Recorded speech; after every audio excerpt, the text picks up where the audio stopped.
Moose is in the house. Moose is in the house. Watch out. Watch out. Here's Moosey.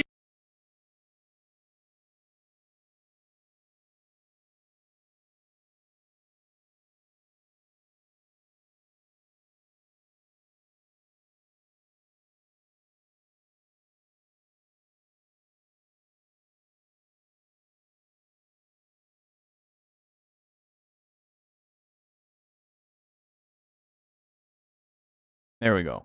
Welcome, everybody. How are you doing? Sorry, my mic was, it shut itself off. Sometimes it does it when my computer goes to sleep, and, you know, not a big deal. She's back. Hey, Zeph, how you doing? Dark Fiddler. You guys are doing fantastic. We're playing a game. Here, I guess I should, 1 second. Let me start recording real quick. Hope you guys had a good weekend. It's nice for taking a little bit of a break from Monster Rancher. You know, it's my yearly break from the game I have 15,000 plus hours in. We're playing some more Digimon Digital Card Battle because I put out a video almost a year ago, but it was for members only, and then I made it available. I want to play video. Hey, Torble 55. Holy moly! Thank you, very very kind of you. Ironically, fleeing a cracked as hell revealed from the current TCG. I got a couple of friends who are like super split on the new cards. I don't know anything about them. All I know is that they're controversial.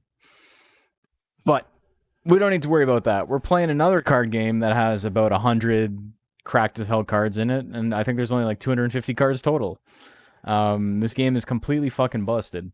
And as I was saying off the top, last year I started the Moose Bones Classics video series, which is basically a way for me to put out videos that I think are pretty good and pretty funny, or like whatever, like entertaining in whatever way, but maybe not necessarily great for the channel in terms of, you know, metrics, or there's something wrong with them.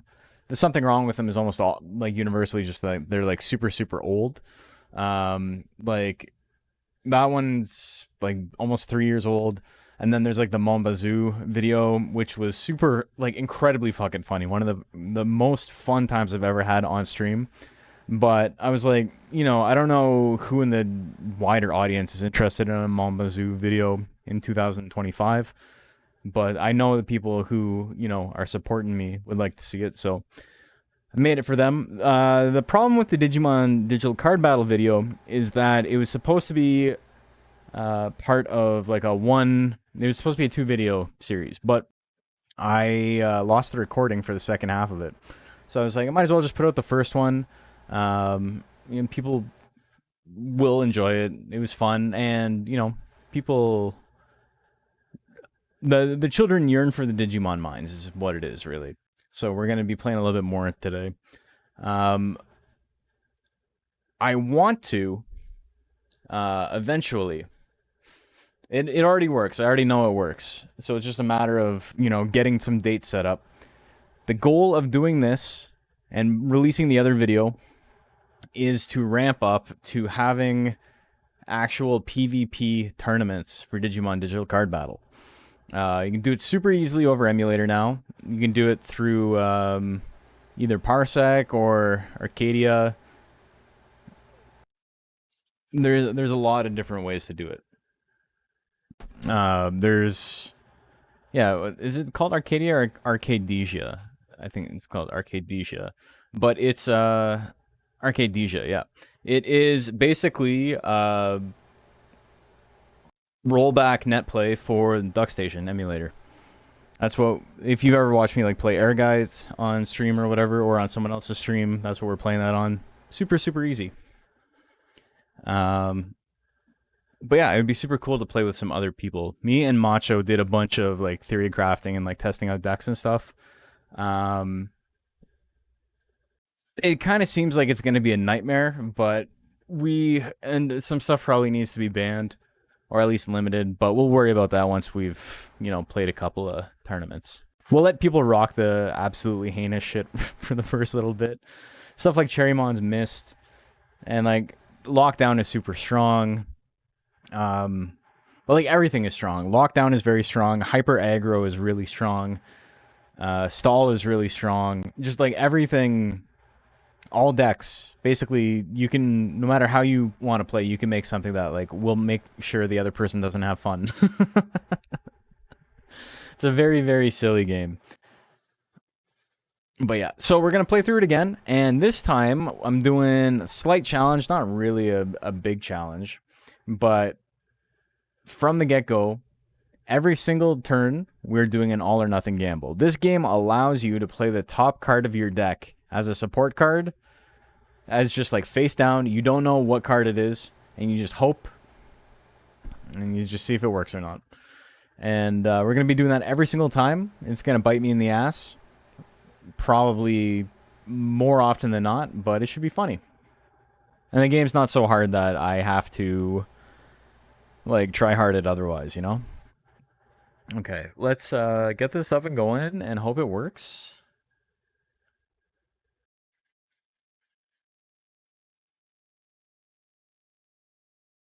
All right. Well, first things first, if it could recognize the game, that would be good.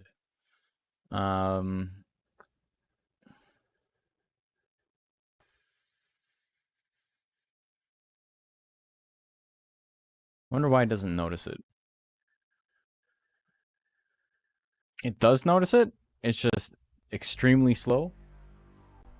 All right, let's get into it. We're playing yellow. I'm always playing yellow is the problem. I think it might be worth it to try out a second game. Or a second deck.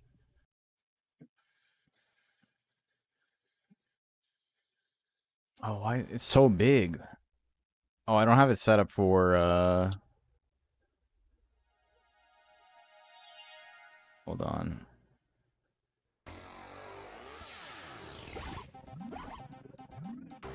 What is it showing? I don't even know what source it's playing from.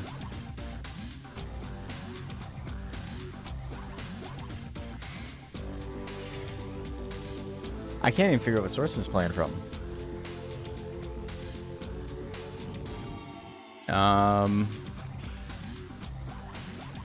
Oh, okay, EPSXE, okay. I don't know why you're so big.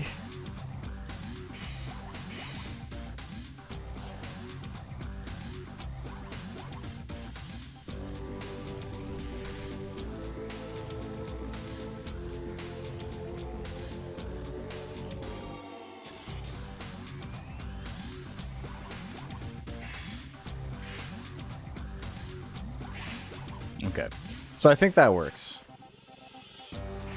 Hawkmon, nobody respects the bird. I love this corner in Digimon Digital Card Battle. It's my favorite corner. Okay, so my controller's working. That's good. It's always a good sign. Let's play Hawkmon. It sucks. It's like objectively the worst of the 3 starting decks. We were actually talking about this in the Discord the other day. No, actually on YouTube. Where obviously the rare deck, the yellow deck, is the strongest of the starting decks, but it does not actually... It requires a little bit of finesse to play early on because there's a lot of like really shitty cards in the deck. The red deck, it basically plays itself. There's like not really a lot of nuance to it. And then the green deck is just like not good at all. How am I doing? I'm doing good. What makes Hawkmon so bad? So green, like nature cards in general, just have... It's just too slow, right? Which is really funny because it's made to be like the fast deck. It digivolves really, really quickly. It gets to ultimate really, really quickly. But the problem is that the really strong green cards are... Oh, there's like quite a delay on the stream. Okay. The issue is that the green cards are... There's a lot of really strong cards. There's a lot of like huge beat stick cards in green. But like that's where the strength is at the absolute top level.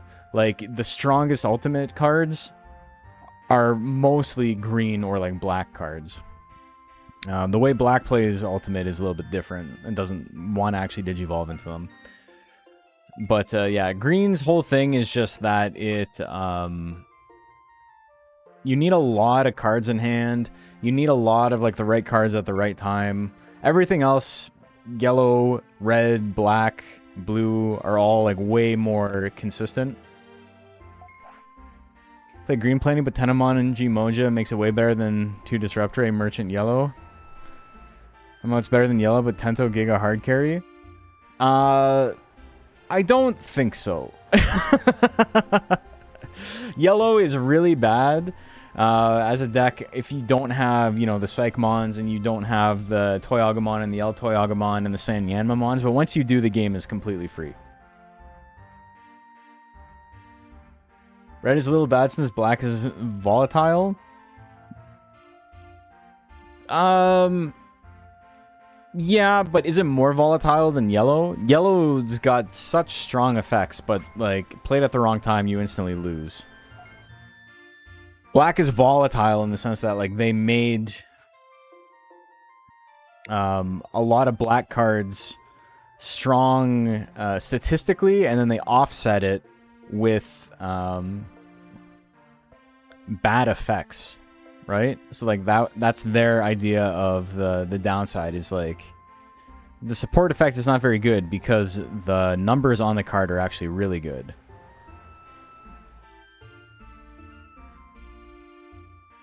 So I gotta line this up. Yeah, that looks good. Green's still largely bad in new Digimon with the theoretical gimmick of battling and quick evolving. Doesn't quite work. So the more things change, the more they stay the same. 30 years, baby. I mean, for starter deck? Ah. Starter Armadillo is worse, red is def best, and green gets Jimojimon, Pentamon. Okay, so let me rephrase what I'm saying. I think yellow starting is really strong if you already know how to play the game. If you've never played the game before, and you're trying to play the way that the game like wants you to play, like you have a rookie Digimon and you digivolve it into a champion Digimon to get stronger, yellow is, yeah, dead in the water. If you're playing it the way that, you know, a 30-year-old would play the game, it's much easier. But yes, just as far as stats go, yellow is completely outclassed super early on, and that's, you know, intentional because the effects are unbelievably fucked up. Like Psychmon is like maybe the worst card to play if you are forced to actually play it as a rookie Digimon. But just keeping it as a support, keeping it as an option. I guess option and support are technically different cards. We'll get into that later. It's stupid powerful. You tried to build intelligence, Baku? You're trying to nap on them, eh? I think part of it is because green somehow gets better yellow starter cards. I haven't I haven't started with Hawkmon in forever. I literally don't remember what it starts with. Also, I think it's really funny that, like, most of the armor digivolves for the green cards are yellow, right? I think pivoting into yellow with red could be very good. We're gonna have to fuck around. We're gonna have to see. I think I'm gonna have to make my deck very, like, risk averse. I'm not sure what we're gonna do, but we'll get there when we get there, you know? Because this isn't just like a basic, like, oh, I'm going to beat the game. Because, like, what's the fun in that? Remember this game having a lot of backtracking? No, it does. So, Black War Greymon is like the final battle. There's like other stuff still after that.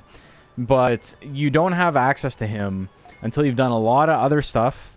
And you've hit like 100 other triggers. And, additionally, you've done 300... battles in game. It takes like 50 battles to beat the game. And then there's an entire post game that is bigger than the story mode. Like, the amount of stuff after the credits is bigger than the amount of stuff before the credits. And then if you do all of that, you still probably are at like 200 and something battles. You can lock Black War Greymon up for good. Interesting. How would you do that? I'd have to look it up again. I don't remember how any of the stuff works. But yeah. But after we've done a little bit, I'll show you a couple of the decks I've made for PvP, and they're all heinous. They're all like, I get to play the game and you don't get to play the game. And it's 3 very different flavors of that. One is hyper aggro, one is complete lockdown, one is stall.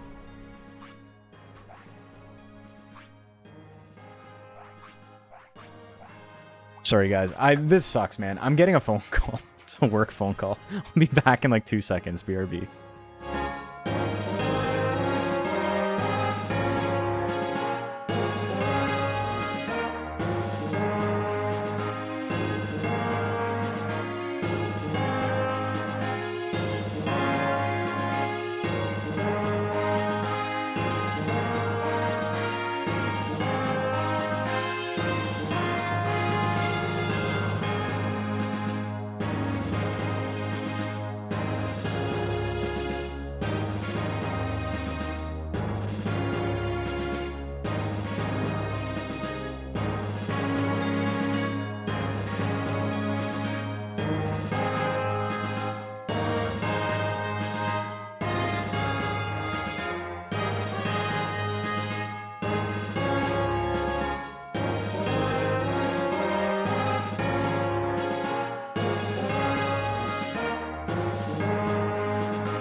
Hey, sorry, I'm back. You're not adding Angela onto the game. I'm also like the only person alive who likes Angela Anaconda. So if you're being a hater, you're in the wrong spot. Angela Anaconda was like extremely ugly, but like legitimately funny as far as like early 2000s, late 90s kids shows go. And, you know, as someone who was like the perfect age for it, and also as somebody who was Canadian and therefore got to see the show, you know, it's not too bad. It ripped. It did rip. How does PvP work in this game? Okay, so what makes the game interesting, above all else, we're going to skip the tutorial, I don't need to know, is that you get to see your opponent's hand at all times.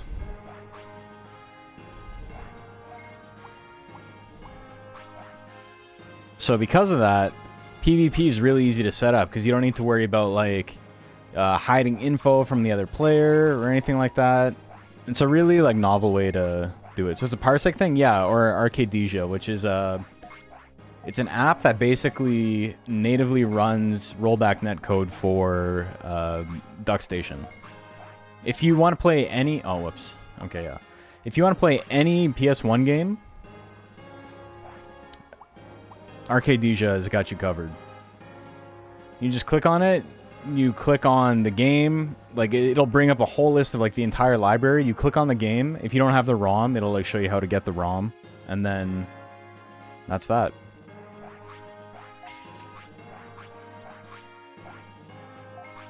Wait, what?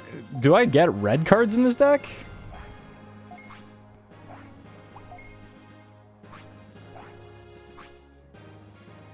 Or does it just give me Agumon? So basically, here's how this game works.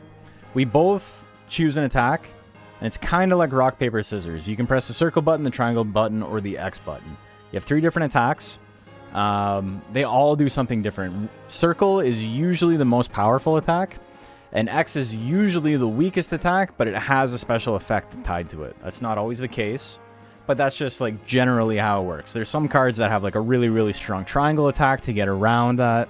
Like for example, mine is, well, for both of us, our X attack sets circle to 0. So if they press circle and I press X, I do 120 damage, and then they do 0 damage.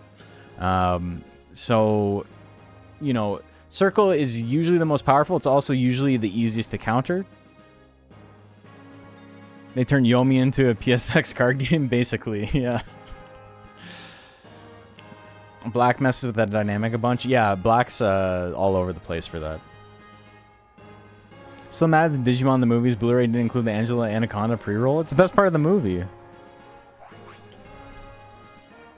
Okay, I'm gonna press the button you're forcing me to press. What's the equivalent of doing DP? In this game, I'm gonna show you. We're doing wake up DP every single round.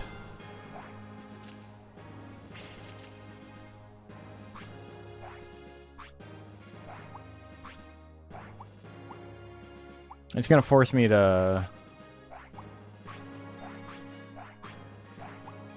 Okay, it's forcing me to do this. But after we do the tutorial, you're gonna see. You're gonna see what the DP of this game is. The DP of this game is that you can top deck at any given time. You choose an attack, and then you choose a support card to go with your attack. And the support card you choose can be anything from your hand.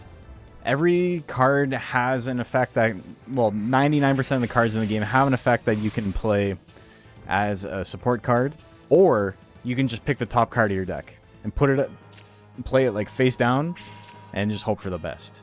And that's what we're going to be doing every single turn in this run. EPFACD is going first and gamble Toy Agumon? Yeah, basically. I want to play video games. Hey, Zexter. A Digimon the day keeps the doctor away. Okay. So you can discard Digimon into your DP slot here. I have 30 DP points right now. Or D points. Digivolve points, I suppose. And we are going to... Can't skip battle phase, so let's get ready to rumble. He's gonna kill me. I don't know. Okay. He's pressing circle. Clear Agumon is busted support card. Yeah, Clear Agumon and regular Agumon are both busted. Or sorry, regular Toy Agumon. Regular Agumon's okay too. It boosts your circle attack. The 5 colors are red, it's fire. Fire is like really like hyper offensive. Blue is ice. Ice is like very defensive, like really high HP, lower damage, but also abilities that lower your opponent's attack power a lot. Green is basically... The green is nature, and which is the deck we're playing for this run. And its whole gimmick is that it's very easy to digivolve in a green deck. Black deck is extremely powerful, extremely slow to digivolve. Very, very strong effects, or like very, very strong double-edged effects, I should say. And then yellow is rare, and yellow is absurdly powerful effects and really shitty stats. So if you want a control deck, you pick like blue and yellow. You want aggro, you pick red or black. Green is there. Green also showed up. I should change my hand. Oh, that's right. You can discard your whole hand if you want. It's kind of funny how blue is the defensive deck, but it kind of has the most rookie beat sticks. It doesn't though. If you're thinking of stuff like Snow Gaburimon and whatever, like they got like big numbers for HP, but like the actual damage is pretty low. Penguinmon is like okay, but like I think, well, Tentamon has the highest, right? And Agumon and Biyamon are like right there too.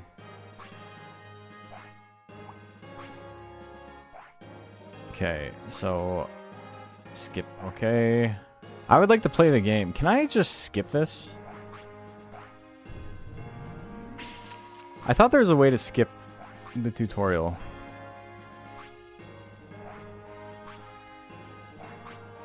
Okay.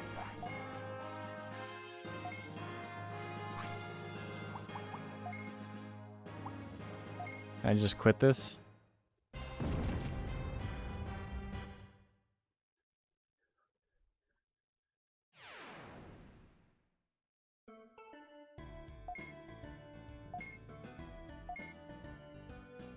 Do I have to fight him again? Try Ballerina. Okay. Cool. I think he gives you some cards, but I don't really care. Are there megas in this? There are megas in this, but they're called ultimates.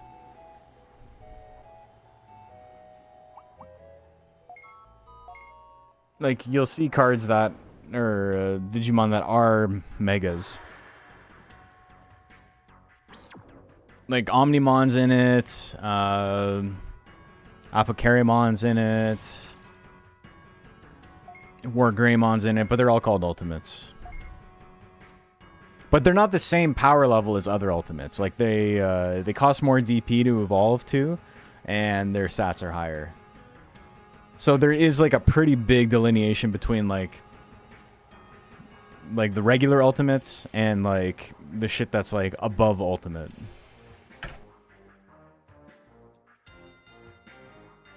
You got like Sylphimon and Magna Angemon, which are like unbelievably powerful numbers wise.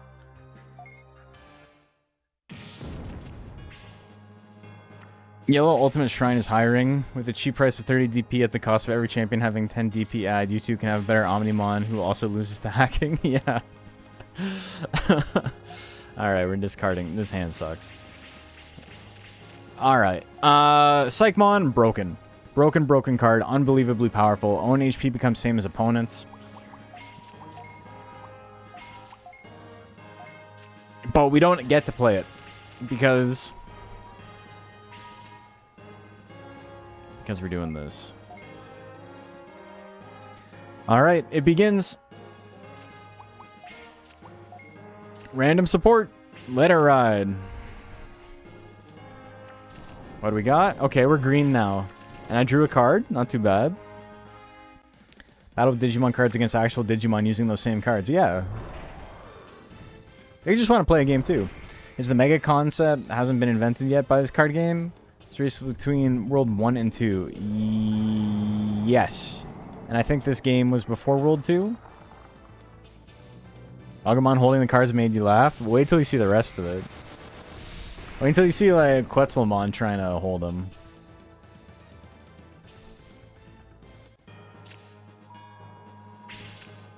Wouldn't recommend anyone over the age of 60 play with or against a blue deck. You'll be dead by the time the round ends. It takes a while, for sure.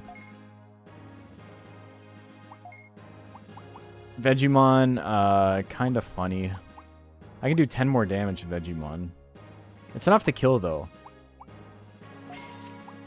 So we're gonna Digivolve. Compost Bomber. Sweet Whisper is such a funny move. Or funny name, I should say. What other partners do you think I'm going for? I haven't even thought about it, brother. We'll get there when we get there. Alright. That's my Speed Digivolve. This game is O2 stuff, so Megas were absolutely a thing by this point. Yeah, okay, that's a good point. There's also just like a shit ton of actual Megas in the game. Or do they mean like a Hyper Coliseum card game? Yeah, they did not. I think it's just for balance purposes. I think they might have like attempted to make it so like you could Digivolve to Megas, but maybe it was too slow, or maybe it was just like it didn't feel right game play wise or whatever. I'm sure there's a reason for it.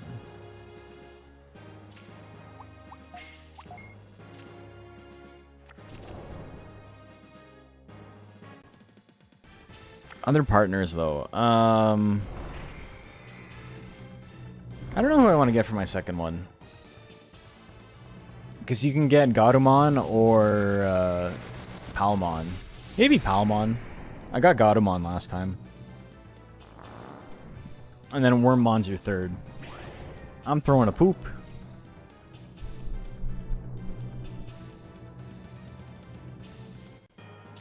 Was that the silver Elecmon? Yes.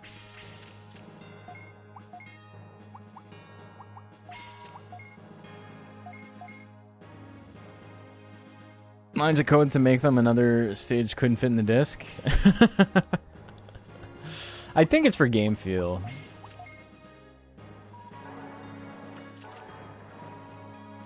Brother.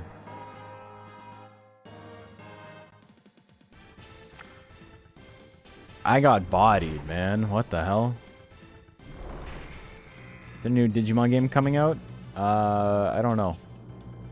But, no, you get partner cards in this game is what they're talking about. Okay, oh, I still have 40 life left. Actually pick Wormmon or the other starters as your third pick? Yeah, that's true. Wormmon's pretty cool, though.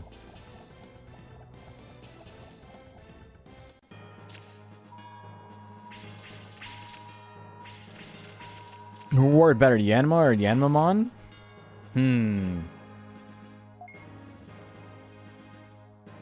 Okay, he's going first. I'm gonna press jamming just because it'd be funny. It's not really anything I can do here. Let it ride, baby. Sound off for anyone else? Just you, yeah. Okay, so my guy's gonna die here. But we're up 2 points, so that's pretty good.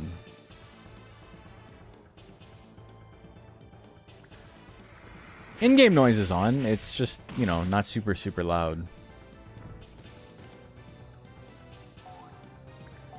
I guess I could turn it up a little bit. Do you lose the deck out? No.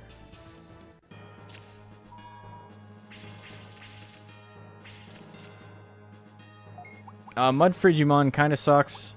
But he does give us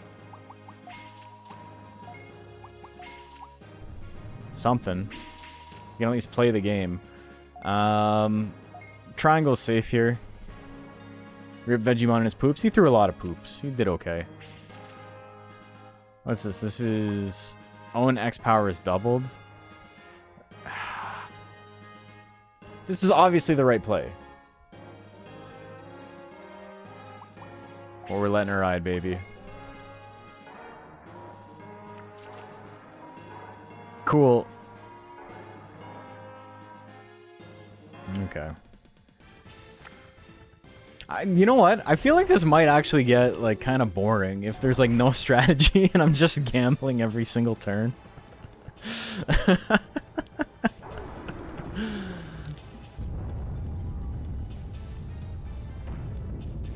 We'll see, though. Maybe it doesn't, we don't do this the whole time.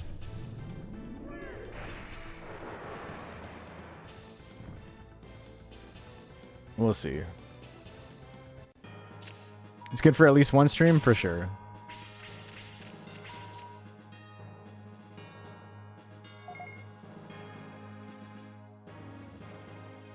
I don't suggest buying scratch tickets after that gamble. It actually wasn't terrible. We just both did less damage.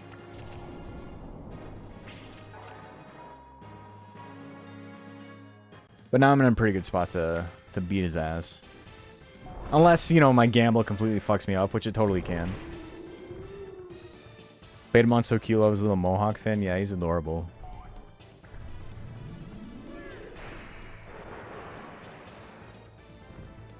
Gamble using black deck would be funny. I honestly think yellow deck gambling is probably... No, I guess it's not worse. Because black's effects a lot of the time are just like legitimately not good. Unironically, one of the funniest and like best effects for any black card in... I didn't mean to do that. Oh, any of those would have been good. That's fine. No. Yes, I want an end prep phase. No, let's... There we go. Do that. One of the best effect cards for black when you're playing against like other people is the Digimon, which has the effect of your own attack becomes triangle, which is like, you'd be like, why would I ever do that? Why would I not just pick triangle? Why do I need a card for that? But there's so many cards in the game that change what your attack is, like cards that like counter circle and then like make your opponent use circle. The Vidramon's really, really powerful for like being able to just ignore control decks.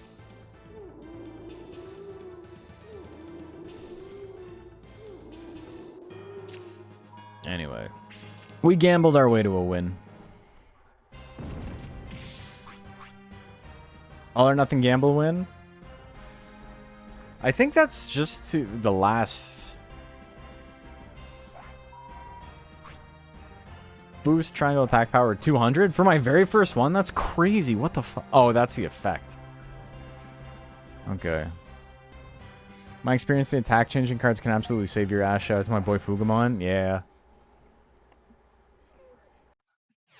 Betamon is underrated. Always happy to see him. He's really strong in this game, actually. As like a... Just throw him down.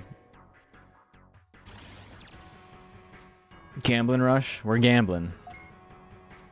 Hey, Sonny, you have some skills, but are you good enough to defeat me?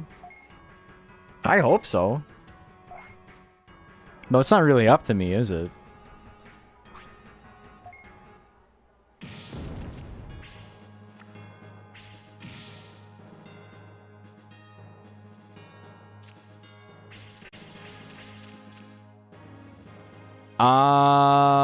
Not good. Psychmon's really, really weak. Oh, this sucks, dude. Okay, whatever. Kunamon's not terrible. At least I got both Psychmons out of the way, like, immediately. This is a quick little two-hitter on Diatomamon. That's not too bad. Let her ride, baby. What do we got? That's my... Both players' attacks become 0, right? No? I don't... Okay, well, a lot of misfire failures there. Whole lot of nothing happening. But I'm going to do a big chunk of damage. Instead of always gamble, it's always gamble instead of use nothing. We'll see. We'll see how far we get before I and everyone else gets bored of this.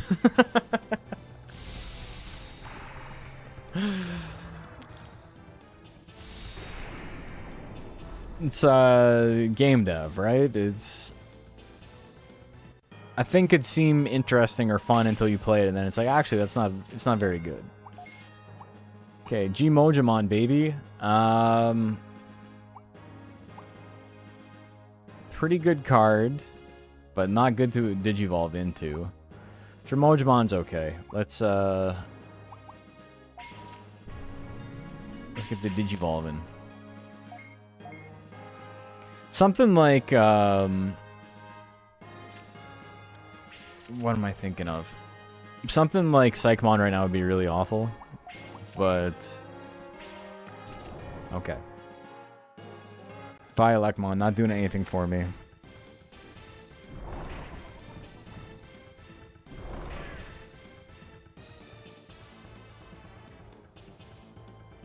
Iron Drill Spin. We gotta get nice Gmojimon. We need a little mustache. Gotta nice the stash, you know?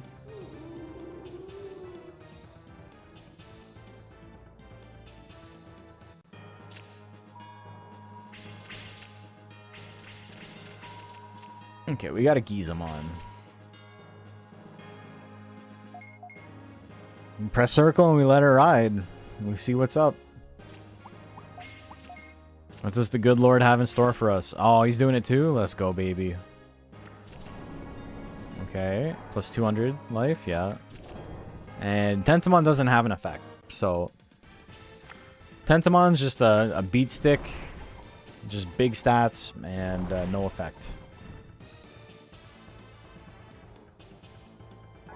A Spyrosaur. Also, the animations in this are great, man. Like... What was this, 99, 2000? 2002? 2002, I think. So late in the PS1's life, but pretty sick.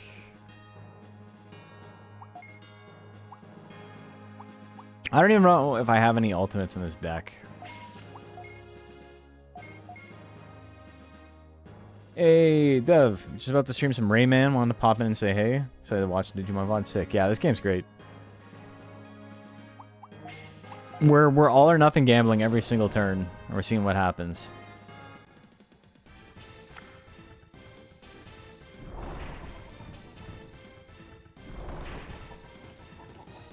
Oh. Anybody in here got like a weird favorite Digimon? Like not something that's like Flamedramon or Pyildramon or something like that. Who's got the fucked up favorites? Where are my Shakumon enjoyers? Shakumon's my favorite. So much that like I've tried putting him in decks in this game, even though he's like pretty bad. He's not very good, but he is cool, and sometimes that's all that matters. I'm trying to think of who else. I'm like, okay, not. I mean, better than nothing. He didn't use it, so still get hit. Nanimon, Nanimon's sick. I love the colors on Bomber Nanimon. Platinum Numamon because he gave crazy experience boost in Cyber Sleuth. That's just like a metal slime reference, right?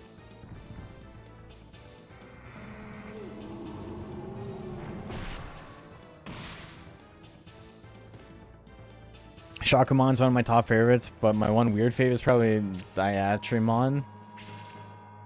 It's a generically cool design that's just forgotten in the marketing side. I don't know who that is. All my favorite rookies keep showing up. This stream rules. Betamon, Kunamon, Gizamon. I do kind of like all of them too. What's the ugly cat? Gazimon? Gazimon's probably like my least favorite Digimon. No. Here, let's dump you. And we're just gonna swing. I think we've won this. The Uncut Ku Digimon? I don't think I've seen it, but I do like Yon Kutku.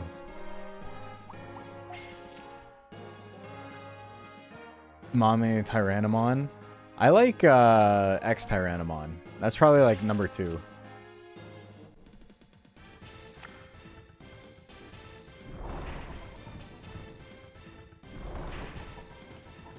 Chumon and his friend Drunk Beavismon. Who's Chumon's friend? I thought Chumon's friend was Sukamon.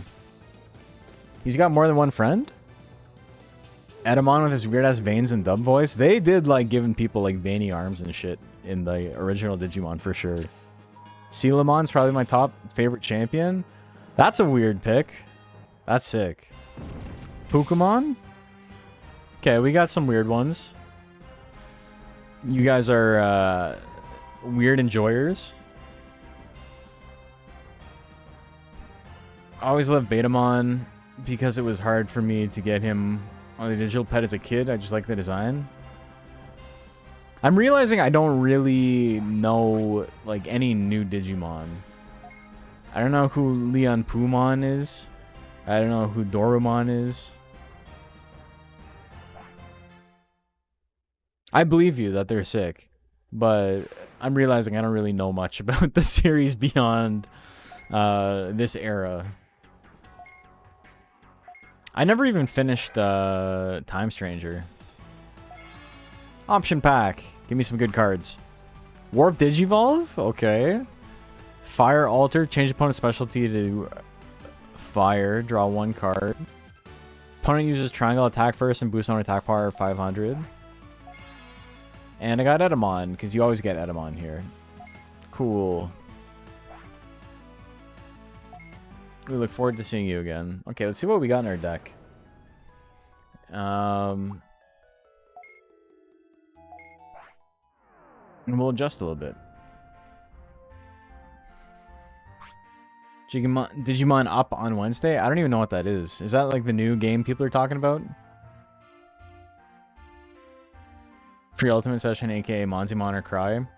I don't think you need to worry about Ultimates at this point. I forget how you, wait. Why did it show me Garudamon? It's like, here, this is Garudamon. You have 0 of this card. Why are you showing me that?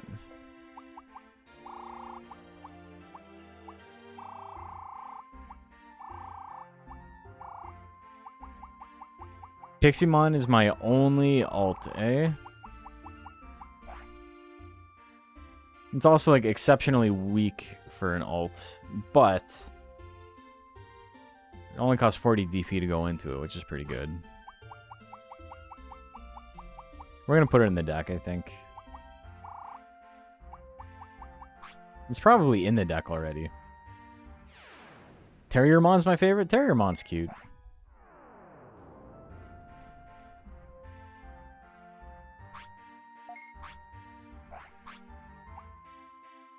Okay, so he's not in here. Shima Yuna, you can go away. We're never ever gonna use you for like anything. We'll put our 1 Piximon in. Circle Counter seems interesting, but we are going to Warp Digivolve.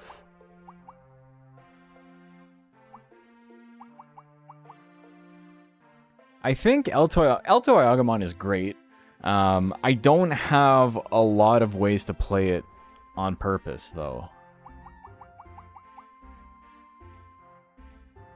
Biolekmon, I think we can get rid of for any other option card.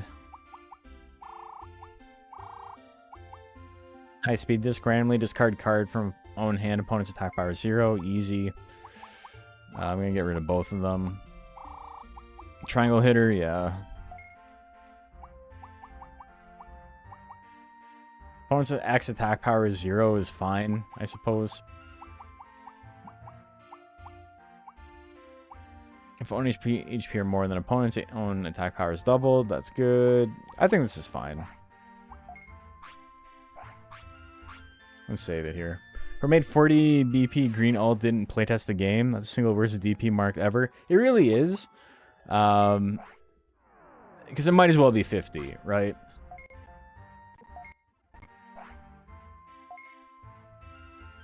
$40's pretty rough. Though you can give your partner plus DP and just dump your partner for 40. Alright, anyway, let's go to the second town. Are there any funny cards that change your opponent's attacks? Tons. That's like half the game. Don't think Warp Digivolve is useful at this point? Probably not. But it's better than Shima Unimon. Hi, Dave. Can I talk to you? Something is bothering me. Sure. What's on your mind? Something weird is going on at the arenas of many cities lately. Also, this place looks sick. Like, this would be a very cool place to hang out as a 10-year-old kid. So what's wrong? Well, I'm not 100% sure. I just have this bad feeling. Are you planning on going to the next city? Yeah, I think so. If you're going to the arena, be really careful. Okay, I'll watch out. Bye-bye. So you're the new card tamer. Yes, I'm Nash, and you are? Me? I am. That's not important. Alright. Cool.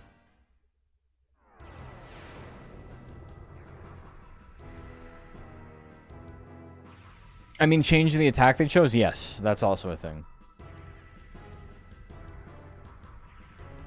A huge part of the blue deck is putting cards in your deck that counter triangle attack or circle attacks. So not sets, like, there's the X attack that sets circle to 0, but there's also X attacks that counter attacks, which is you do no damage unless they use that attack, and if they do use that attack, you basically steal their attack. So say they have a 700 damage circle attack, and you have circle counter on your X. You press X, and you do 700 damage to them, you basically steal their turn, and they do nothing. Half of the blue deck's goal, like, the strategy is around circle counters, and then forcing your opponent to use circle. So it's very, very strong. Counterattacks can still get damage boosts, which then let them do damage, even if the counter doesn't go off. Yeah. If you have something that's like plus 200 X damage, and then you press X, you know, even if it doesn't counter, you'll still do 200 damage. Do you generally want a deck with a couple colors? Is it better to all in one color? Again, I'll show you some of mine. I have a deck with like 3 colors in it just because the effects are good enough. It depends on what your goal is. If your goal is to like vertical, like you're trying to get like big units on the board, then you usually want to stick to 1 color, maybe 2 max.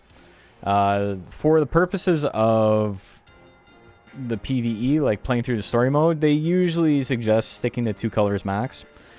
But I have decks that have like 1 blue card and like 2 green cards in like a deck of black cards, because it's just like the effect specifically helps whatever the strategy is. Is this Digimon MTG? Kinda. It's if MTG was a good game.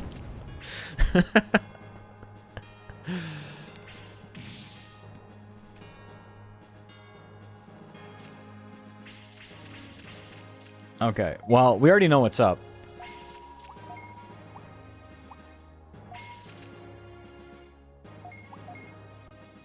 Now we just hope we get Piximon and we're good. In the optimized side, you can go up to 3 J-Moja, Psych, Altoy, Agumon, Valkyrie, and Guru are all such splashably good cards. Yeah, exactly. Like, Garurumon is opponent uses circle, J-Mojamon is rookie Digimon, do 300 damage extra. Psychmon is your HP becomes the same as the opponent's. Altoy Agumon is if you have 1 or fewer cards in hand, your opponent's attack power goes to 0. I forget what Valkyriemon does, but it's, yeah, I don't know. I remembered the rest. Don't let the MTG people hear that. It's all right. They're not leaving their house. I guess that would be the type of people who'd be watching the stream, though. Yeah, we're just Electric Thread. Is Gurumon, but it's a DP20 source. Oh, okay. Beautiful. So we get the one shot here. Gotsumon's also really splashable. Very sick. If you have more HP than your opponent, you just do extra damage. Green card that's very good in blue decks, which is really funny.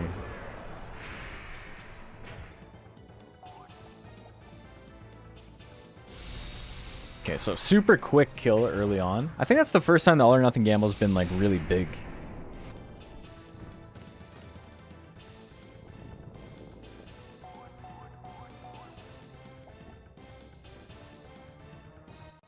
Can I hide animations? Yeah. If you get bored of it, you can just turn this off. We'll do one without it, just so you can see how much quicker it is.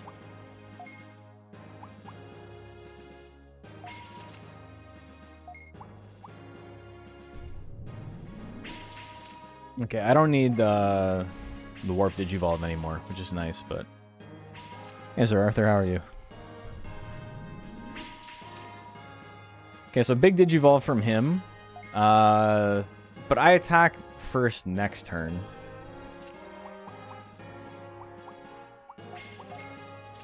Which basically means I get to attack twice in a row.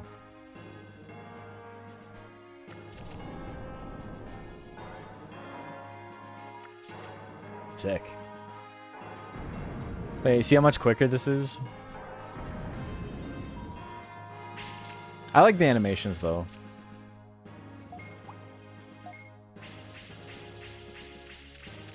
Okay, perfect.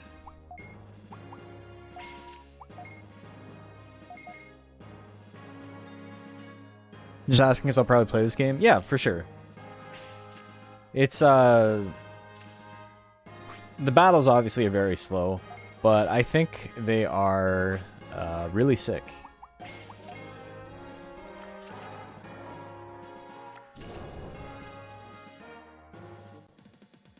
Biomon's also good. It's just plus 200 damage to all your attacks.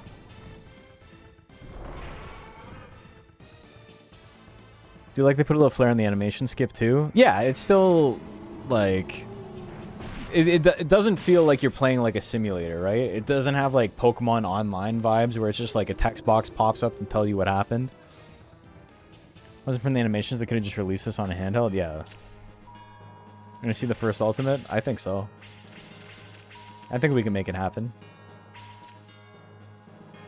Muchomon with the X counter, eh?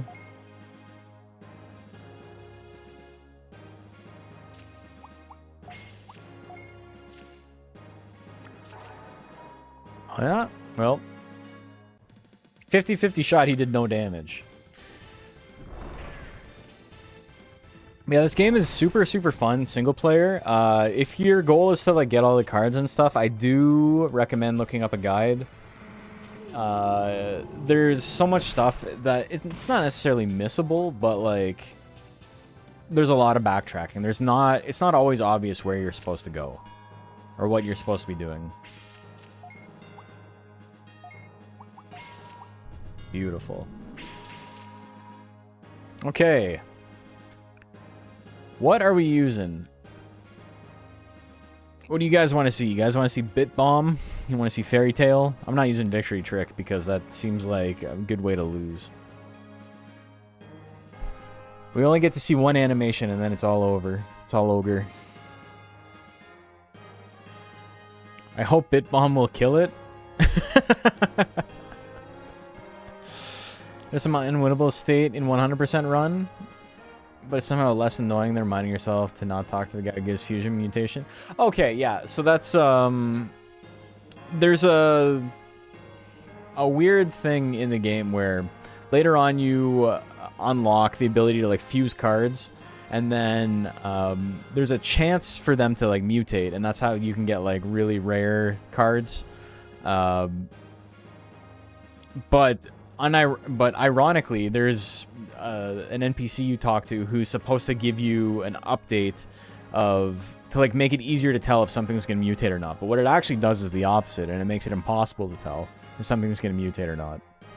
And it makes those the last like, what is it? There's like 12 cards or something that you can mutate.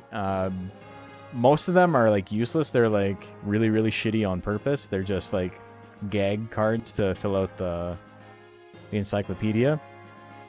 But with the reminder or like the notification turned off, it's like nearly impossible to get them. Megas as their own level, potentially allowing both players to fully heal 3 times each before a single point is scored would probably be a bit excessive. Also, I think, like, while it would take a while, I think you, like, instantly win, basically, if you get to that point, right? It makes mutation go from telling you what you'd get into it's mutating, so getting specific gems becomes easier. Yeah, exactly. Because, yeah, like, if you got up to Mega, and your opponent got up to Mega, and you killed their Mega with your Mega, then it might just be too much for them to, like, try and come back from.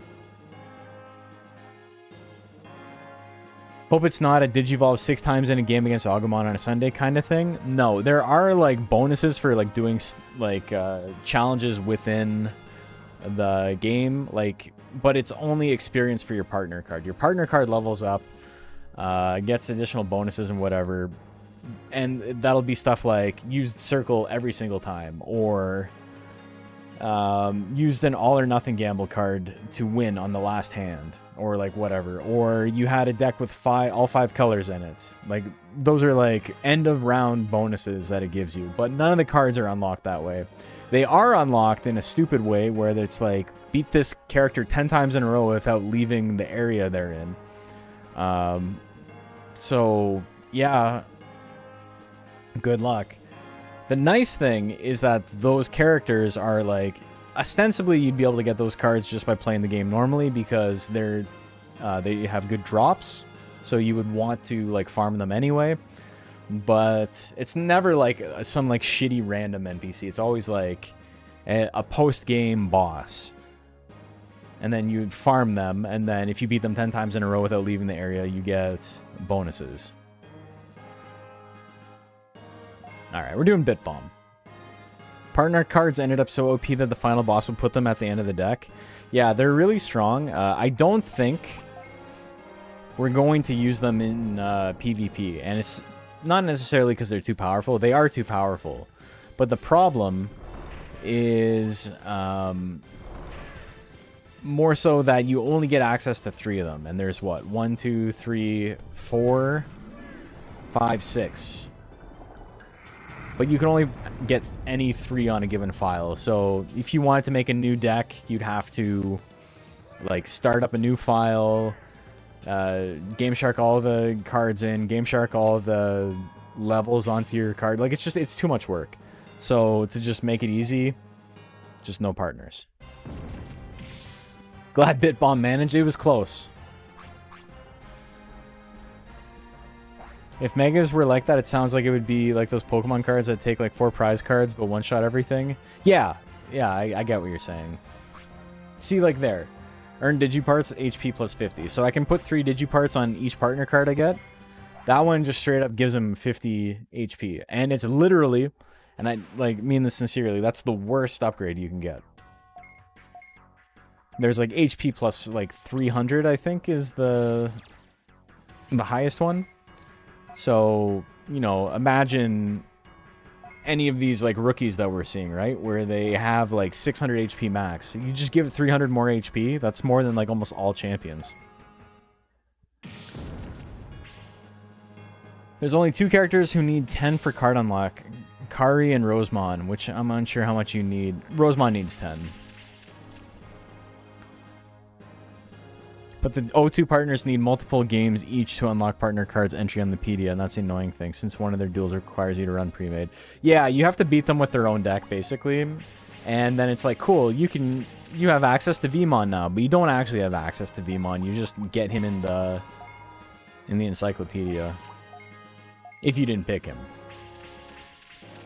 Want to use Tylemon for PvP? There's plenty of other fire hate cards in the deck. You don't, or in the game. You don't need Tylemon. Tylemon's pretty fucked up though. Tylemon's X attack is 3 times damage versus fire, and you can just pump it up with a bunch of what do you call it? You can pump it up with a bunch of augments that make its X attack more powerful, and then you can just fill your deck with cards that change your opponent's specialty to fire. So you're doing like 1,000 damage every turn. And it's really easy to set up. Turbo Pecker. We're not gonna go lowbrow. That's what I think of your Turbo Pecker.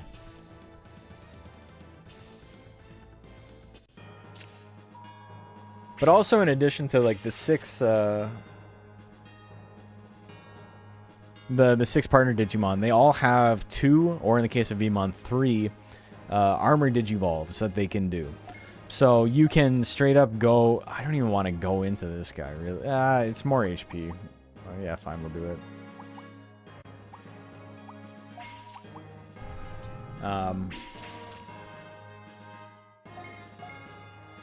Jungle Punch, Jungle Bone. So you can basically Digivolve immediately, and it's way too much. It's too powerful.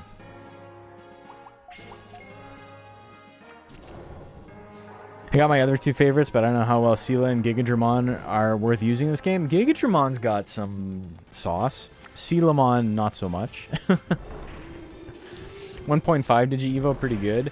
Yeah, I mean, in theory it's 1.5, but they're stronger than a lot of the base... what do you call them? A lot of the base champions.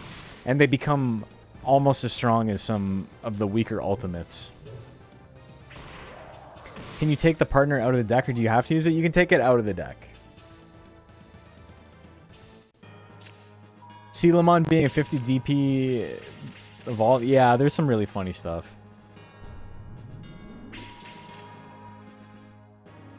Okay, what does this do? Randomly discard 1 card from hand. Oh, okay. Whatever, we're jungle punching.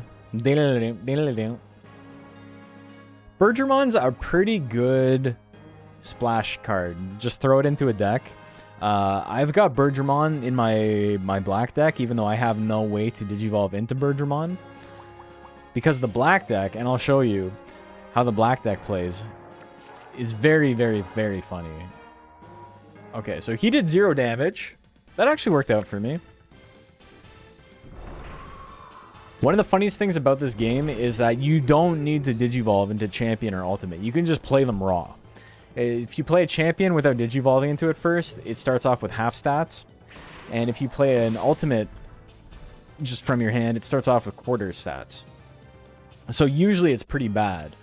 But Apocarimon played straight from your hand is unbelievably powerful, because Apocarimon has insanely high HP, and its X attack is Crash. And what Crash is it is a special effect that does damage equal to your current HP and sets your HP to 10. So when cut down to a quarter, he has like 680 HP. So you can do like 680 damage on your first turn. And then if you've got Bergermon, you attack first, that's enough to kill basically any rookie off the hop. And then you play another card from your deck that like swaps HP with your opponent. Your opponent has 10 HP, you just hit them with chip damage, and then all of a sudden you're up 2 points. It's very funny. Stupid card, stupid deck. We're jungle punching. I think he does a little dance. He's having a good time. Still wonder if Digimon is an oversight. It genuinely outclasses every Mega. Oh, Digmon doesn't have big circle due to its gimmick. Yeah, Digmon's whole thing is that every one of its attacks does the same amount of damage, and it has no effect on its X attack. So basically, it's uncounterable. You have to have cards in your hand that force it to do whatever. Because you can't play around his attacks. As is.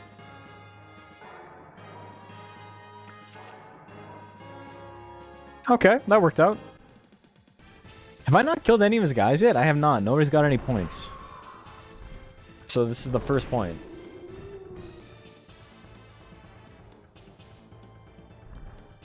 He's got a fire flap. Okay, so my guy's dying next turn. Or this turn. Oh, shit. What? I thought I was going first. But no, he went first because he used the attack that makes him go first. That's right. Digimon just be blindfold mon, yeah. Okay, I can go into Jimojimon again. 280 is pretty weak, though. Let's try and get, like,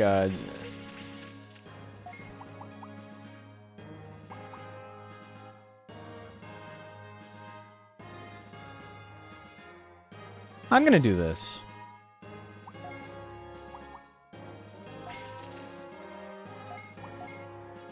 We're gonna counter. We're gonna see what happens here.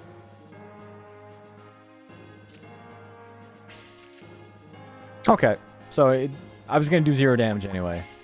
YOLO. Don't be Piximon, okay? Draw a card. Okay.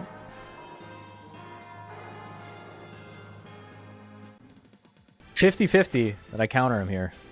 Because he didn't use the first attack move. Congrats on becoming nature specialty, thank you. Oh, he did use X attack. Okay.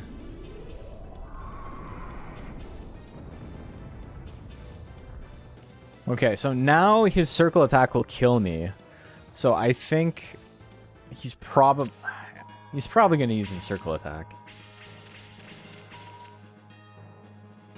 Oh, no, but he can use this shit that boosts his attack power. He's going first anyway, so counter's the best play.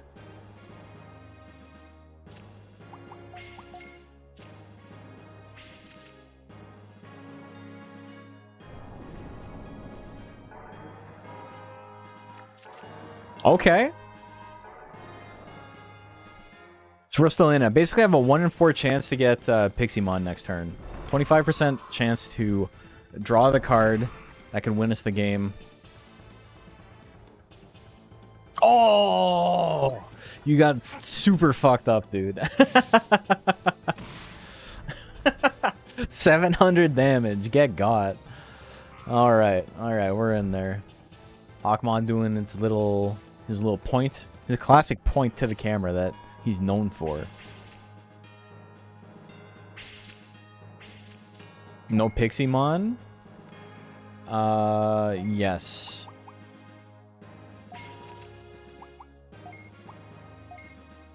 Whatever. We're flying. We just do it again. So here's the thing. Piximon's one of the last 3 cards. I do this, there's a chance we play Piximon. I don't do it, it gives me a 50-50 chance to Digivolve into it next turn.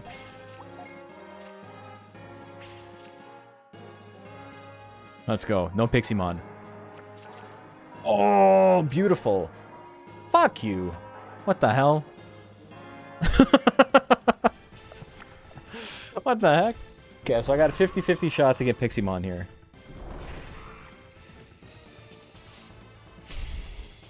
Why was he gonna first attack there? He already had first attack.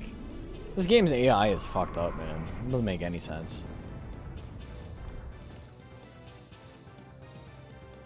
What are some of the good monsters for blue counter deck you're talking about? It hinges around Penguinmon.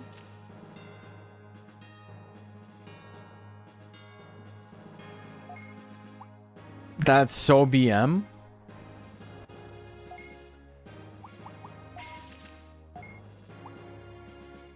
It hinges around Penguinmon and Garurumon. Okay, so here's what happens. If I all or nothing right now, I lose this. And if I don't all or nothing, I win. I probably lose anyway, but...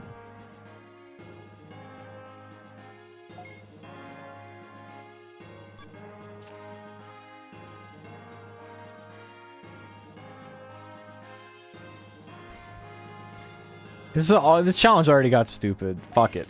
We're going in. First attack is said, dude. What the hell?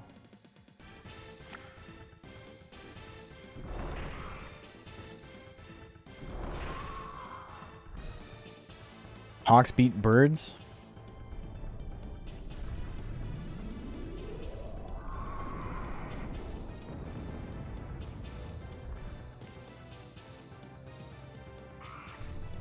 Hiya. Is Mock Grinder priority? Yeah, so Mock Grinder is its X attack. It guarantees that it goes first. Okay. Own circle attack power is doubled. Or triangle attack power is doubled.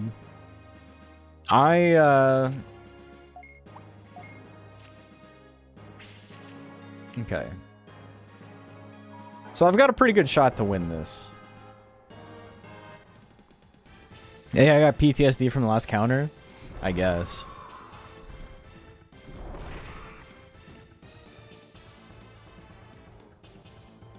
Okay, beautiful. The AI is not super smart, but it has been beating my ass, so I don't know what that says about me. Wonder what the AI attack selection looks like under the hood. I think if it can KO, it usually goes for that attack. What? I already used Piximon? Okay, well, so be it.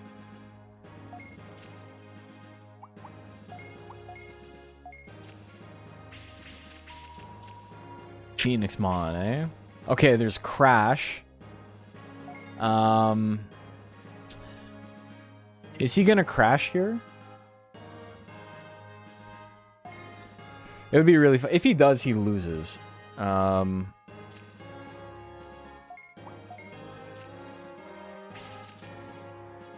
he's gonna triangle attack? Okay.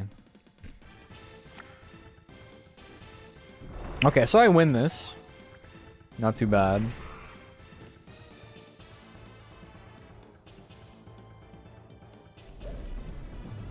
He holds the power of the sun? He's got it. Like, he just threw it at me. That shit's too much, man.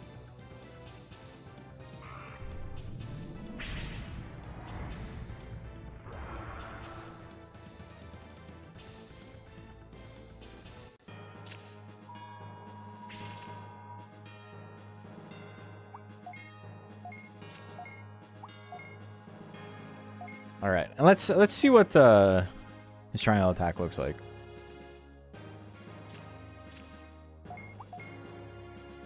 All right, so the partner got all 3 wins. I love that for me. 2 big counters.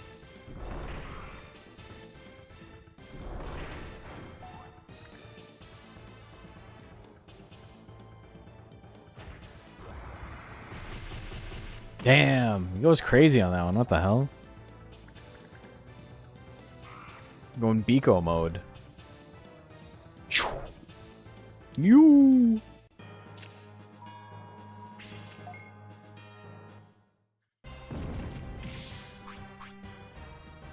Experience points for partner and partner win. Love that for me. Sazumon. Bomber Nannymon. Alright, cool. These animations are so good. Shame this didn't get a sequel so we could have more of them. I know. How could I lose?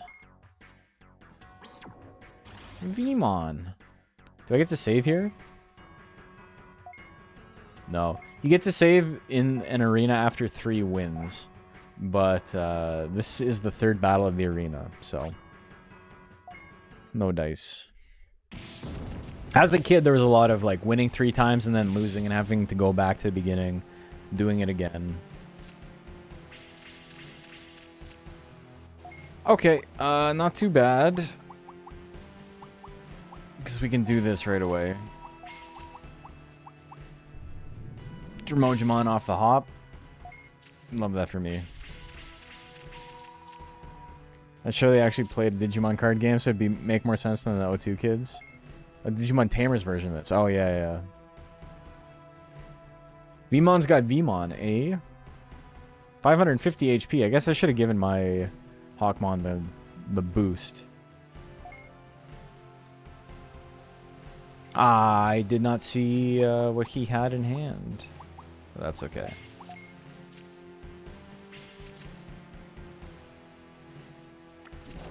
Nope. Rip. Okay, so he's going to do a huge chunk of damage.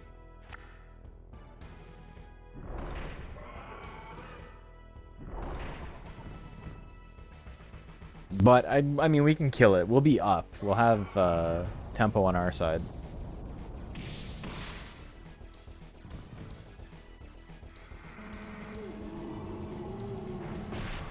You also get, like, the armor Digivolve so early that, like, I hope you enjoyed looking at Hawkmon, because we are probably never going to see Hawkmon attack ever again.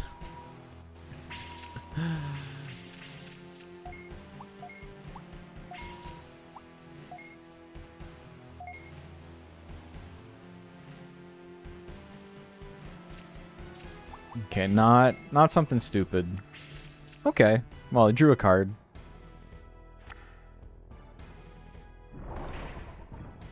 Drawing a card, like, in casual play or against the computer, like, doesn't seem great if, like, you've never played the game before, because it's just like, well, I draw 4 cards anyway. Why do I care about that? It seems useless.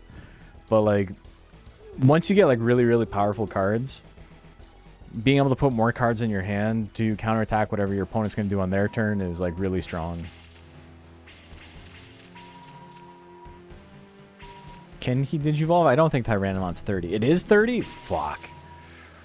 Oh, and he's got Nature Foe times 3, eh? Well, there's not really much I can do here. Still, it's only 450.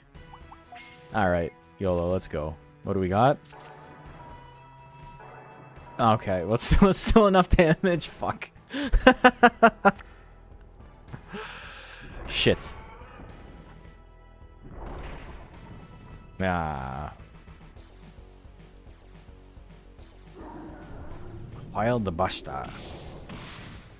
Why is that strong against the grass pokes? The grass mons?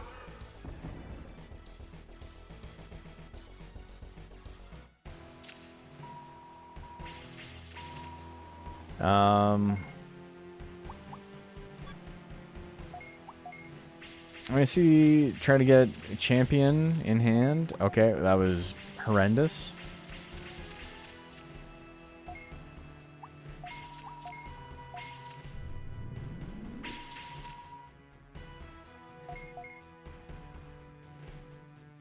Okay, so he's going to get tempo here.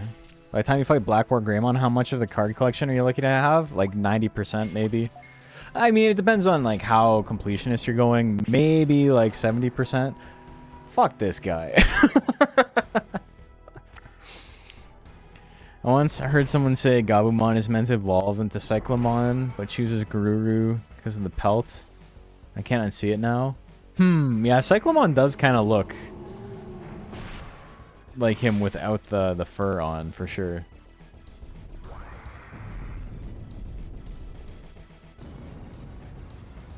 Okay, so I can tie things up next turn.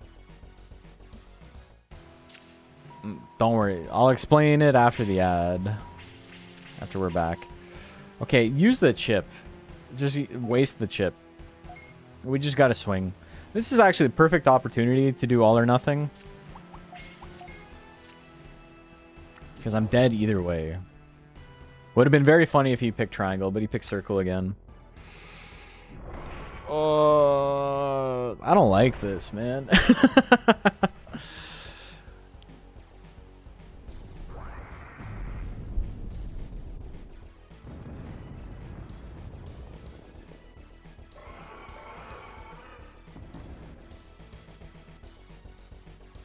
I'm a bit ignorant regarding card and card adjacent games. As the initial partner card filler, oops, that went away. Sorry, I didn't see it.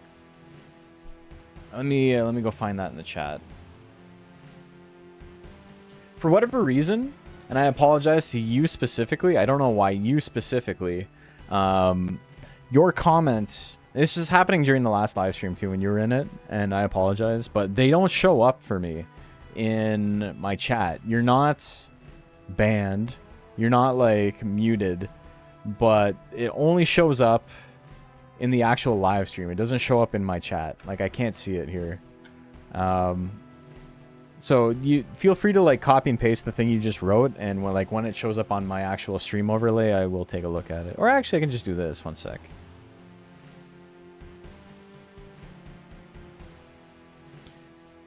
I'm a bit ignorant regarding card and card adjacent games. Does the initial partner feller you chose at the start significantly affect the kind of cards you play and the decks you can build? Not late game, but early on, yes, it does determine the type of deck that you start with. The whole deck is built around that card.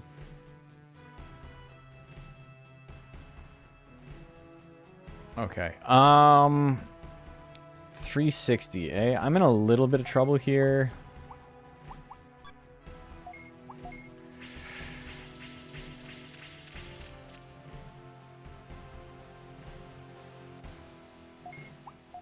What are my last two cards? Okay, it worked out.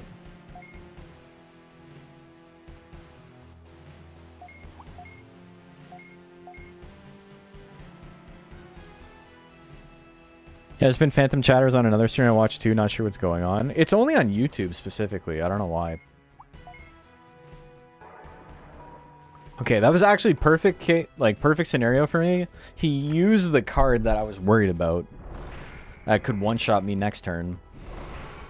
And instead just used it right now when I get to attack first.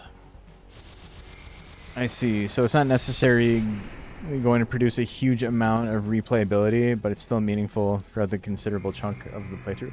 I mean, it does actually make the first bit of the game, like maybe the first like 10-15 hours of the game, like completely different.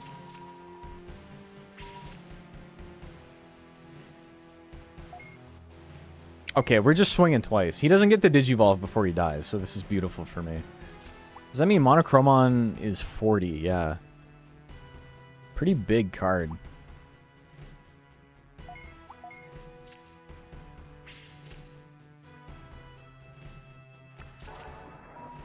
Okay, that should be okay anyway.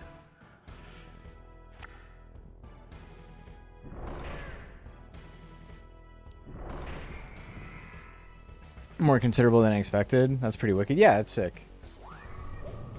Because right now, like, it's like Magic the Gathering, where there's like 5 colors to the deck. Or to the game, rather. And this deck starts with green cards and yellow cards. Green cards are like fast digivolving. Yellow cards are like really, really weak like stat lines, but really, really strong effects. If you want to play a more aggressive type of deck, you can start with Digimon, who is red and black.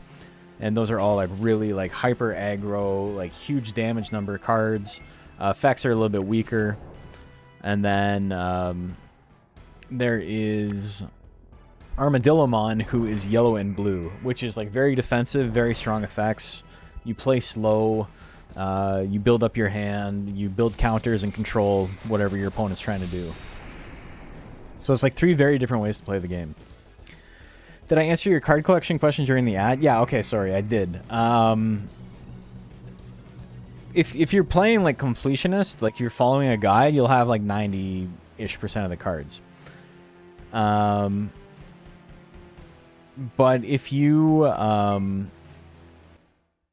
just like playing casually, you still probably like 60%.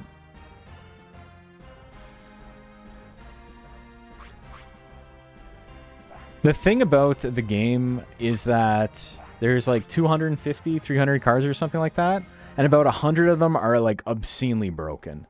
So even if you don't have 100% of the cards, by the time you get to endgame, like you can have something that's like stupid to play.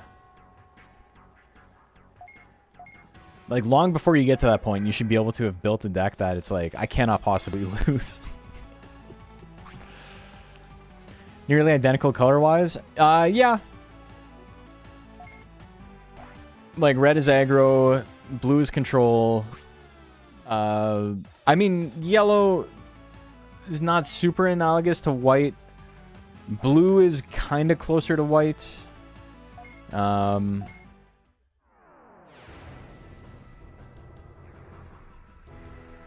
Yeah, I don't think yellow has a very strong analogous MTG color. Like green is green, red is red. Black is, I guess, black is a lot of like self-inflicted damage to like get like strong units on the board and stuff. So that's like, yeah, it's not super how black plays anymore, but like at the inception of the game, I suppose. But blue is like the life, like the big HP, the healing, which is, you know, what white is in MTG.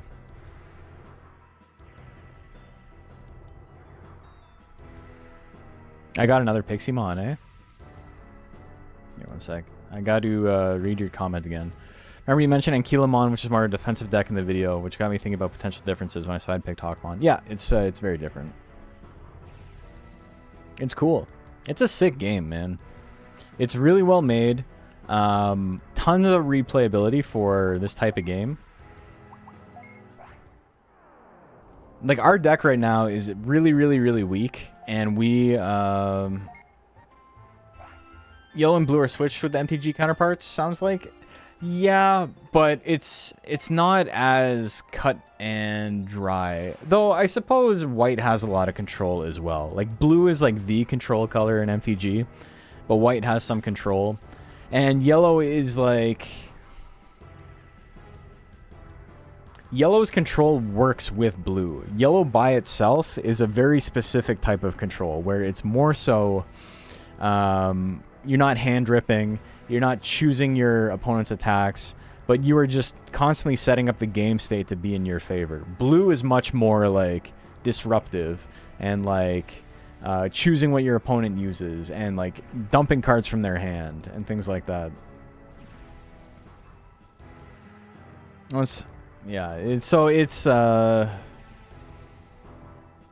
It's not as cut and dry, but if you want to think of like a blue-white deck, a blue-white deck is very similar to a blue-yellow deck. But blue is not necessarily similar to blue, and white is not necessarily similar to yellow. Off topic, I'm going to play the new Dragon Quest monsters when it comes out. I am. Yeah, I'm excited.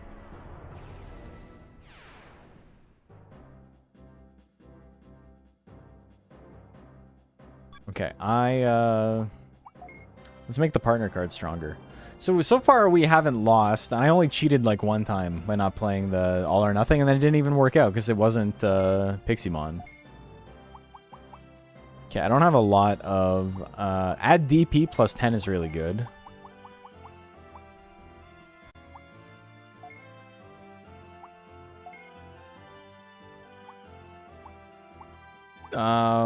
Sure, let's do this. Why not?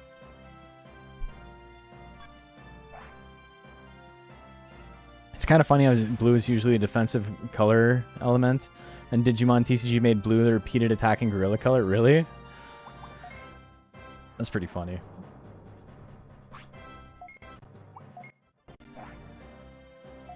I like how every time you save, it asks you to quit the game. It's like, are you sure you're not done? Mom didn't ask you to get off? Okay, I think, do I talk to Davis now? I think I talk to Davis after I do this one. I go back, and then he gives me the first Digi-Egg. Love this game. Just rewatched O2 and Tamers for the first time since I was a kid. I haven't rewatched any Digimon other than the first one, Adventure. Though, you know, I will say, as, like, Monster Rancher's Strongest Soldier, I do think the animes of, like, Monster Rancher, Pokemon, and Digimon are, like, Monster Rancher and Pokemon are, like, kind of fighting for second place, and the Digimon original season is, like, unbelievably superior. It's, like, significantly funnier. It's much more well-written. Pokemon is, like, really hard to watch as an adult. Digimon is, like, it's, like, goofy, corny fun. Pokemon's, like, kind of rough. Monster Rancher is fun because I'm drinking when I'm watching it. They held up, not the dub. The dub is fine. The dub is totally fine. Digimon movie dub is hilarious. Yeah, it's sick. Izzy's mom. Is it Izzy's mom? It's the mom. I don't know if it's just the mom when Izzy is over. Or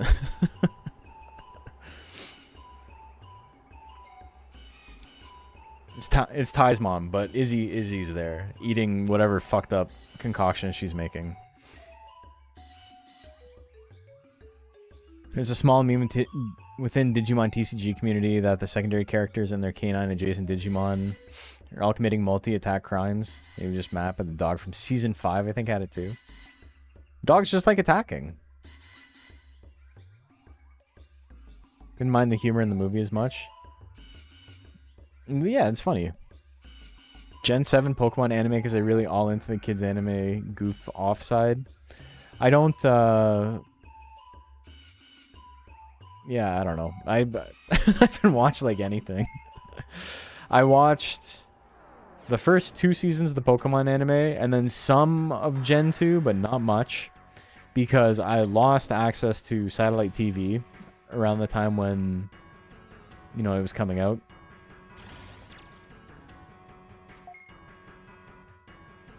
We had a pirate card and it got fried, so we just didn't bother getting a new one. Brazilian Portuguese translation had a bit of both worlds. We didn't censor Apocarimon bleeding green at the finale. Dude, the Digimon movie is so funny because it's just like, it's completely nonsensical. I actually prefer the dub. The jokes in the original sub version are so flat, and some episodes are extremely dry without the humor the dub adds. That's sick. I haven't watched the sub, but I do know, as bad as the Digimon theme song is, the Butterfly is not a good song. It's like, you're not getting handed the aux cord if you're like, oh, what a cool song. Like, no, they both suck ass. They're both really bad.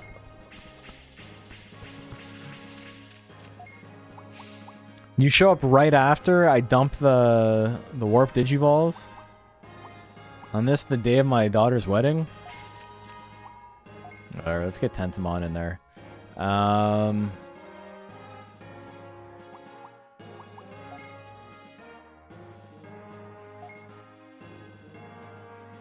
Yeah, whatever. I don't really know my plays. I think we do a little bit of chip damage. We try and mitigate damage to us, and then I try to Digivolve when I can. Dub background music is abysmal. Hey Digimon, hey Digimon. Champions of the digital world. Hey Digimon, hey Digimon. Just like every time anything happens. It's pretty nice. For me, it's easier to judge the Brazilian oh, I already read that. So far, I've only stuck with a new anime, which is geared more towards teenage group. So far, I really enjoyed it. Dub music is the millennial wet dream. It's just major key fun, you know?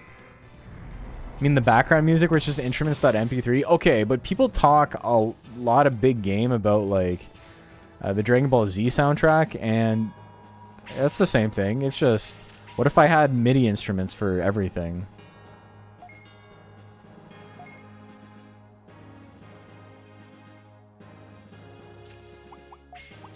I don't remember what the Digimon background music sounds like.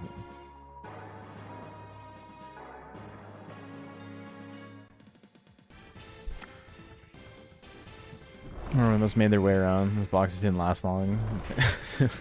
Yeah.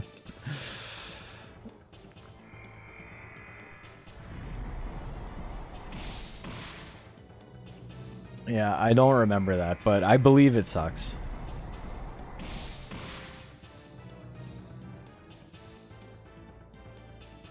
I go through phases of just like watching stuff as I go to sleep.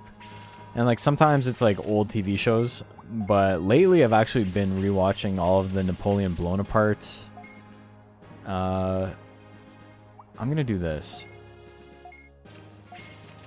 Because I want to keep Gatsumon.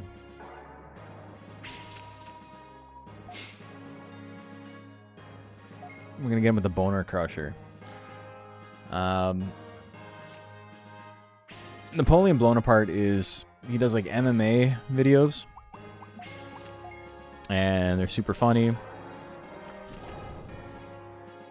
But like sometimes it's like, you know, I just watch like one of the million Red Letter Media videos I've seen like 1,000 times, or like H Bomber Guy or whatever. But before I was rewatching the Napoleon Blown Apart stuff, I had what was I watching? Anime I hadn't seen in like 1,000 years. What was it? Gurren Lagann. I was watching it, and I'm like, man, this show is like way too horny for like actual children, and it's not like interesting enough for adults. So I don't know who the target market is here.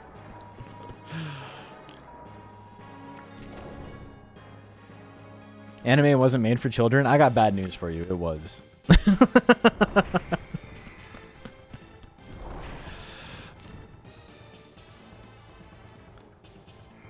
Let's watch RLM watch Samurai Cop again. Yes. It kind of sucks that like some of like the funniest shit they've watched was with what's his name? The sex pest. His dad's a director. Oh, I don't even remember. But then they like ended up getting rid of the episodes because the dude sucks. Max. His dad killed a bunch of people with a hot helicopter. Landis, thank you. Yes.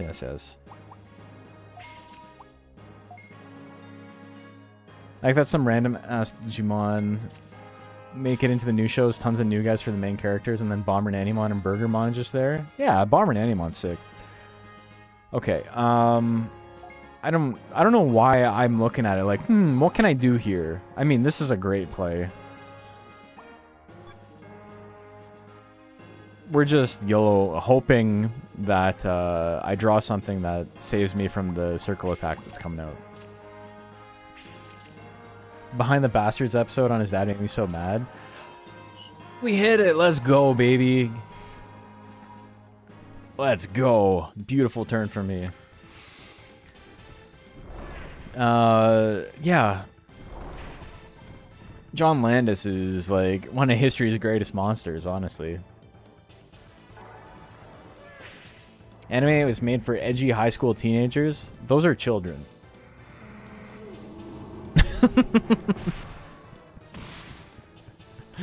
When you're in your late 30s, everybody under 20 is a child.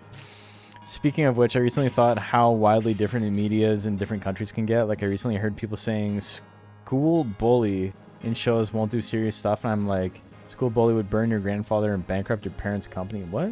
Seto Kaiba? Okay, him. And Eric Cartman.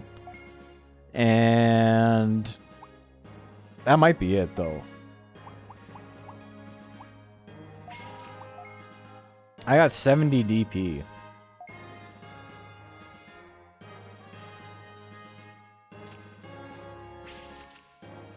Seto Kaiba is like, you're going to beat me at a card game? I'm going to kill myself.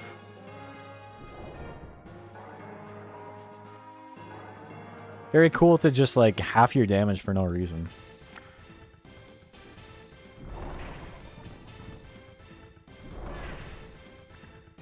What's this guy talking about? Maybe there's more I'm not thinking of. Insanely common school age shows over here. Is it really?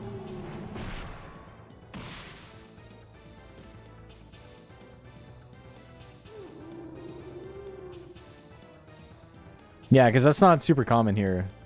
I remember being under 30. I do, kinda. Alright, I'm not afraid of you, Yanmamon. We're throwing more bones. Throwing them bones. Throwing all them bones. This has been pretty good. We've hit a couple of game-winning all or nothings, and we haven't hit any game-losing ones, which is real nice. Could definitely be worse. But yeah, we're gonna do this again tomorrow.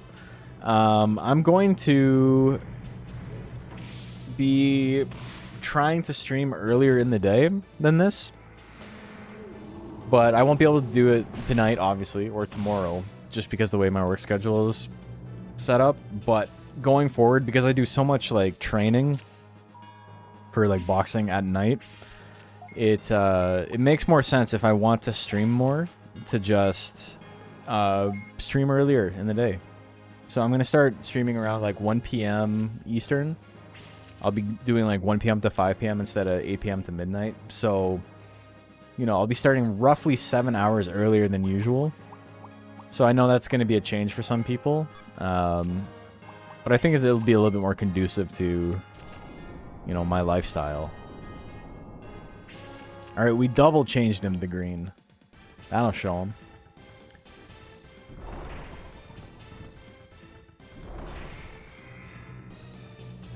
It was a different time. I wouldn't be too pressed about not watching all the animes when you got the option to go skateboarding or rip some guitar or whatever. Yeah, exactly.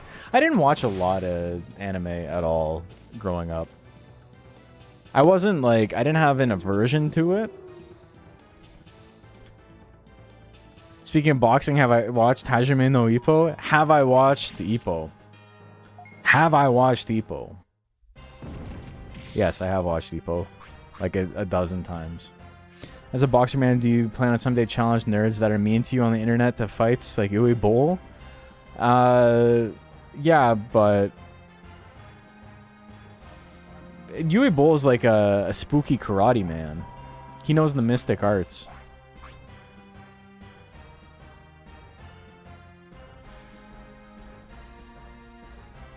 I'm not in that league. Make it a baker's dozen? 15.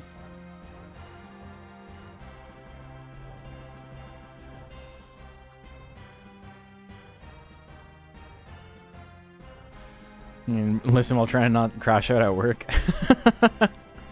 That's what I'm here for. I'm here to stop the crashing out. If you're into sports, you have to watch ping pong. Ping pong's great, yeah.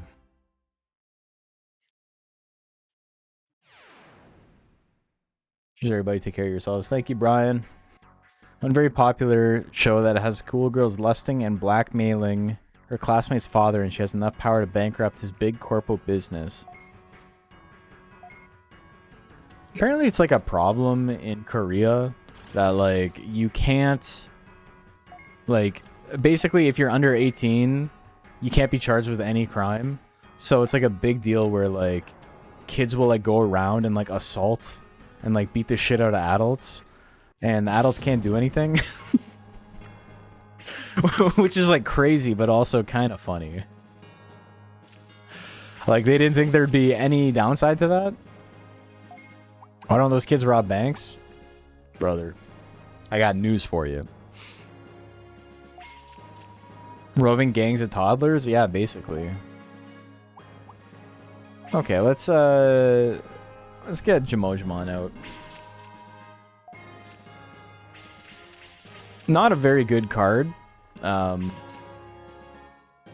gonna get my ass beat 1-1 here. Like, look at his weakest attack is as strong as my strongest attack. But he doesn't know my secret. Fuck. Oh, that would have been so nice if he didn't Digivolve. That would have been so beautiful.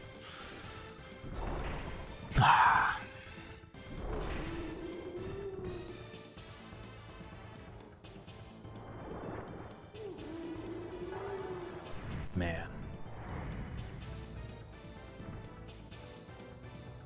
I think I might be over the all or nothing every turn, man.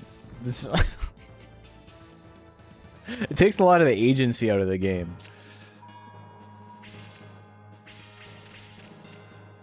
I think we played a little more intelligently. Okay, we're gonna start playing the game for real.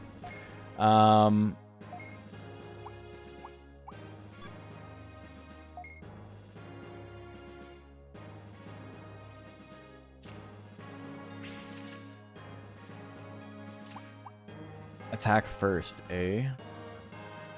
Well, I survive no matter what.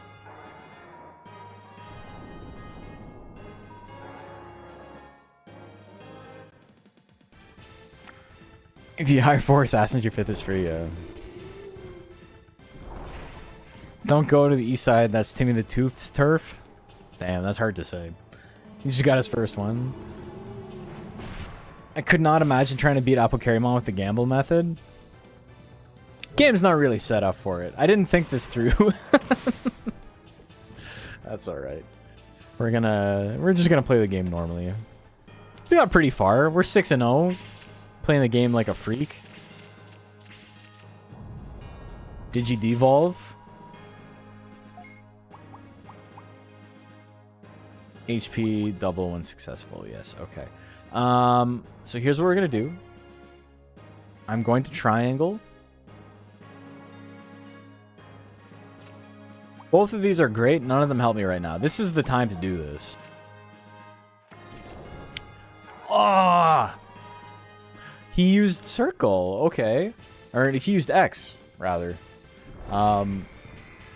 Extremely stupid play on his part. Wait, what? Oh no, the damage down was my own card. Yeah, I'm dumb. It's okay. Ever seen anyone pick Hawkmon? We're picking it because Hawkmon's pretty bad.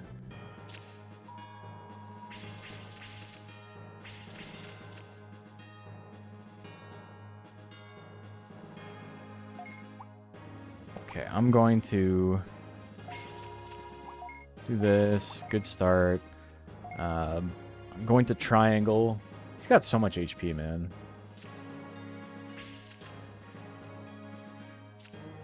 Hawkmon's my favorite of the 3. Pretty sick. It's fire failure. Okay, so he's gonna circle here. Game still as jank as I remember. I actually didn't own the cards and never played the game. It doesn't work the same as the physical card game. Come with the double punch. Hiya!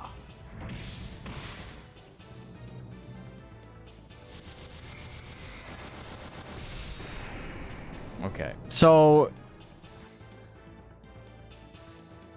is he going to... No, he drew cards last. Fuck, man. Okay, so he can't Digivolve here. I really only have one option. But I would like to minimize any chance of him doing any damage. Okay, so yeah, perfect. If he Digivolves into something, it will probably lower his HP because it'll set it to whatever their HP is.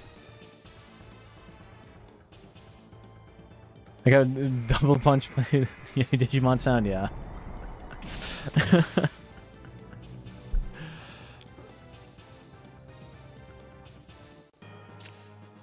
Yeah, this game is sick, man.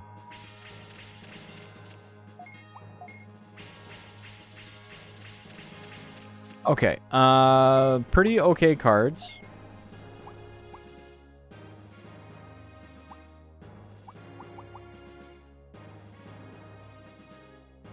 Yes.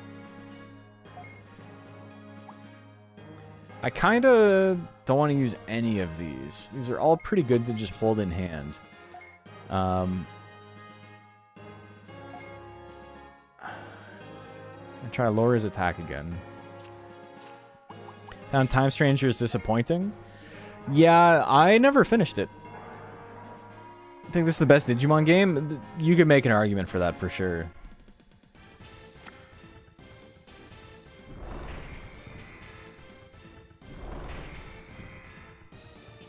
He might just sweep with Tentamon now.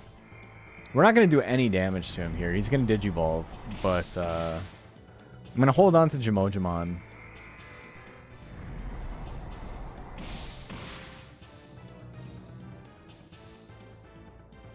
Yeah, this game's sick.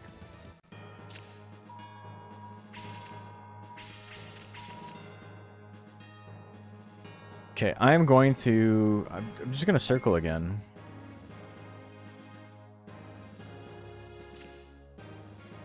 Or X again, sorry.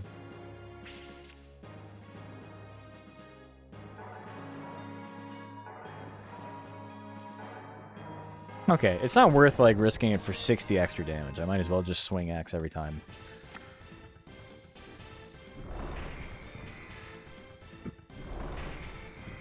Time Stranger is fine, but it wasn't worth the wait at all. Time Stranger seemed perfectly fine to me. I put Time Stranger down until they fix the UI stuff.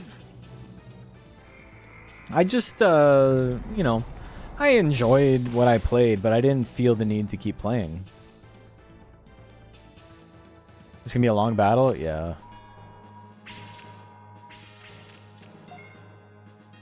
Okay, so...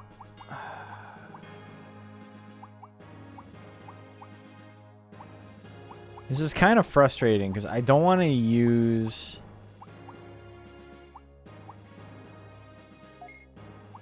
I don't want to use Digimon yet, because he can Digivolve next turn.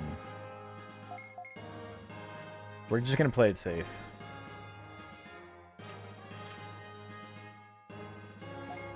And this hand is actually really good.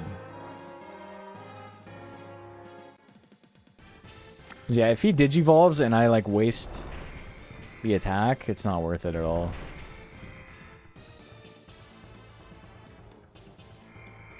New world-style game would be cool. I do like Digimon World 1. It was super annoying playing it on stream, though. People were really, really obnoxious about backseating. The amount of comments I got that were like, does he suck? Is he playing shitty on purpose? Like, does he know how much he sucks? And then when I told people to, like, fuck off, they were like, wow, you're so mean. Why do you have such an ego about this game? And it's like, what the hell are you talking about? Does he have any good champion beat sticks? Not really.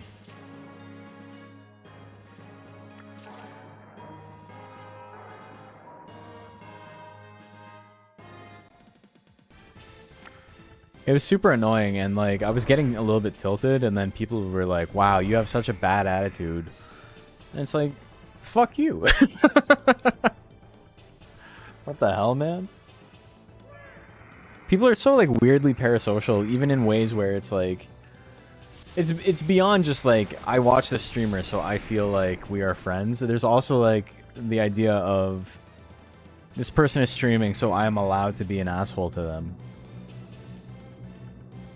I wish there were more guides for how to make decks for PvP, but there's barely anything for this game online. We'll do a quick guide after this. Yeah, I'll show you some of my decks after this.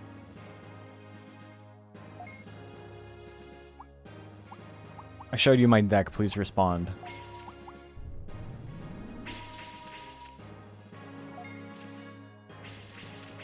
Barely any deck guides in general. Dude, that's crazy. Why'd you do that? What the hell? Can you do anything about it? No. Alright, we're throwing poop at you. Stranger's no backseating here? It's because I'm better at the game than most people.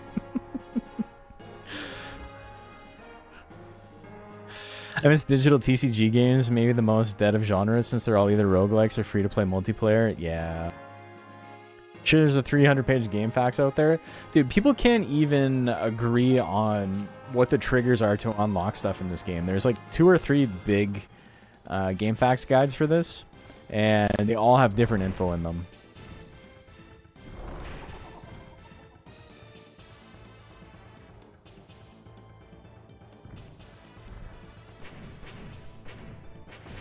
The easiest way to like deal with backseating is like to simply know what you're talking about, because if somebody says something or like gives a suggestion or whatever and it's stupid, you can use it as just like a jumping off point to like talk about the game. But like if you don't know what you're doing and someone says that, it becomes like kind of like a weird miasma where you're like, do I listen to this? Do I ignore it? Like I want to like be kind and like hear everyone's opinion, but like I don't know if it's worth it, you know. But it's something like this where I already have like the self-confidence to just roll the game doing whatever. It's a lot less stressful in that sense.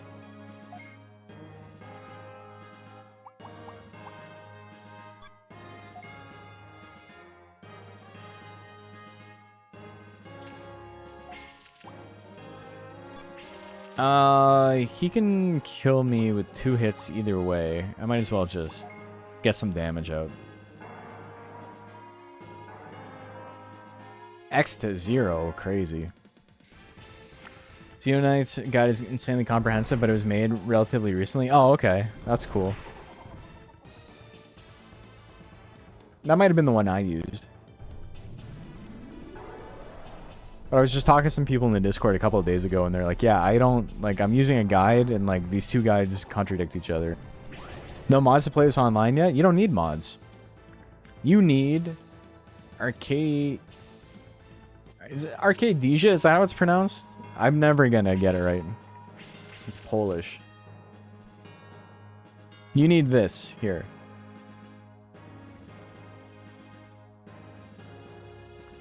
This is a client. Wouldn't Parsec work for it too? It would. But what makes Arcadesia cool is that there's just online matchmaking. Of course, you would need to find someone willing to play the game with you, but, you know, technically, in theory, if the scene gets big enough, you can just go online and look for games. What this is, Arcadesia is a client for rollback netcode for the DuckStation emulator. So all you need is you need to download this and then DuckStation and the ROMs that you want to play. But if you just go into the search bar on Arcadesia and type in any PS1 game, it'll pop up and then you can click on it and then it'll find you a download. For fighting games and stuff, it'll find you a save state that like automatically brings you to character select. There's a lot of cool stuff. A lot of utilities and stuff like that. But yeah, so the reason I'm playing this right now, and the reason I uploaded the other video the other day, is that I want to have tournaments for this. We're going to be doing it probably in August. It's going to be the first one. Yeah, you can play Digimon Rumble Arena with people. People already do that. How many PS1, PS2 era card games have we not streamed on this channel? I don't know. I'm sure there's some that like I've never heard of, and anything that's Japan only I've never played. But like we've done this, we've done Monster Rancher Battle Card 1 and 2, we've done Pokemon TCG. We have done what's the PS2 game that's like MTG for children? Fuck, what's it called?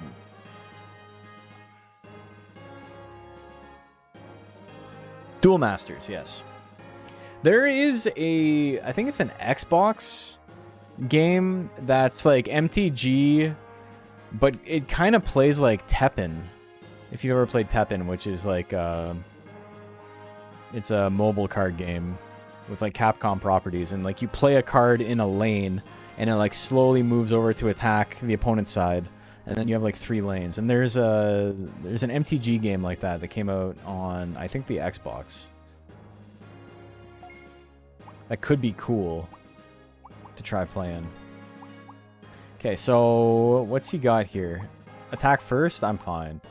We're just gonna use Dramogi. I actually have a really, really strong hand right now. Doesn't really matter what he wants to do.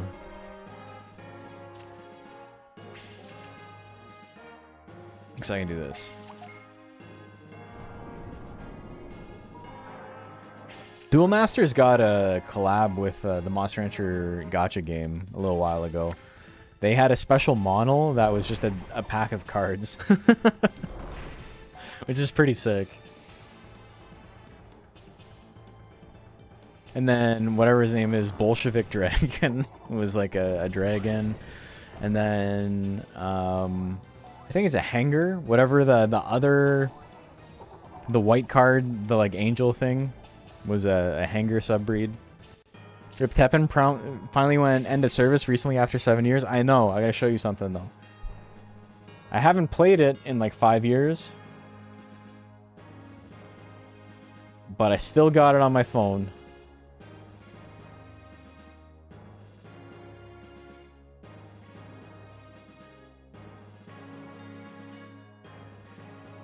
I'm glad I never spent any money on it. I think that the highest rank I ever got was like 8th in the world or something. I think that was like during like the 2nd season. And like I would play like thousands of games, and then I was just like, I don't need to do that ever again. I want to play video games. Hey, why deviate now? Thank you for the Bezo bucks.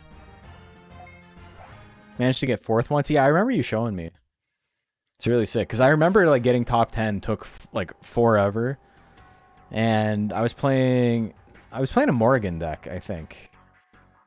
Because Retro Arch will still need to start a new playthrough on Duck Station. Do you think you can transfer the save data? If you have the memory card, you only need the memory card. You just need to go into Duck Station and locate the memory card, and you're good to go.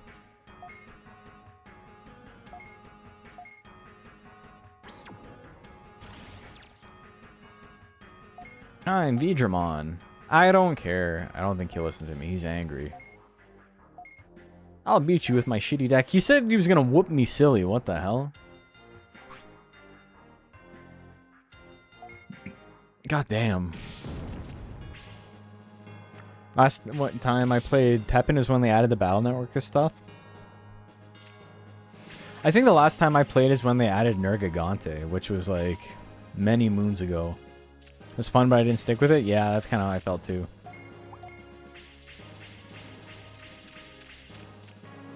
Okay, beautiful starting hand. We are going to just explode this guy instantly.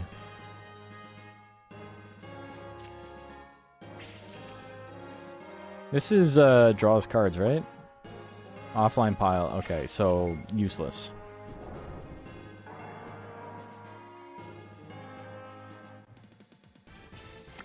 X Vidramon was the canon Evo, as far as I know. Arrow Vidramon, right? Only hung around Teppen community as a helper TO. That's cool, though. Are Vidramon, Arrow Vidramon any good? They're big. They're big boys. Vidramon is good in decks where you can get to ultimate really quickly, because its effect is if you are ultimate, your attack power is tripled. So it's like a huge win more button. Oh, you didn't know Vidramon existed. Gotcha, gotcha.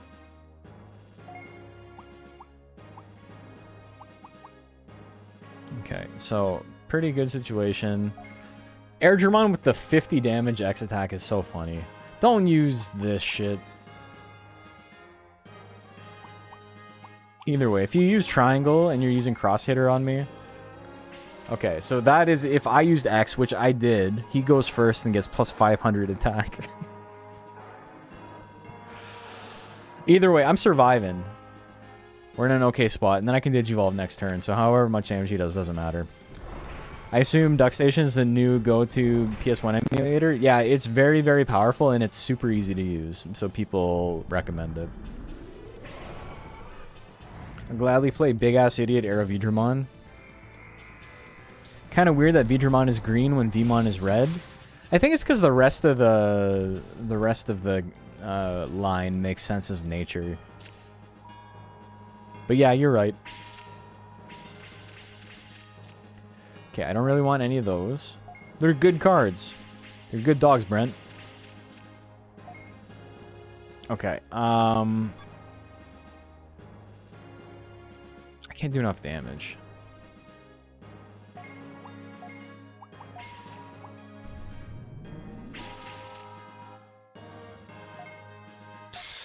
Okay, we're gonna do some triangle attacks here.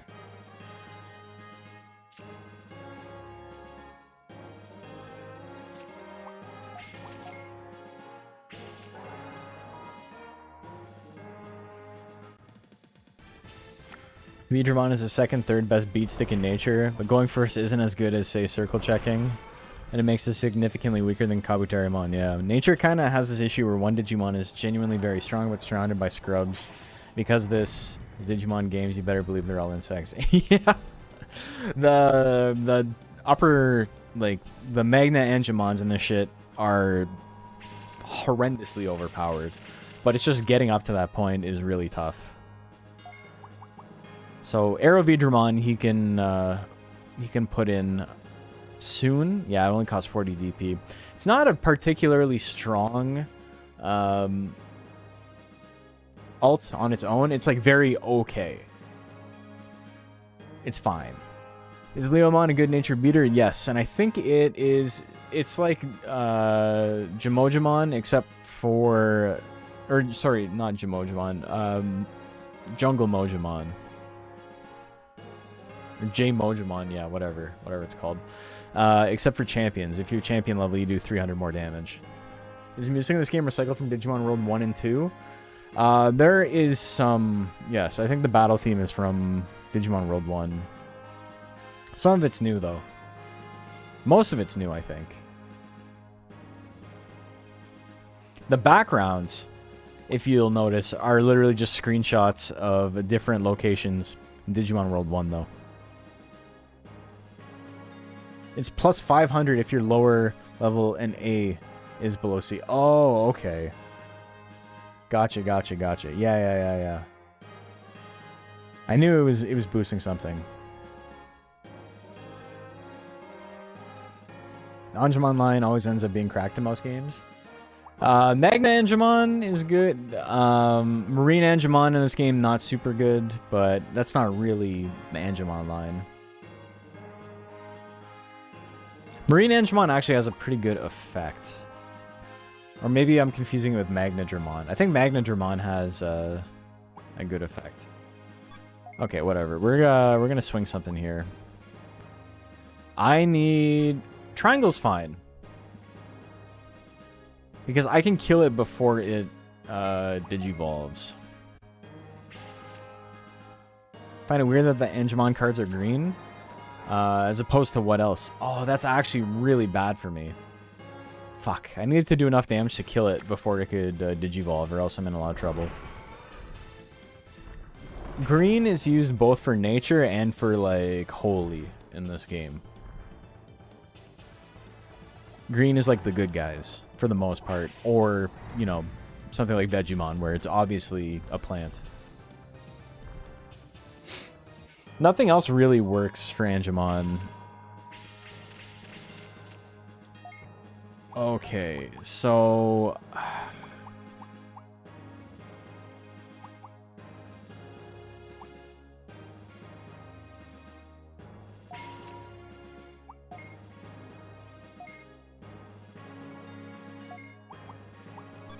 I'm kind of stuck. I'm not stuck. What the fuck am I talking about? I'm doing totally fine. I don't get to kill it. I might as well swing big.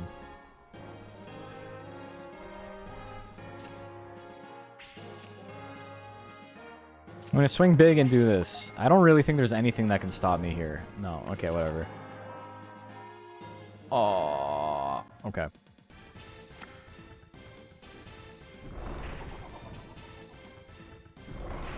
I definitely didn't make a good one, but in my rookie rush runs, Leo kind of plays weird. It secures a lot of champion chaos, but 90% of the time it's less flexible version of level manager.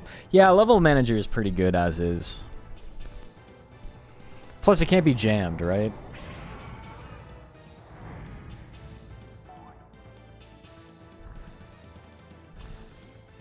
I know that black cards have really high DP cost. Yeah. They're usually much stronger because of it, though. I'm about to die. If only I could do something about it.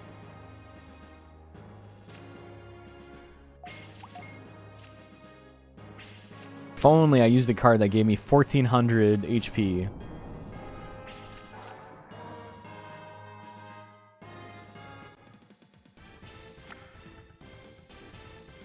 I tried, I think I have a Rookie Rush deck too, and it's not great. It's definitely the weakest of, like, the stuff I've tried. At least we get to see some cool attacks you don't get to see very often. And also poop. He like, legitimately pulls it out of his ass. That's crazy. Why'd they do that? What did he mean by this?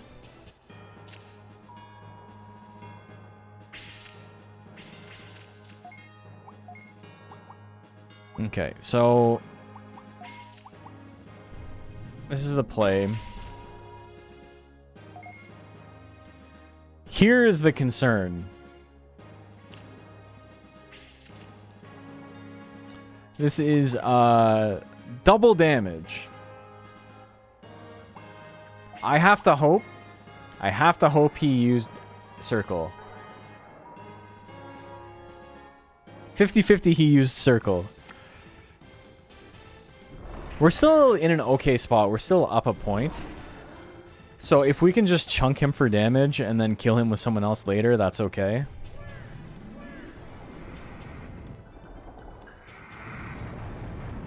$370? Okay, so Tentamon can kill him.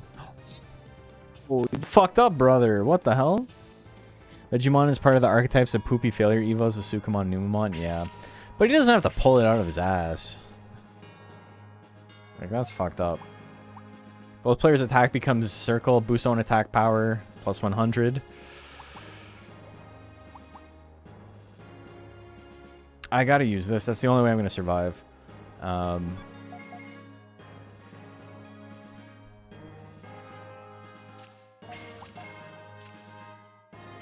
Okay, so if he doubles it, does it get lowered first?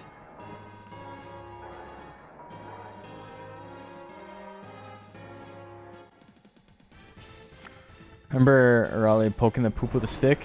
I've never actually watched it, but yeah. Poop animation is why this has a T for teen rating. Okay, so we survived the V-Wing Blade. We've survived 2 V-Wing Blades. We're actually the strongest guy on the planet. 1,300 damage, and we're living. Shrug it off, baby. Get got. Kunamon coming in big mode there. Something that feels weirdly intentional with how black ultimates aren't really that good stat-wise, and actually the good ones are all crashers who push 600 plus HP on full penalty. And it's a Digimon game there. I believe there's a good one that's also an insect. Yeah, the... Okay, this is pretty good. I'm set. The black cards that cost a lot are pretty powerful. So there's not really anything I can do here. Everything he's gonna fire is gonna kill me unless he presses X. But I'm not too stressed about that.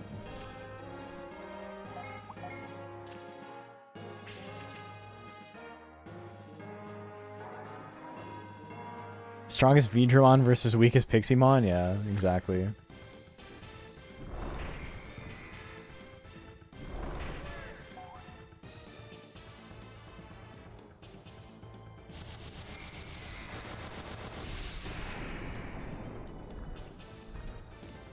Really enjoyed Phantomon so far. It's a cheaper black ultimate. The cheap ones are pretty good. Like Infermon's really good.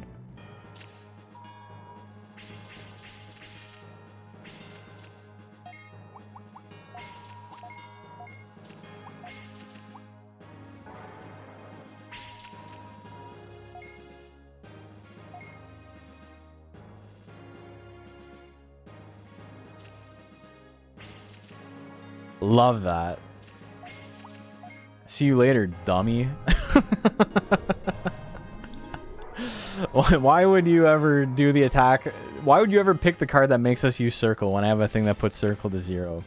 That's the interesting thing about this game and like the mind games and shit, is that you can always see your opponent's hand. So if you have something and they have something that counters it, it becomes like, well, obviously I can't play that because they will beat it, but maybe I can do something else. Or I can play it to force them to play theirs. There's totally stuff you can do. Will you be providing a save for the tournament? I can provide my save that just has everything unlocked.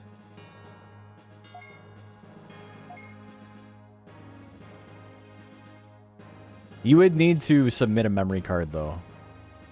Oh, I picked Circle. Oh, why? Well, that's okay. I'm not going to do any damage anyway. Okay, I get 2 cards to draw. I don't know what they could possibly be. I don't know my deck well enough to know what I'm missing. Didn't I actually get a Piximon jump scare in the World 1 stream? Yeah, I tried to kill it, and then I was like, oh, this isn't going to work. I think I got it the second time, though.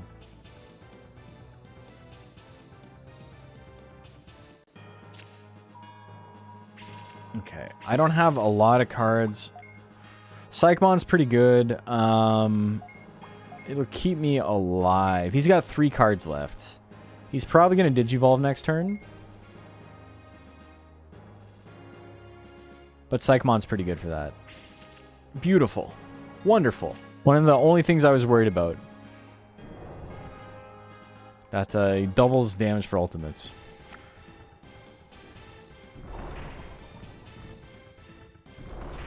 But yeah, I'm going to make a little video just being like, hey guys, doing a tournament, join the Discord. And then, you know, you can sign up now. It's the Discord's in the description of the video. But after we're done this arena, I want to show you guys some of the decks, so you can get an idea of like what's going on. Okay, beautiful for me. None, lower both players' attack 200.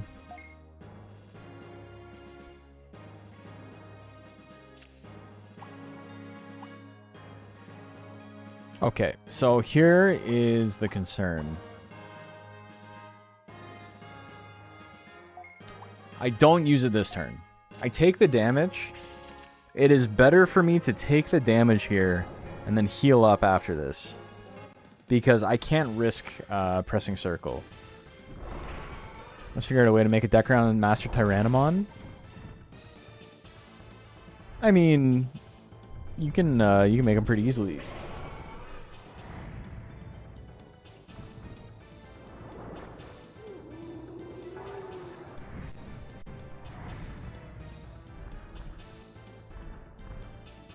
Okay, so now I'm in a spot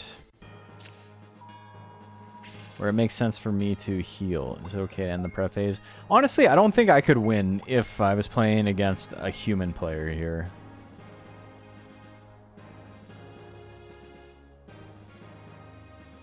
I think because my HP is low, he's going to use circle. I'm gonna press circle.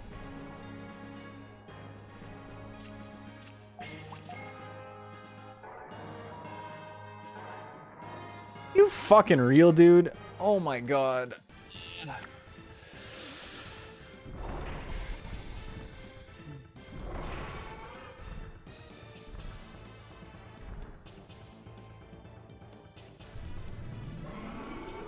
This is a really like awkward position to be in,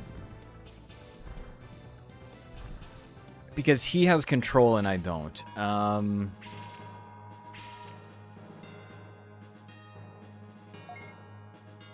That's so BM. If I had pressed triangle, I would win here. We gotta press circle again. I don't know. Realistically, I shouldn't be able to win this. Ugh. I should have pressed triangle, but I thought he was gonna press circle and then I was gonna lose if he just pressed circle twice.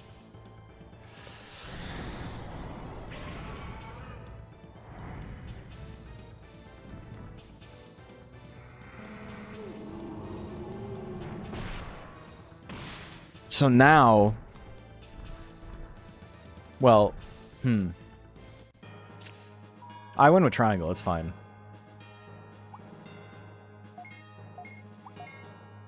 It's okay. Neither of us have any cards left in our deck. I go first. GG's, brother.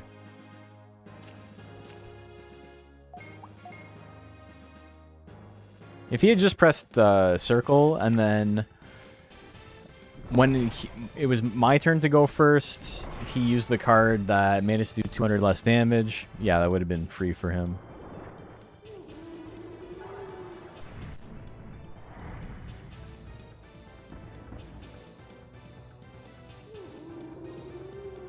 Okay, cool. I don't know how we won that. We shouldn't have won that.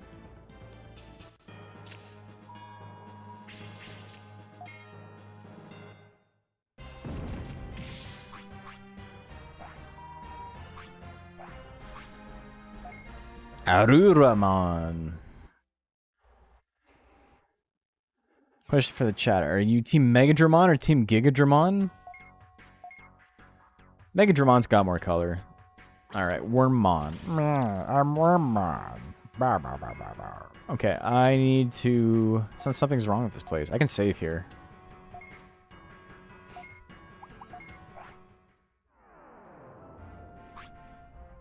How are you so likable? I feel like you don't have an enemy in the world. That's bait.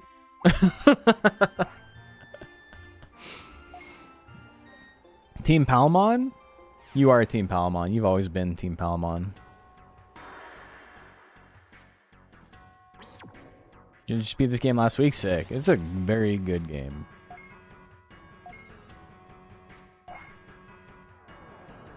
And it is a wicked sick game.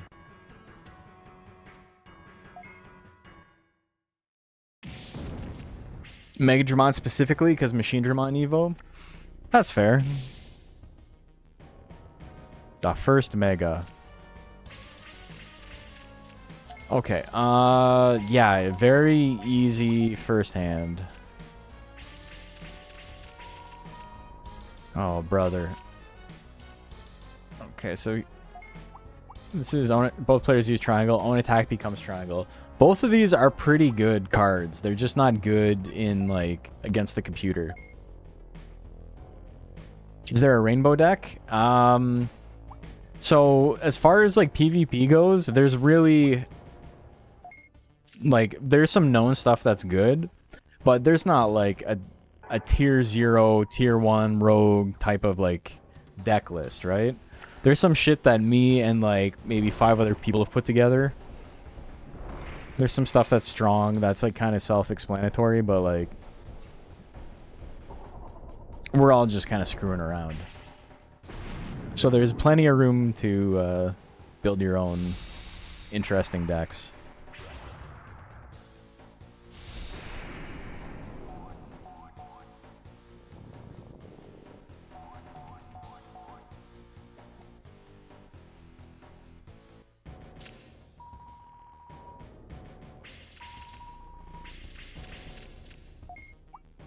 Okay,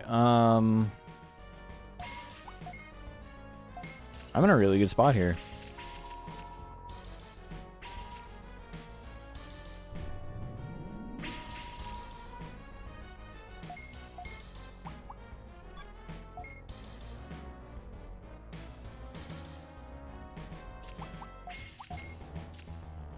This puts me up to 1,000 HP. Own attack becomes triangle. Okay.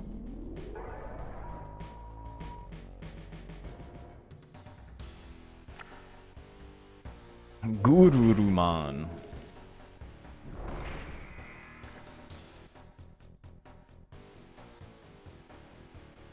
Karate Kilobyte. Jump. Ah. Poison Ride. Let it ride. God, the animations are so good, man.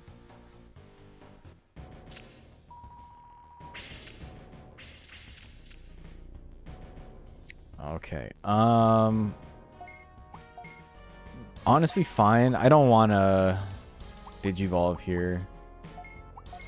I want to do some big damage.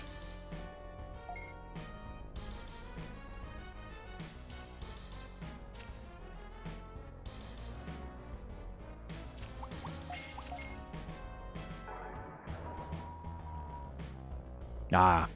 I thought he was going to use X. They made more Digimon games with these graphics. I buy them so fast. I know, right?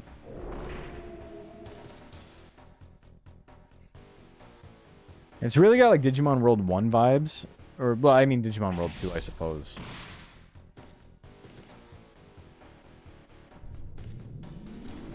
Okay, so triangle again, not too bad. I'm actually in a really good spot because that means by playing the Akunamon of my own, he can't kill me next turn, which is nice. He's got... Oh, he can. Okay. Whatever.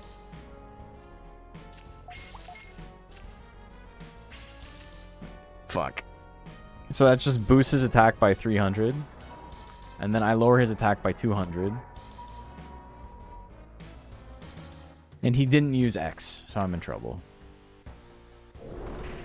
Has a mix of Digimon 1 and 2 designs with smoother animation. Yeah, it definitely has the best animations out of all the games. The Chaos Blaster? No. I've been chaosed.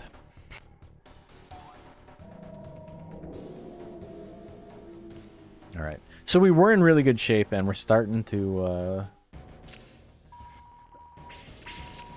starting to panic a little bit. No, I lied. I'm fine.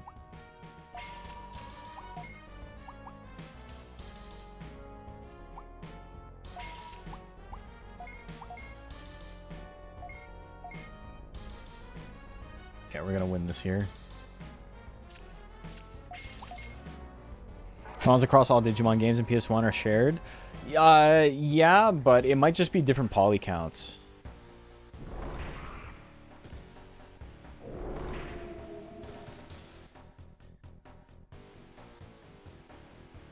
X-Tyrannomon? X-Tyrannomon would be rare type. Yeah, it'd be yellow.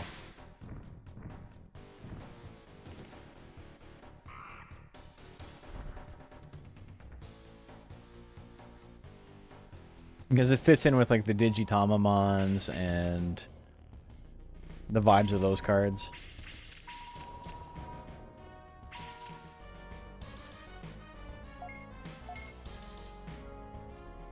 Alright, now we get to see El Toy Agumon work for the first time. Basically, if you have an empty hand, your opponent's attack goes to 0, which is pretty easy to set up. In the current card game, yellow is the most cancerous color. They can all be really bad. They're all really strong except for green. And green's not bad. It just doesn't have as many options to be, like, instantly win as all the other colors do. If you think the other colors aren't, like, extremely, like, insane to deal with, it's, you just gotta play the game more. Appreciate that the models are Digimon in the game, or damn it. Dude, your comments, I'm sorry, man. YouTube hates your comments. I don't know why.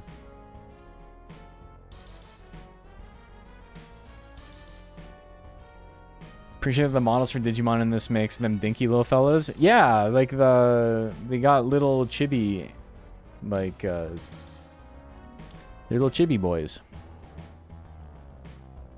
El Toy Agumon is his favorite rookie. I know Macho loves Agumon in general. Or sorry, he doesn't love Agumon in general. He loves Toy Agumon in general. Like Rurumon of the Yama Wolf. It's like I'm a dog. Yeah, he's got a big goofy head. He looks like a little puppy. What do you have? Own X attack is doubled. Pretty good for a Rurumon, but we're not gonna have to worry about it.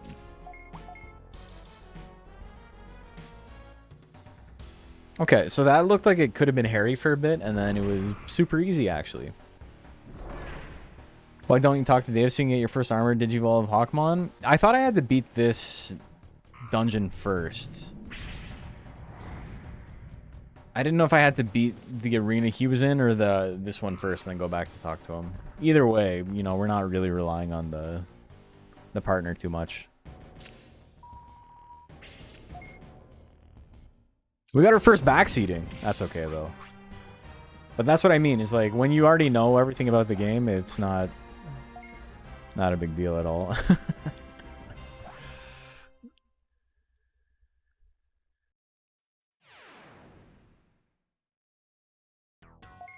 Oh no, I lost. What am I going to do? So normally I think black is the worst. Its best game plan for that is warp. And green, no, you're playing black wrong if you're worried about warp.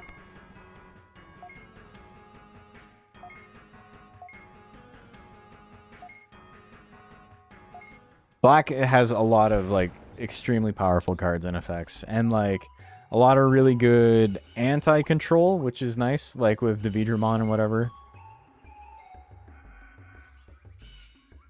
Garurumon's really good for it too. Okay, let's save here.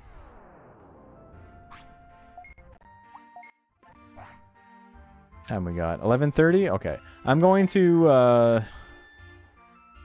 change memory cards real quick.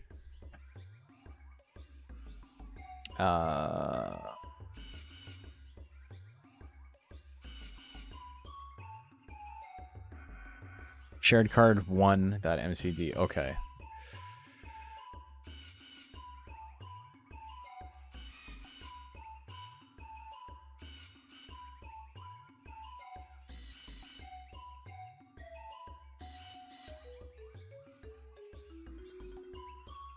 There is no documents, dock station.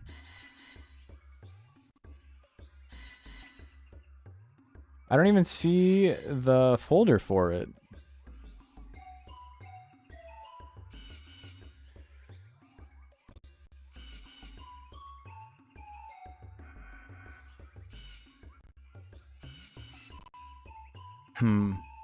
I'm afraid if I do this, it's going to get rid of it. Give me 1 second.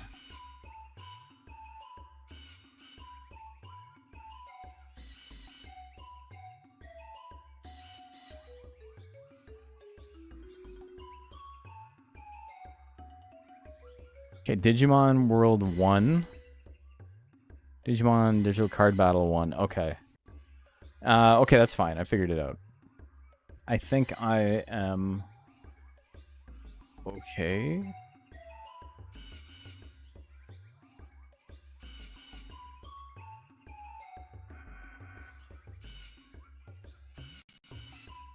Let me find... okay,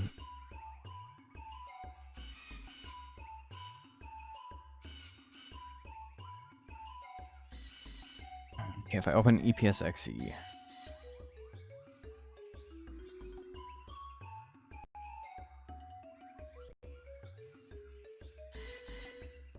It's not a hobby boolean, is it really?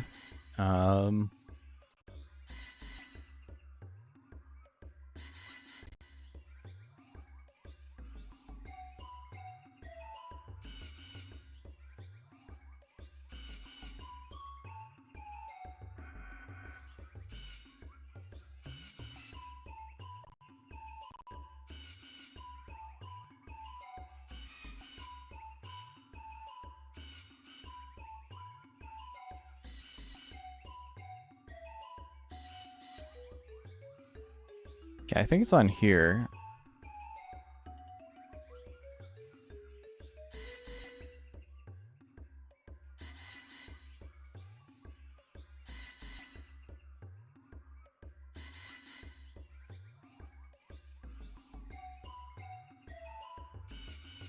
Okay, let's see if I can find this.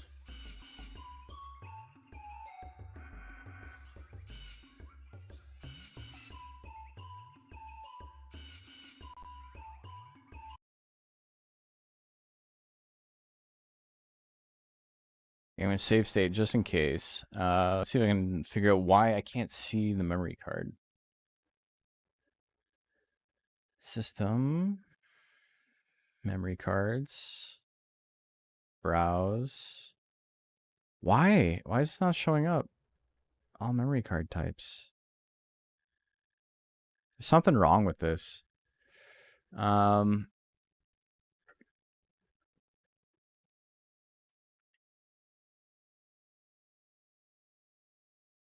Yeah.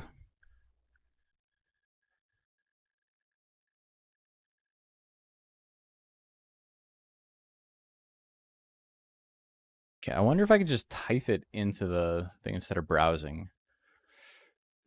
Mem cards.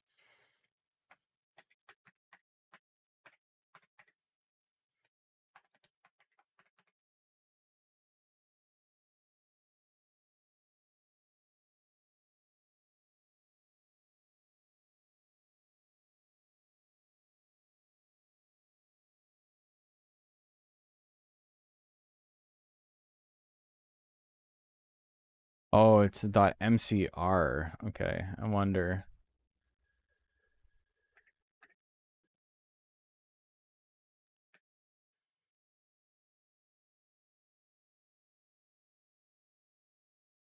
Okay, let's see if I set that up.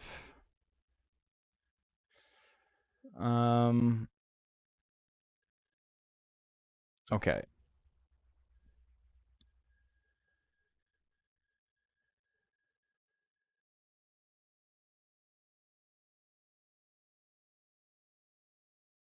See if this works.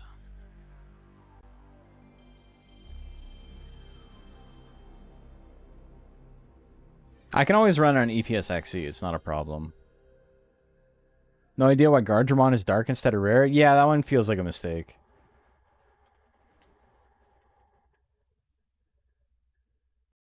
Black feels like the worst. I think black early game is kind of bad, but it's the top level of its cards is like unbelievably powerful.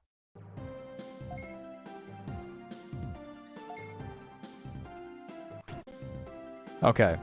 This is a file for sure. 125 hours playtime. Let me show you some decks. Also, no spoilers because I'm in the same spot.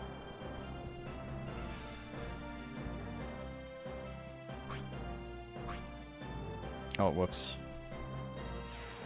But yeah, we can look at cards if you want to see the cards. I'll show you decks, and then we can look at some cards. Bird and Bug deck, 5 booms. I give it 5 booms on the scale.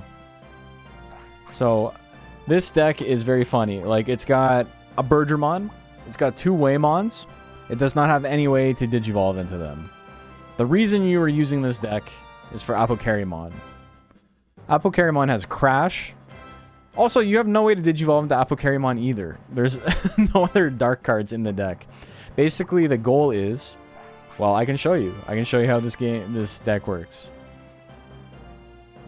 And then I'll show you the next one. Actually, okay. I'll show you all 3 decks I have right now on this file. 2 of them are very good. Then there's a Rookie Rush deck that's like not great, but it's there. Bird and Bug deck. This whole deck revolves around setting your opponent's attack to circle and countering it. And then setting your opponent's HP to 200. And using San Yanmamon's first attack, X attack, does 210 damage. How do you video edit so well? Any software I need? I have professional experience? No, I do not. I don't have any professional experience. I use Premiere, but DaVinci's good if you're starting off. Also, all of these cards are insanely powerful. Devil's Chip. This card, 1 card from hand, boost both players' attack power 600. Both attack players' power becomes 0. Opponent's support and option effects are voided. Own level is lower. Switch HP with opponent. The holy cards, the 7th cards we might have to ban as well. They're just genuinely very good. Rosemon's Lure is a 1 of that. You can only get 1 of this card in the game, but it's basically an auto include in every single deck. What's the point of Apocarimon's support effect? Hold on, let's take a look again. Own HP or have change own specialty to dark. The point of the effect is that it's bad. A lot of darkness monsters have bad effects, so it makes gambling with them really difficult. And that's kind of the point, is that it sucks.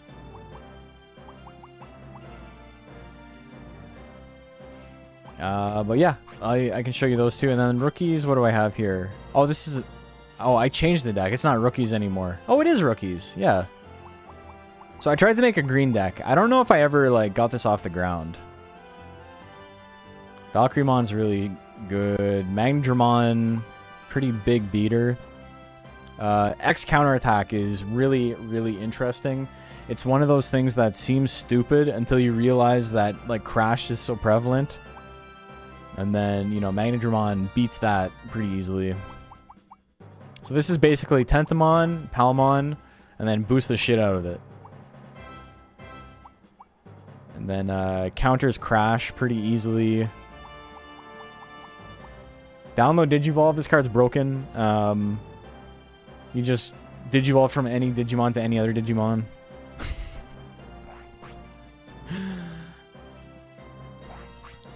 Oh, hold on. I want to see what's the... 427 battles, 413 wins. 57 battles, 47 wins. 3 battles, 3 wins. I may have used one of these decks more than the others. No. Yeah, let's battle some late game... Some late game peoples.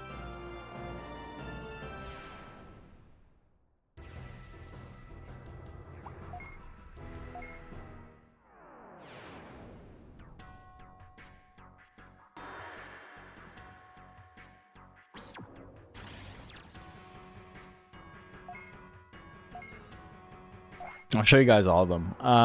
We'll start with Bird and Bug. Special Digivolve also pretty good. Yeah, because it doesn't work the way it's supposed to. Special Digivolve is a card that allows you to Digivolve from one specialty to another specialty. So you could do like a red rookie into like a blue champion. And it's supposed to be like, if you pay 200 additional DP, you can make this happen. But it's actually fucked up, and what it does is it adds 20 DP. So it's a Digivolve to any other color and also gives you plus 20 DP. Okay. I got first attack, so I win instantly.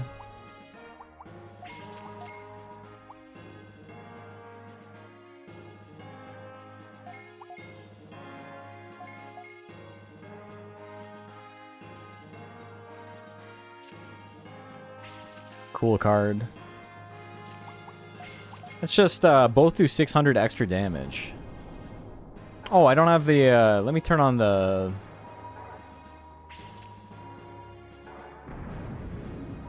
Let me turn on the effects.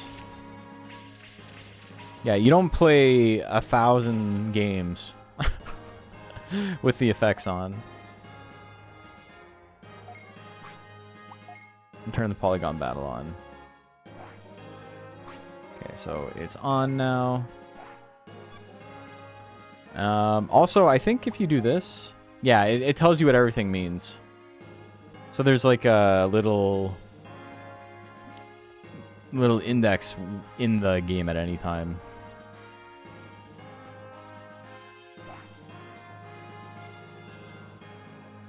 Okay. What do I do here? We do circle, and then we give myself 1,000 more HP. No, we don't do that. We just chill for now. Because he can't kill me. It adds 20 DP to your DP, and then you can Digivolve to any other color. Yeah, it's not supposed to do that, though. It's supposed to be...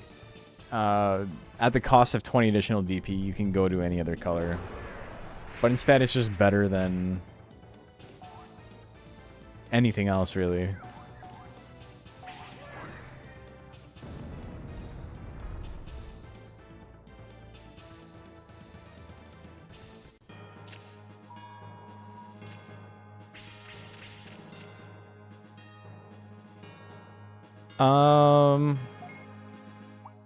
Yeah, okay.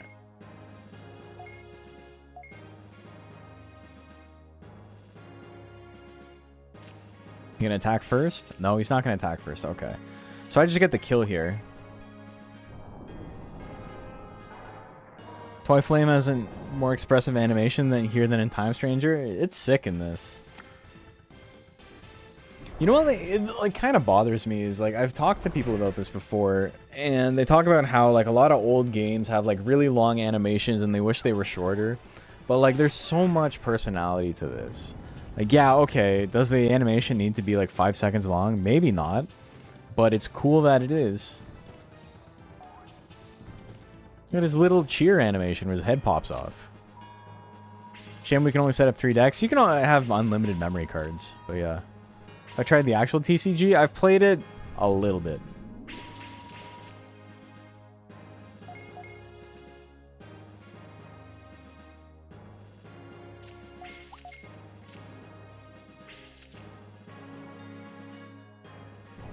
Life's not so fast. Boom on 5 seconds for some quality animation. Yeah. First attack is set. He loves to use that move, man. We haven't even seen what makes this deck strong. I've just been using good stuffs. Basically, the strategy with this deck is that you have a lot of cards. The bird and the bug. The bird is Penguinmon, and the bug is Sanyanmamon. Sanyanmamon has a first attack. Like, his X attack is, you go first, you have priority. That does 210 damage.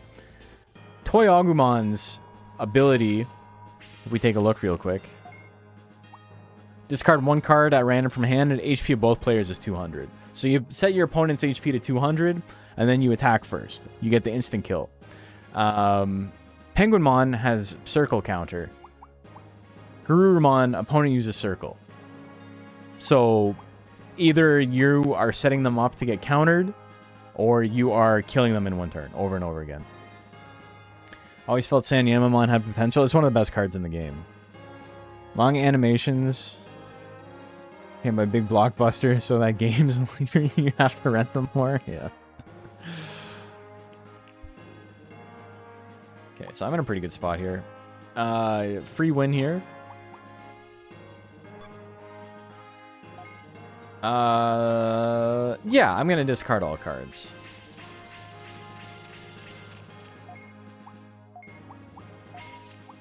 But also with Sanyamamon, because no deck. Sanyamamon's actually the first Digimon we've seen that has an attack, a triangle attack, stronger than its circle attack. So there are, like, outliers, right? But imagine going first, 210 attack, and then also using the chip that makes you do 600 more damage. So I have a guaranteed first attack for 810 damage. Hey, Necromango! Welcome, welcome. Thank you. Very kind of you.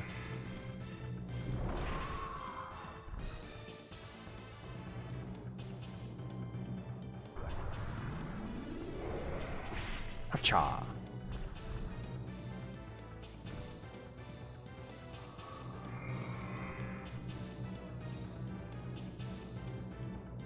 Yeah, Sanyamamon's sick. It's one of my favorite cards in the game. We didn't really get to see it do anything, but I think you understand. You get what the deal is. I have a full set of every card on this file. I may or may not have cheated for it after I beat the game, but yeah. But I get to show you the funny one now. So that's like a pretty good deck with a lot of counters. Like a lot of contingencies for a lot of other strong stuff. This is just hope it works. But it's very funny. We're gonna see a lot of ultimate play here.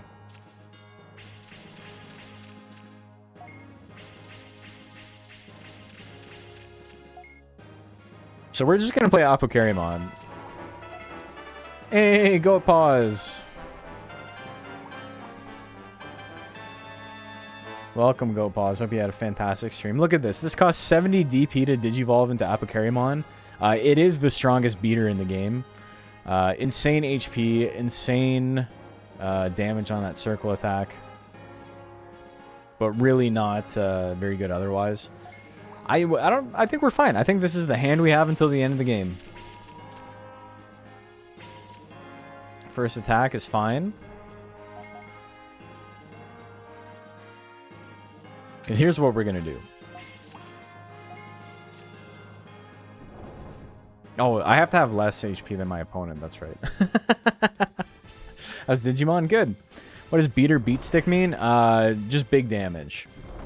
Like vanilla, no real effect, just chunking for damage. Okay, yeah, so it's going to do 350 damage to me here. We're going to crash, though. My HP goes down to 10. But I get to do a big chunk. And now, a little bit spooky because he is first attack. And I played it wrong. But I'm first attack.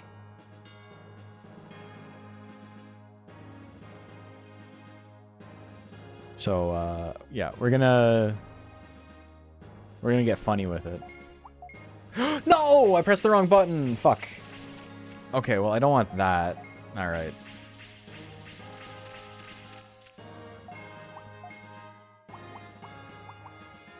Both of these are good.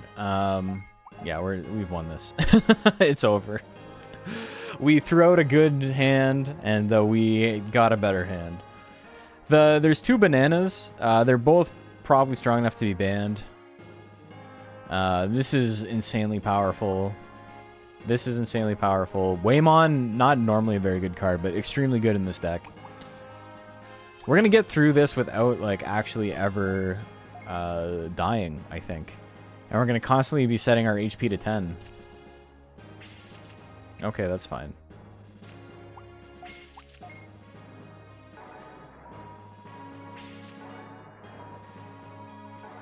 We're just gonna keep self-destructing.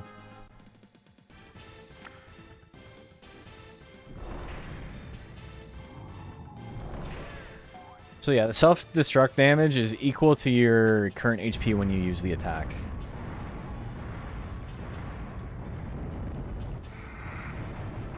So it might feel like overkill, but not too bad.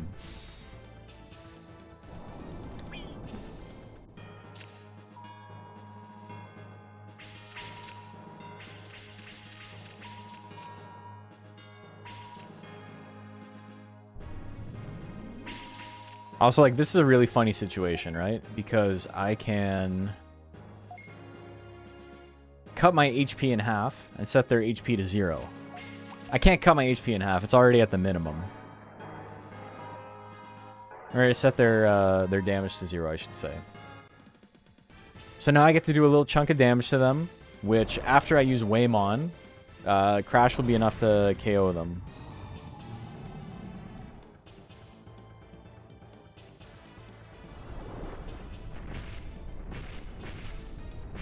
Cool attacks, man.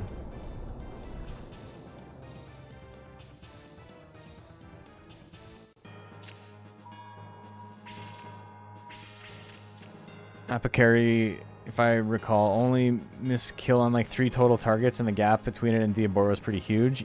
Diaboro misses Tentamon and Gabumon, while I think Apicary only misses Atamamon, Snow Gaburimon, and Snow Agumon. Yeah, because they have like 700, 720...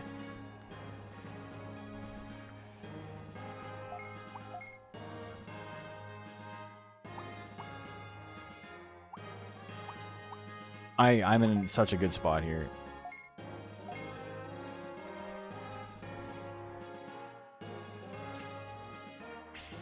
Okay. So he's gonna go first, that's fine. That's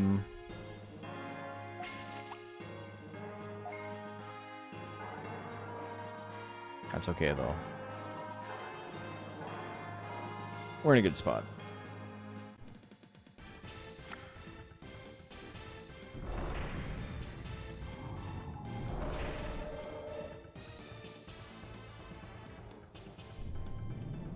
Bit speed. Pew. And we're gonna explode again. We're just gonna keep exploding. And when you can have 4 of this guy in the deck, you don't even need to like augment his HP over and over again. You can just like sacrifice it once you're up 1.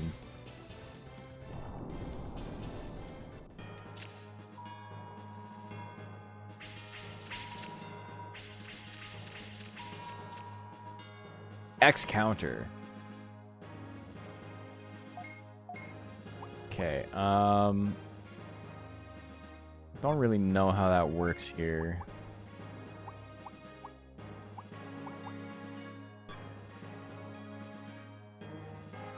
Let's see. Let's see if it counters the damage. I think it stops me from attacking. I don't think it does the crash damage. Maybe it does. I think it does damage equal to his... Well, we'll find out. I think it does damage equal to his HP. Maybe not. Found a way to reload a grenade is what this deck feels like. Yeah. So, okay, how much damage are we looking at? Oh, it does. Okay, yeah. I guess that, yeah, that makes sense. That's why I have the X counter attack in the other decks. Muchomon, secret tech, man.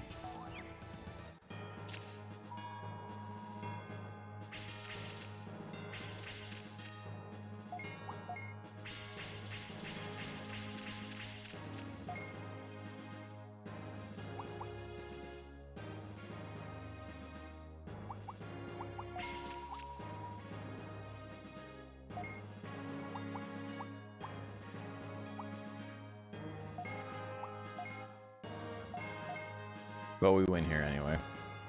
Muchamon just saved the world.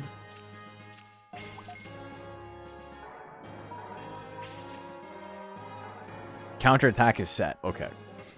Good for you, brother.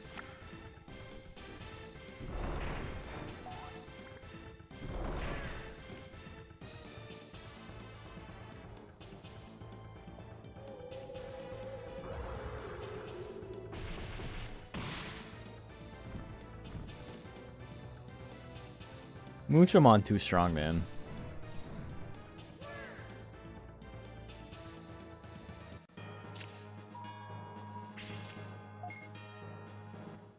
But yeah, so that's a fun deck.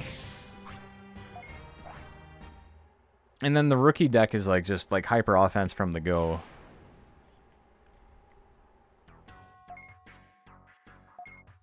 What's so funny about the yellow-blue deck is that I didn't have to do any of the control shenanigans that makes it really powerful. We just beat it without having to stress at all. Because everything else in the deck is really strong as well. Let's do the rookie deck this time.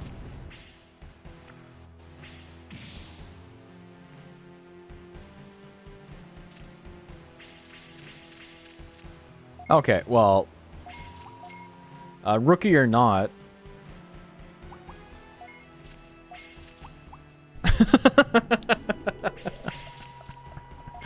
we can just do that.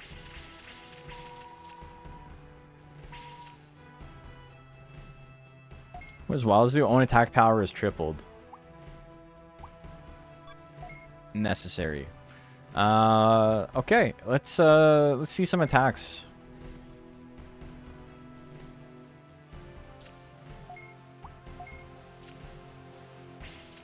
Any Digimon you think are worth banning? I don't know. I don't think so. Not yet, anyway.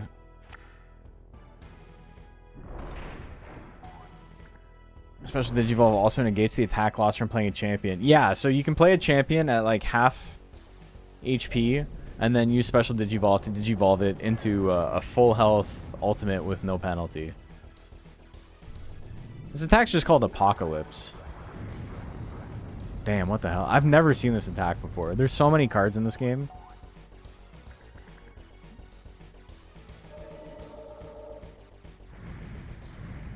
He just flew away. He's like, I'm out of here.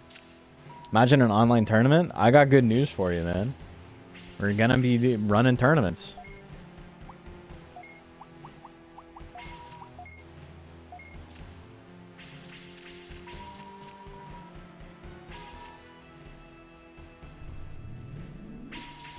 Very cool. We are going to just kill you here, though.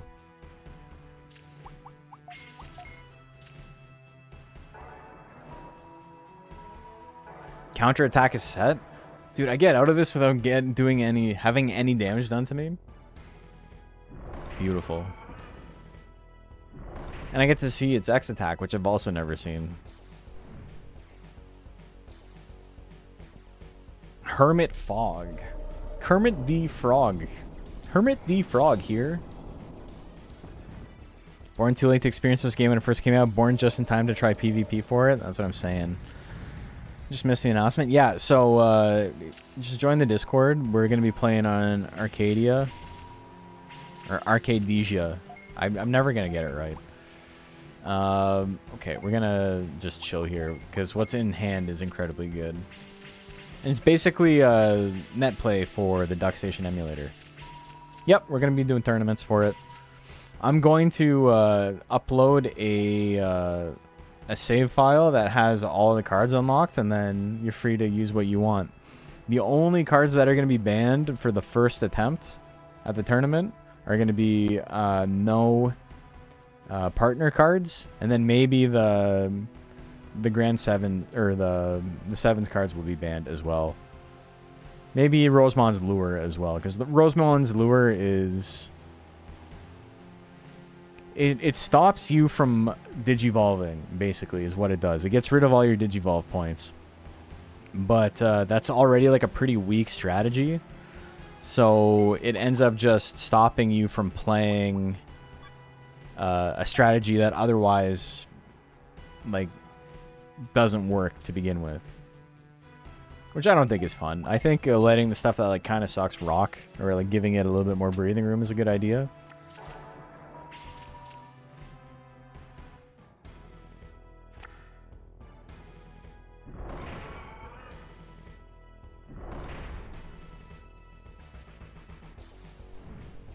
But yeah, I'm gonna make a quick little video on how to set it up. Very, very simple. It's like the easiest emulator in the world to use. And then, yeah, that'll be that. Okay, so we didn't get to do any of the Rookie Rush stuff either. I've shown off 3 decks, and 2 of them, like, we legitimately didn't get to do any of the fun stuff with it, because we just drew the God Hand instantly.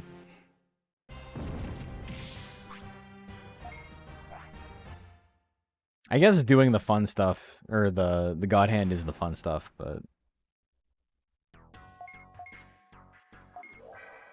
I won, yay!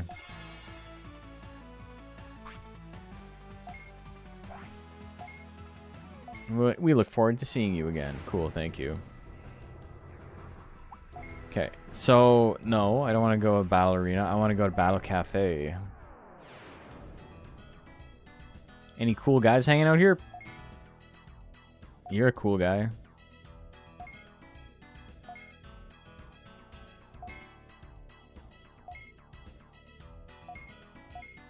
Yeah, let's battle Imperial Dramon.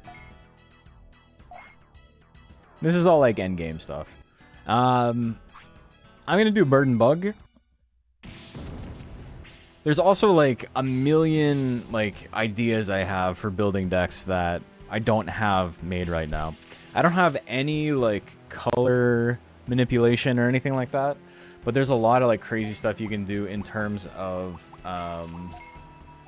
changing your opponent's color. And then like for example, this is if opponent's specialty is fire, reduce opponent's attack power to 0. Lots of cards that are like your opponent's specialty is now fire. There's tons of stuff you can do. All right, so we're actually gonna see how this deck is supposed to work real quick.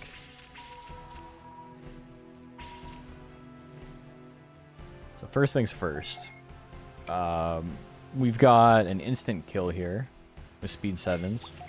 This makes me go first and gives me plus 200 attack, one of the strongest cards in the game. And I drain HP on the hit. So I'm going to drain 500 HP here. I think I've won, basically.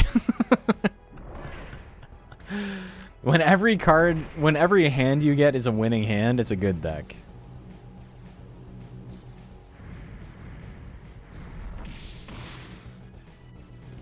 But yes, there's so many powerful cards that are not in the decks that I've shown off. We'll go through the... We'll take a look at some of the cards after this. I can't stay up super late. We can maybe go another half hour. Okay, yeah. So you're going to see...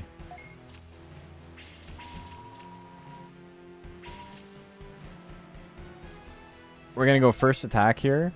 Does he use Shogun? Oh, I have to go first.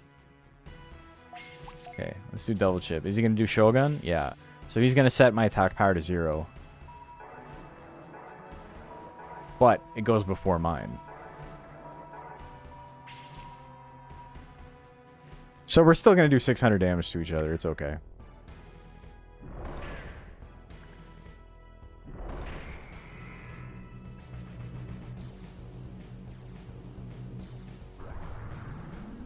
It's my favorite armor Digivolution. Submarimon, probably. I'm a big Submarimon fan. Or Submarimon.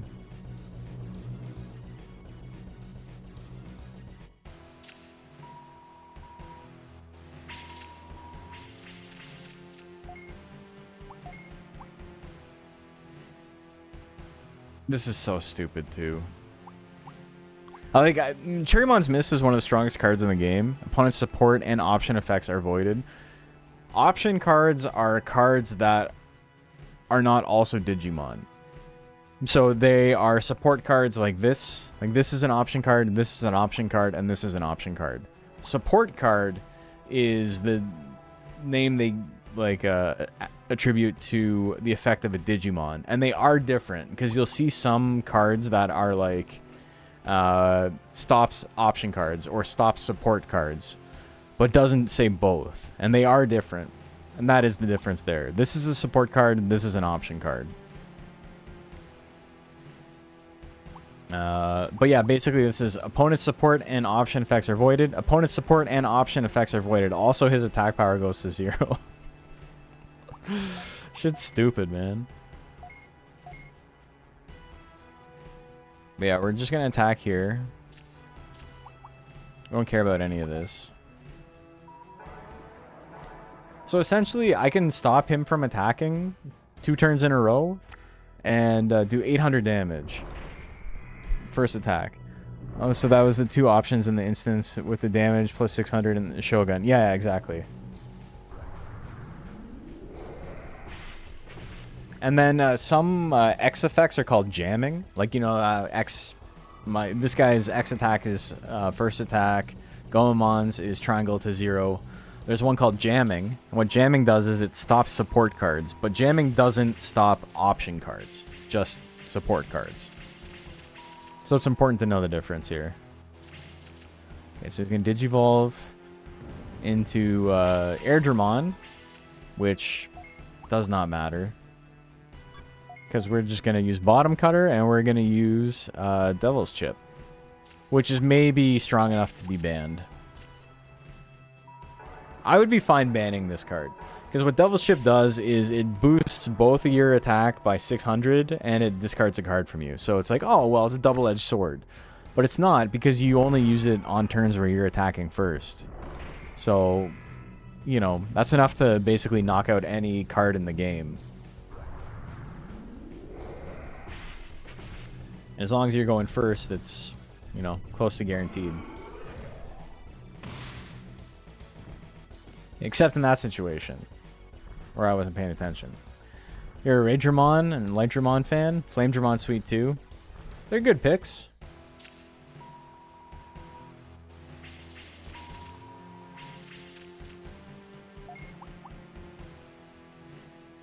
Okay. Let's get rid of this hand. We can come up with something fun. Own attack power is boosted by number of own HP. I mean, it doesn't matter. None of this matters.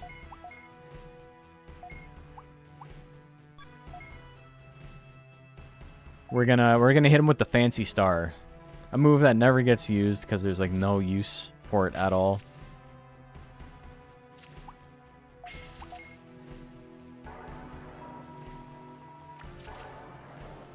Cool, man. Mostly counters? Yeah, but it's not great anyway. 7's cards are insane. Yeah, they're very, very strong. El Toy Agumon is not a card you like ever want to have to actually use as a Digimon. You always want to use it for its ability. I'm kind of realizing now too that El Toy Agumon's effect, while very good, might not work super well in this deck because it requires you to have 1 or fewer cards in hand. And I have so many option cards, which are like, you can't dump option cards for DP like you can with Digimon. So it will be hard to get my hand down to 1. I haven't done a lot of testing. Like, I've done testing with the decks, but I haven't done a lot of testing in terms of, like, how optimized these are. They're good enough to beat anything in the game, but maybe not necessarily versus other people, you know? Devil's Chip plus attack versus OPAF, yeah. Imperial Dramon, that's big damage too. There's 2 Omnimons. There's a Fire-type Omnimon and an Ice-type Omnimon, which would be, you know, expected, I think. Or Greymon. But, like, yeah, if you can compare, like, Imperial Dramon, 980 damage on its circle attack. 2nd strongest attack in the game. Oops. And ultimate, technically. But then you also have... I keep pressing the wrong button. Then you also have, like, Meteormon, right? Who is still also technically an ultimate. But its strongest attack is, like, 200 damage less. It has 800 less HP. But, like, the DP points are a lot lower, so it's a lot easier to get into Meteormon. In theory, anyway. What are some other really good ultimates? Or some cool ultimates, at least. Vikemon. Vikemon's really hard to get. I have 6 Vikemon cards. I don't know if you can get 6 Vikemon cards. I don't think you can get, like, 6 Omnimon. I think you're, like, limited to 1 of these. There's a few cards that I think you're limited to 1 or 2 of. And, you know, I may or may not have cheated to get the rest of it just to have a file I could give other people. But we can put it in the rules. Some stuff can be limited to 1. Omnimon 2. Big cannon. Huge triangle attack. Metal Seedramon, super fun. Big HP card. Metal Garurumon. Pretty good card as well. If own cards in hand are 3 or more. It's basically the opposite of Eltoy Agumon. So this combined with Eltoy Agumon basically guarantees you can always lower your opponent's attack power to 0.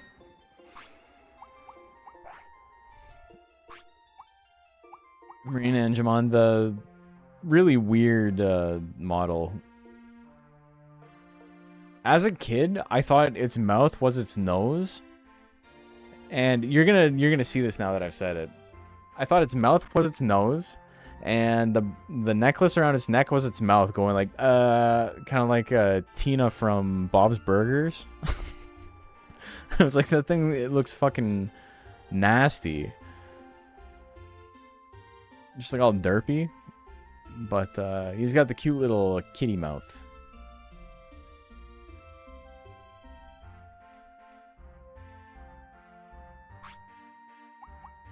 Zudomon. Big HP again. Mega Seedramon. Waru Seedramon. Big Brachiomon. 2300 HP. Really low damage for an ultimate, but huge, huge HP. That's kind of what blue cards do in general. Bloomeron also 960 triangle attack is fucking crazy, dude. Wait, no. That's how much damage I've done with it. It's the number on the left is while playing the card, how much damage you've done on this file. 480.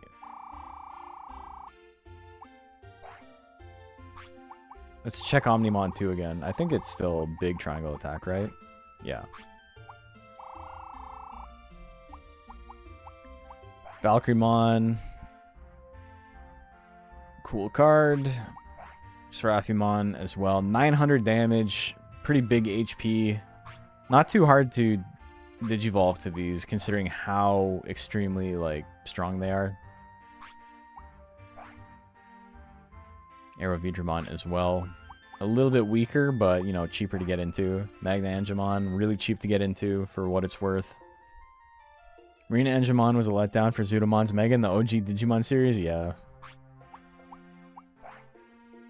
Sylphimon. Angewomon.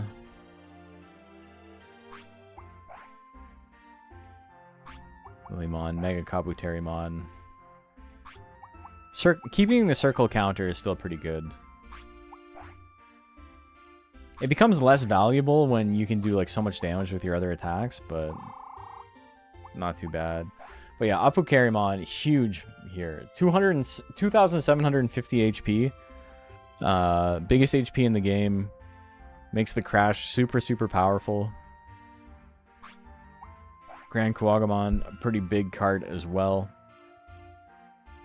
50 DP, not too bad for how big these numbers are. Doesn't have any effects though on its circle, on its X.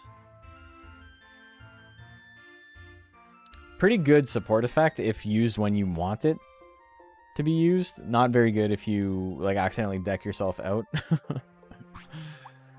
The Aboromon, also really good card. Own HP becomes 10, change opponent specialty to dark is so funny. What a stupid effect, man. Venomiotismon, another big card, really expensive to Digivolve to. Piedmon, pretty okay. 400 damage jamming is really good. Pretty good support effect too. Machine Dramon, just a big beater. Just doing big damage. Infamon, really, really low HP, but look at that, 20 DP. Extremely easy to get into it. Basically, what you use Infamon is to just heal your guy.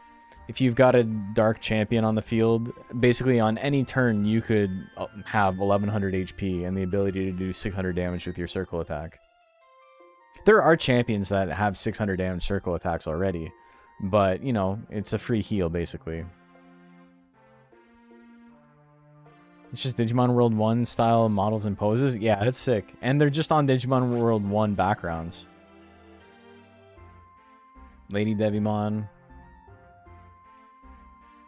Pretty okay card as well. The Eat Up HP is always good. Iorismon is basically the same thing, except slightly worse. Like, the numbers are pretty similar, but he has a little bit less HP, and it costs more DP to go into him for some reason. The interesting thing about this game is that the HP number is not max HP. It's just their base HP. You can always go above that. Megadramon, big damage again. Good first attack on him. Good effect as well. Skull Greymon, huge attack. So many like 900 damage attacks on the dark side. Phantomon, really cheap as well. Basically just Infamon, except easier to get.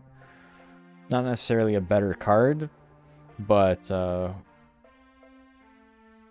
you know, it's just one you have access to earlier on in the game is way less rare. Warumanzimon, pretty good too. Andromon, one of the first ultimates you can get in the game. Pretty solid for an ultimate, not crazy though.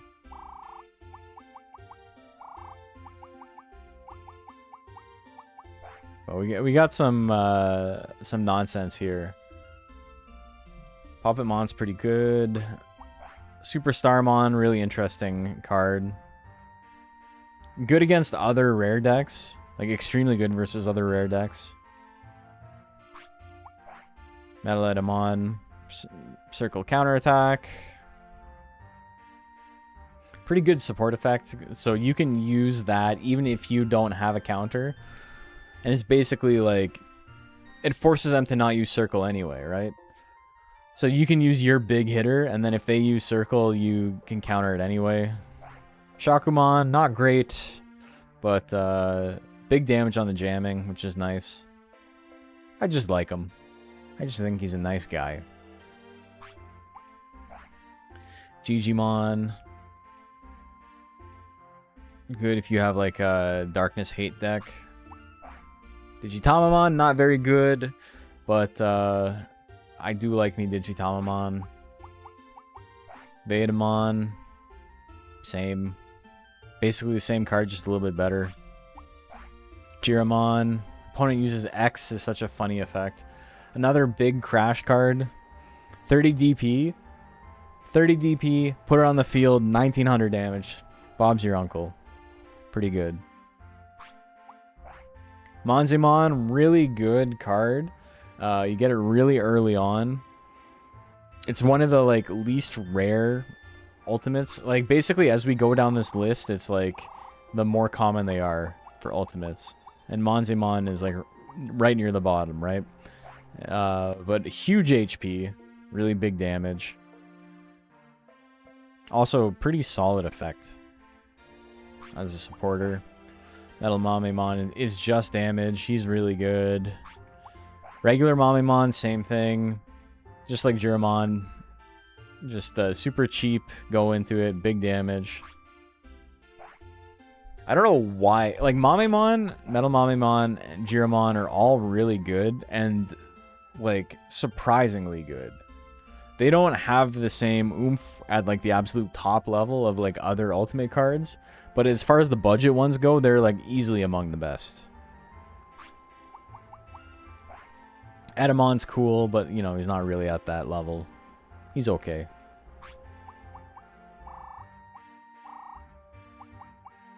But then, yeah, you got all the armor cards. You got Flamedramon, Magnamon, Baronmon, our boy Vmon, Submarimon, my boy. I love Submarimon. Quetzalmon, Tylemon. Look at that. I've done 2,000 damage with Tylemon's X attack. Mamemon might be a reference to Monze being the strongest in the lore, but for 30 DP, Mamemon almost rivals Omnimon in practice. It's really strong, yeah. It's definitely on the level of like real Metal Greymon, who was top 4 ultimate in power for red. Yeah, it's Mamemon, like those three, Mamemon, Jiramon, and Metal Mamemon are all really good. Alsamon, Pegasusmon, Nefertimon, our boy Hawkmon, and Patamon, and Gatomon. And then we got Raidramon, Shadramon. Shadramon's one of my favorites for sure. You can see how big of the damage I got on that. And a little Wormmon boy. Shurimon. Shurimon's cool. Never use him, but he's there. Digimon. Big Digimon. 2,300 damage X attack. Love to see it. Armadillomon. My Armadillomon right now is so funny. 1,000 HP. 400 damage X attack. Huge support effect if HP is less than opponent's HP plus 700. But yeah. And then same thing with these. All the option cards here. As we get down to the bottom. Like the Digivolve cards don't count. But basically these are the cheapest. Defense disc and up.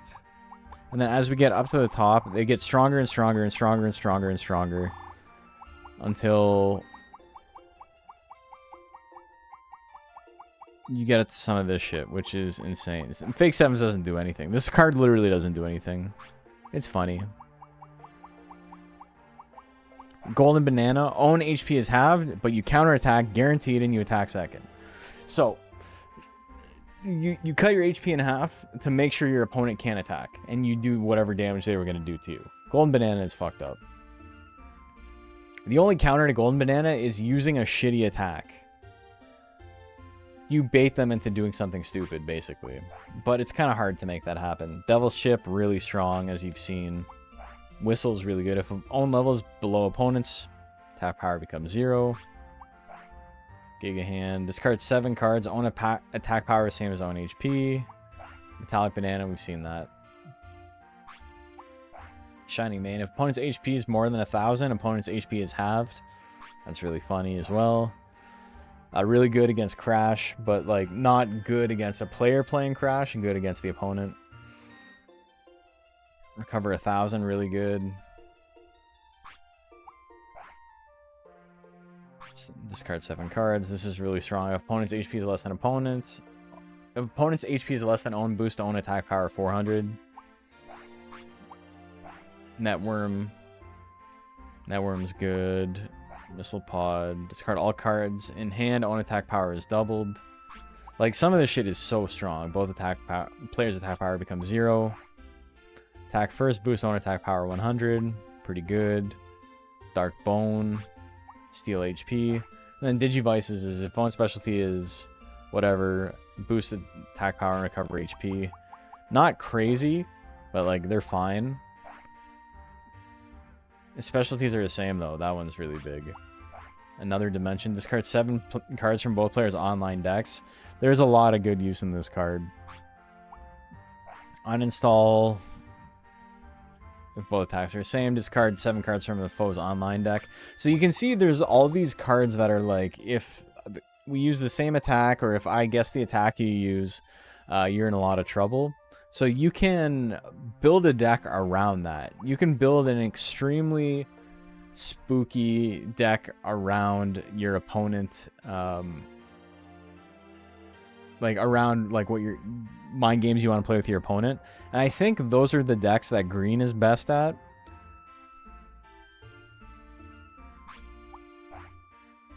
And not necessarily because like green is like has anything that inherently makes it good, but more so green I think doesn't have anything that like green has the space in its decks to use these cards, whereas a lot of the other decks don't, and they would rather rely on like doing damage or like playing control or whatever.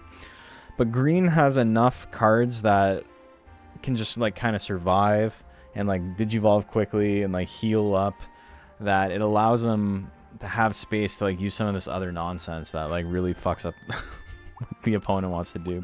The alters are really good. You change the opponent's specialty, stops them from being able to digivolve, gives you bonuses if you have hate for that color. So thought there was supposed to be a new one on the phone. I think there is one coming out. Heap of junk, really good. Discard 2 cards from the deck and 1 from the hand. That's super strong. Cut own opponent's HP in half is solid as well. If you can't do 1,000 damage, you just do that instead.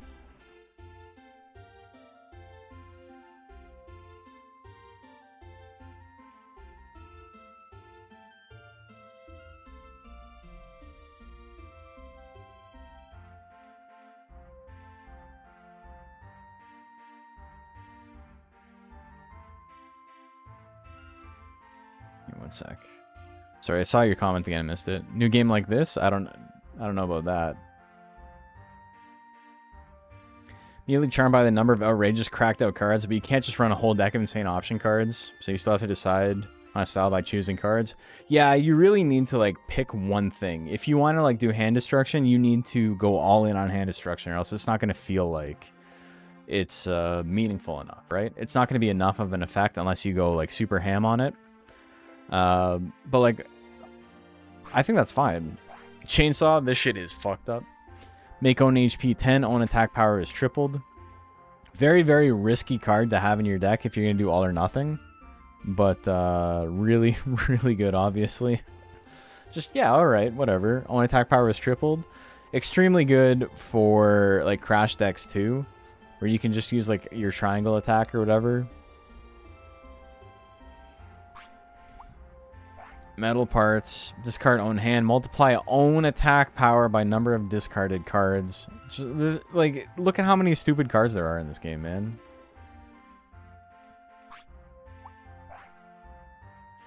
Discard own DP cards, select cards, multiply attack power by number of discards.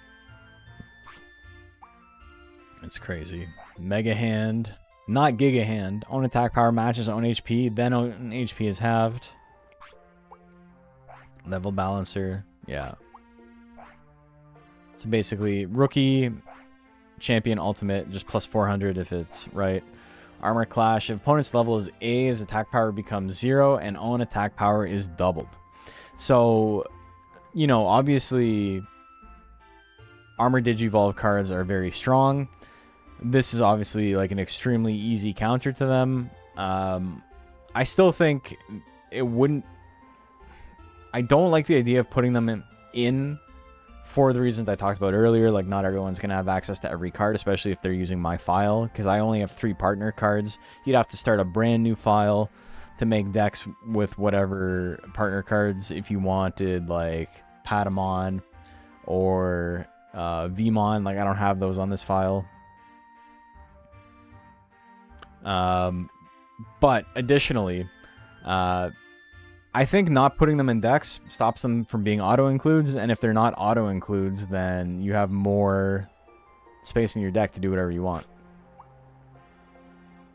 Silver Ball. If opponent's level is U, his attack power becomes 0 and own attack power is doubled. Not super useful, but pretty funny. Coral Charm, really good card. Patch of Love, same. Mystery Egg. Change both player specialties to rare is really funny.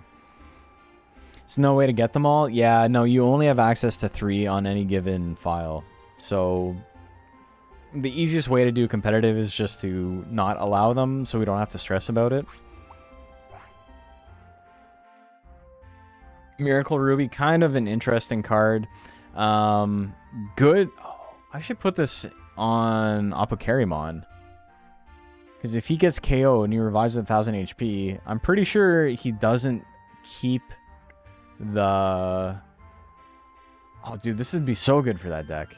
Because I'm pretty sure it negates the penalty of being quarter life. Yeah, Miracle Ruby needs to go into that deck ASAP. This is what I mean. I haven't really, like, optimized the decks. We're still fucking around with them. Cyber Parts... If both attacks are the same, own attack power is tripled. You can make in a deck just around this. Like guessing what your opponent's going to pick and just fucking them up. Yeah, we're still going. How are things? Good, good. We're going to be stopping soon. Liquid Crystal is the same except puts to 0. If both attacks are different, recover own HP 500. Having Lucky Mushroom and Deluxe Mushroom on the bench at the same time is really funny. Because it's like, am I going to use the same attack or not?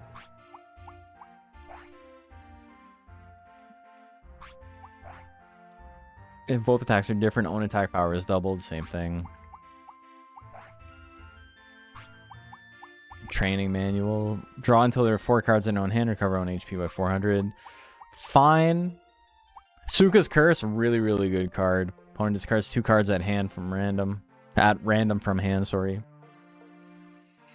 Maybe not as good as Junk Pile, but pretty good anyway. Cherrymon's Miss, as we said. Really, like, stupidly strong card. Sukamon's Curse is really good, too. Hacking, kind of an instant include in most decks. If own level is lower than opponent, switch HP with opponent.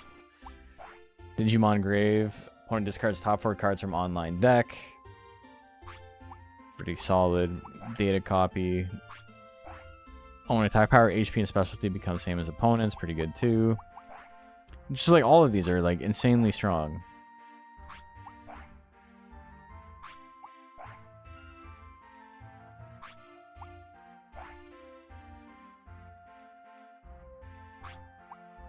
This is the funniest card in the game, though. Opponent's attack changes from circle to triangle, or triangle to X, or X to circle.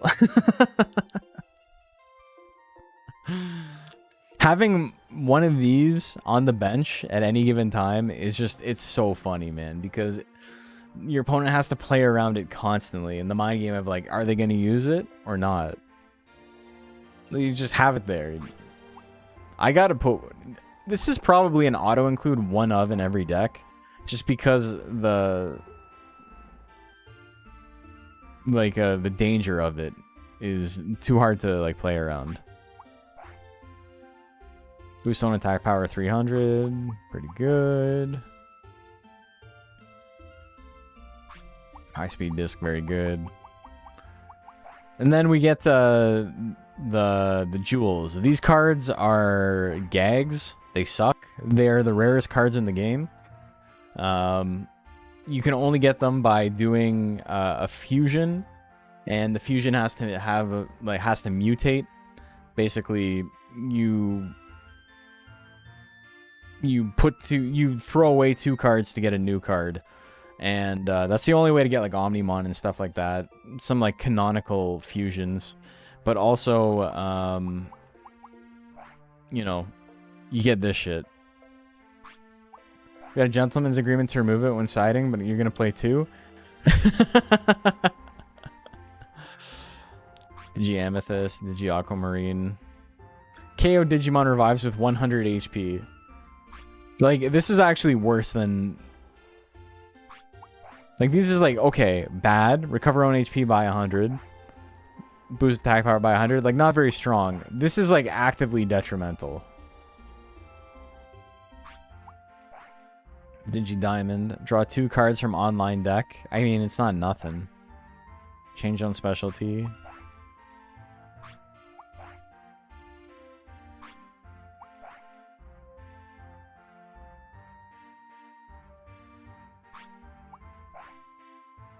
Sapphire. Own attack becomes circle. Own attack becomes triangle. Like I had said, there's a reason to use these. These are like the only ones where there's like a reason to use them.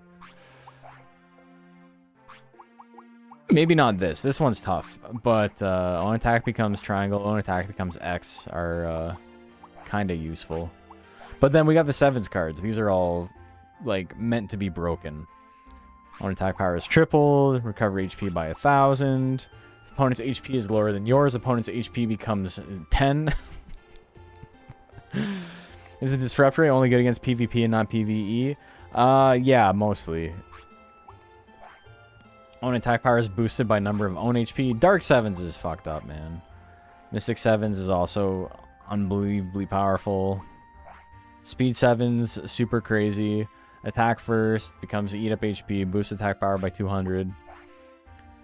Reverse 7s, pretty good as well. You know, a little bit more cerebral than the others, which are just kind of beating your opponent down. Move top 10 cards from offline, pile to online deck, then shuffle. That's good if you, like, you already used all your 7s cards, you can get them back in your deck. Rosemon's Lure, one of. I have 6 of this card, you can only get one of it. Opponent discards his hand in all cards in DP slot. Just, you know, stops your opponent from playing the game, basically. And then the Digivolve cards. Download Digivolve. You can Digivolve from any Digimon to any other Digimon. 7s are very unfun because they're broken AF. Yeah. I think it would be fine to get rid of them from competitive play. And Rosemon's Lure. I think starting the ban list there, no 7s, no partners, no Rosemon's Lure. Everything else is game for now. Is the deck centered around lowering opponent's attack, like to 0? Yeah, that's kind of what the yellow deck does. With El Toy Agumon, well, the yellow-blue deck, you can go with El Toy Agumon, which is if you have 1 or fewer cards in your hand, your opponent's attack becomes 0. Plus high speed chip, which is you discard 1 card, opponent's attack becomes 0. So you use the high speed chip to thin your hand, and then on the next turn you use El Toy Agumon because you have less cards in your hand. And then also you use Metal Garurumon, who's basically if you have a full hand, you set your opponent's attack power to 0. So you use Metal Garurumon, and then you use high speed chip, and then you use El Toy Agumon. And so like 3 turns in a row, you can just lower their damage to 0 every turn. Since most characters in the last arc are dark, you can just build a green deck that is strong against dark, and you will always win pretty much with no supports. Yeah, or you can do that with like 90% of the cards in the game. Hey, MQT! How you been?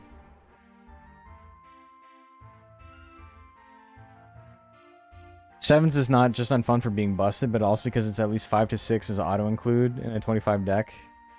Is weirdly small. Yeah.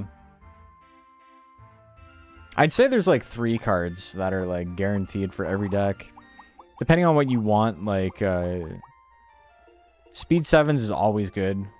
There's like no deck that doesn't want this.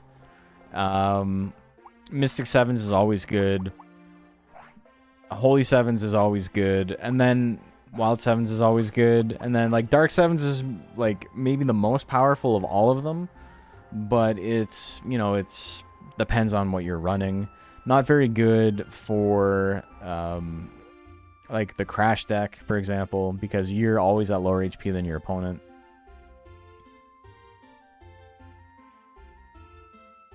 Yellow is def the funniest jank, just playing cards that switch HP and deal basically no damage. Yeah. It's sick.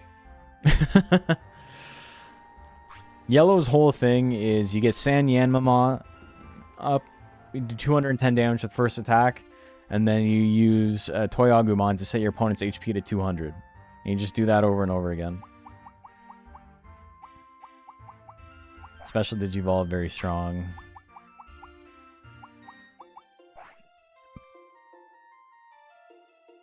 Digi-Devolve has a lot of use as well. Dark Sevens, I feel, is the weakest non-reverse 7 due to the nature of what it does, being weirdly replicable by a lot of things. I mean, yeah, but there's no real, like... Its trigger is easier than all the other effects that are similar. It's literally just, if you have a bigger card than your opponent, you get an instant kill. I don't think that's weak at all. I think it's, like, easily one of the strongest. It's just, it's more situational. In decks where it works, it's unbeatable. In decks where it's, like, maybe not the best, like, obviously, you're not going to play it. Isn't Grand 7's just a flat 2k stats? No, Grand 7's is damage, plus damage equal to your HP.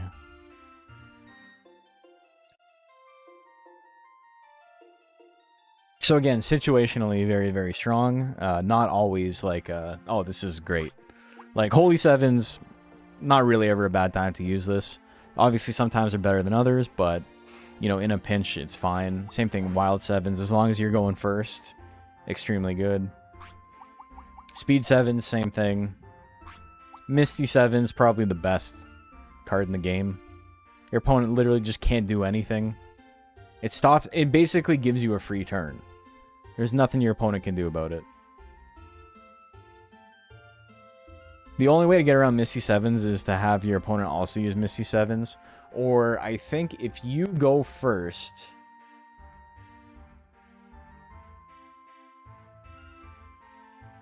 If you go first, Cherrymon's Mist will beat this. When's the ban list? I mean, it'll be pretty basic.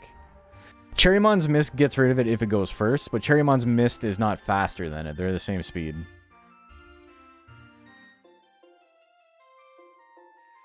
Holy 7 sounds lame until you kind of remember how much it often reads as a turn skip. Yeah, it's like 1,000 HP doesn't sound great. My opponent did less than 1,000 damage? Okay, well, I'm up and they're down. Cherrymon's Mist is like one of the strongest cards in the game in general. But yeah, like lots of the stuff that doesn't seem inherently strong off the rip. Like the altars, these are so strong. It's so disruptive. You can do so much damage. A lot of the time, if you play an altar at the right time, it's like instantly game winning. But you can say that about like 90% of these cards. Like it's sick. Everything is broken. Everything is so strong. The bananas are too strong. Devil's Chip is too strong. Whistle is too strong. Giga Hand is too strong. Like everything is crazy, man. It's a sick game. Dark Lord's Cape is way too strong as well. This is basically just Dark Sevens, except weaker. But, you know, this one at least has some use without being like an auto-include. The Digi devices are good. They're fine, right? Like, there's nothing wrong with them. I don't think they're super, super powerful, but they are, you know, pretty good.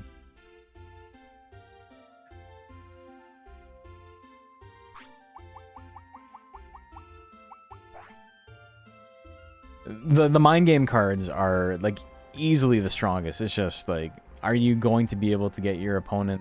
Are you going to be able to get in their head? Are you going to hit them with the Brain Destroyer? Because if you do, you know, it's over. I think Dark Chip would eventually be limited. Mega Attack Chip versus Dark Chip. I could see Dark Chip being banned as well. Or Devil's Chip, sorry.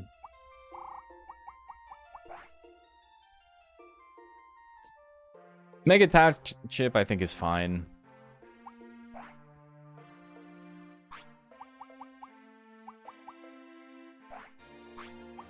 Bananas may be limited to 1.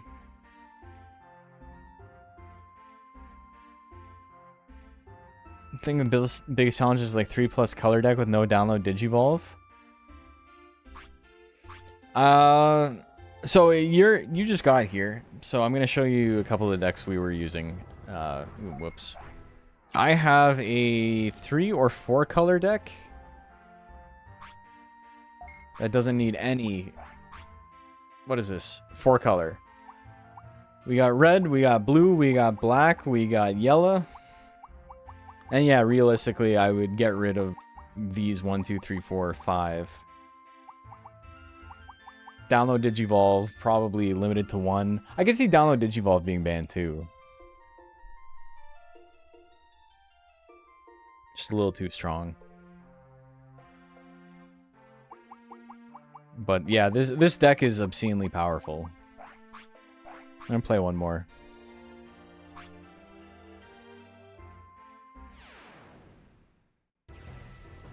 The problem is that like, there's a lot of stuff. Reason I'm running Haguru over Diaboro.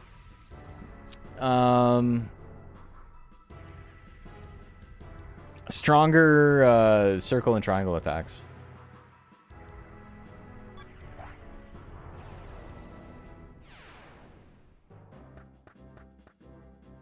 Okay, who are we gonna fight? Let's fight who's hanging out in Beginner City?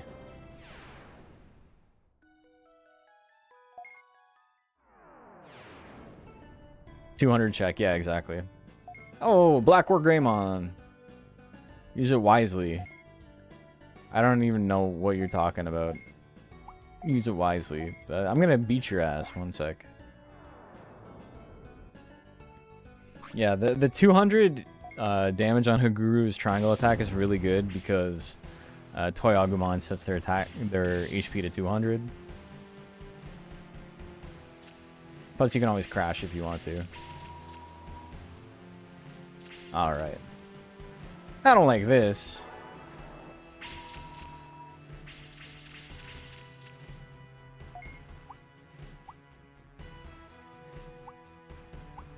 Honestly, pretty bad hand.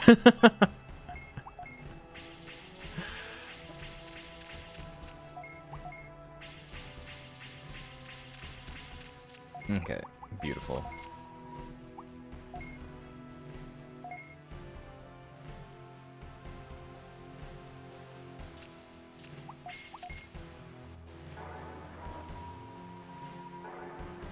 No option card tournament could be interesting.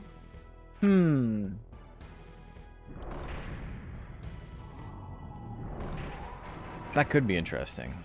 Maybe something to keep in mind for the future.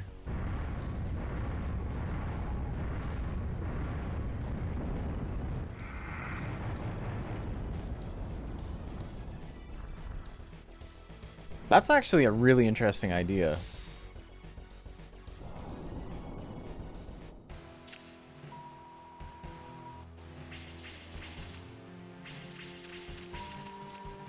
Wouldn't yellow be used as option cards anyway? So option cards and support cards are different.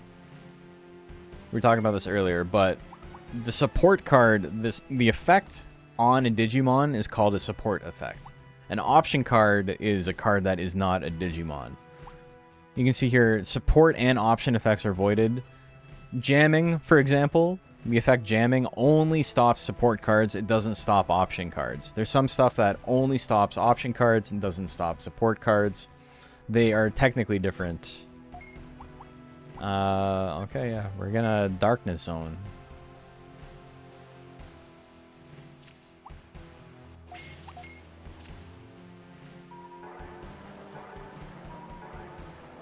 Oh, he was gonna counter my crash? He was gonna do 10 damage? That's sick.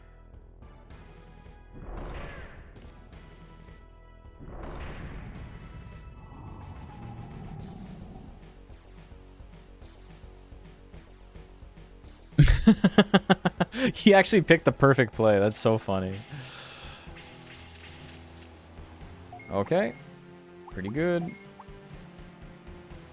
Is he gonna X counter again, though?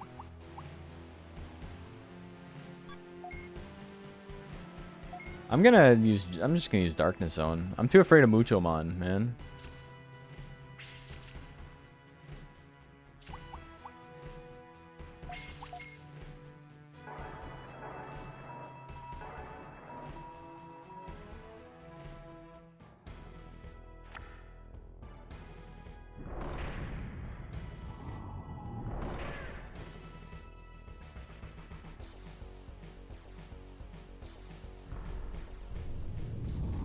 Bonk. So funny to have like a big like maelstrom of dark energy and it does like 200 damage. This did more. The big beak did more. Muchomon's like the one counter to this deck. There's other counters to the deck. Cross hitter. Okay, whatever. We big bang. We might as well dump something from his hand.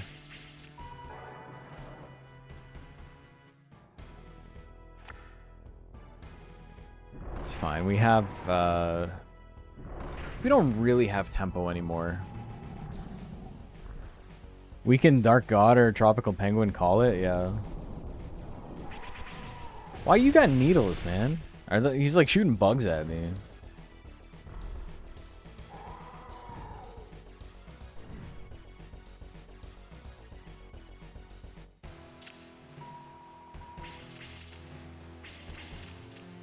Oh, that sucks.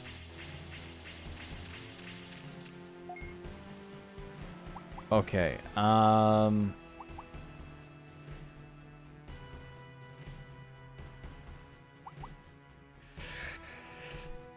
don't think there's a kill here. But I can set myself up to be like pretty safe.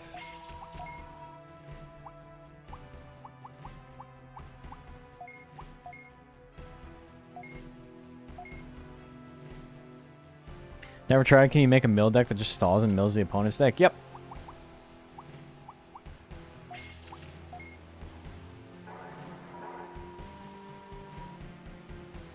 You absolutely can.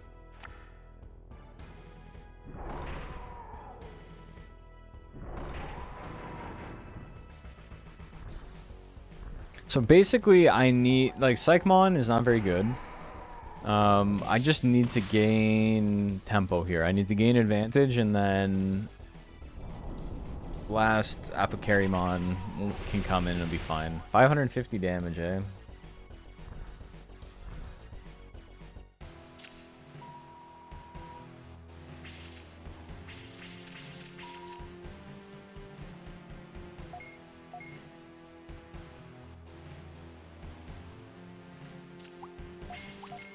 Cherrymon's missed? No Cherrymon's missed, eh? Okay, stupid.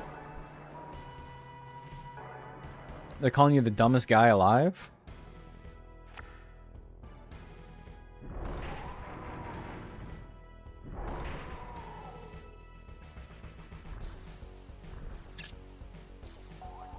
Big glittering horn, let's go.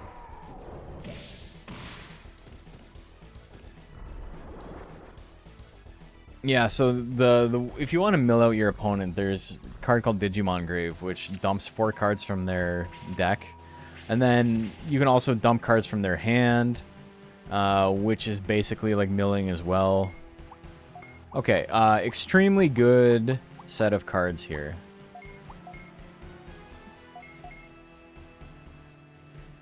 Is he gonna Cherrymon's Mist? He's not. Okay, so we're gonna dump everything. That card needs to be banned 100%. You can only have one, but auto-include feels pretty mean. It also stops decks that like rely on Digivolve points, so it makes decks that are already kind of weak weaker.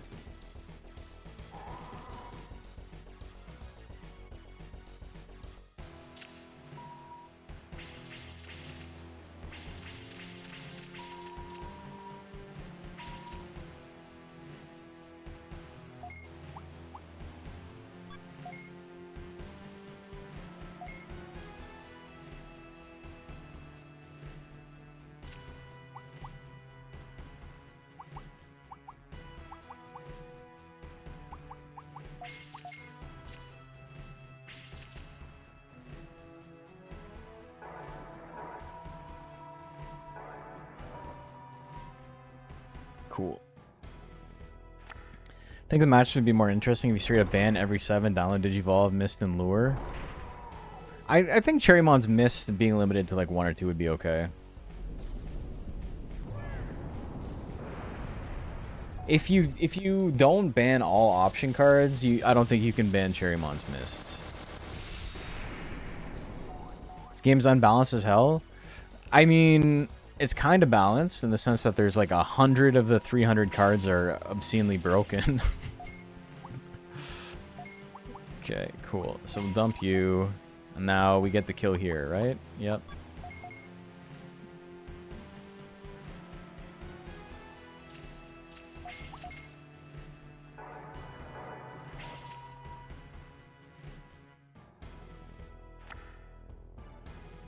It was kind of looking hairy. Muchomon really fucks up the Crash deck, eh?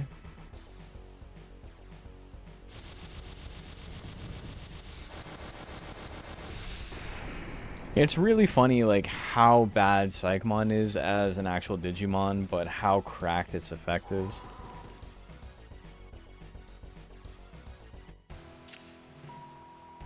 Even something as simple as an aggro deck in this game has overpowering offensive numbers. Yeah, everything is strong. It's crazy as hell. I don't know if I would say it's unbalanced, but it is, like, the power level is incredibly high. Would you agree that the spike in difficulty in this game is Garurumon and Igloo City? Early game, 100%. That's like the first spike, and then I would say after that... I kind of don't want to fight him again, because I don't want to fight Muchomon. You have the 2 best support cards in the game from the literal start? Yeah. And then what would... I'm trying to think if there's anything else that's difficult. There's a couple of, like, arenas later on that are a little tough because they're so long. But I do think that's, like, the first, like, big, like, oh, shit.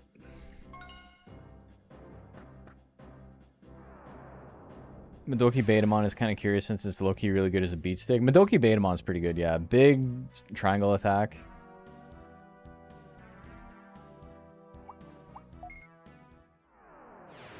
We're just showing off some goofy decks.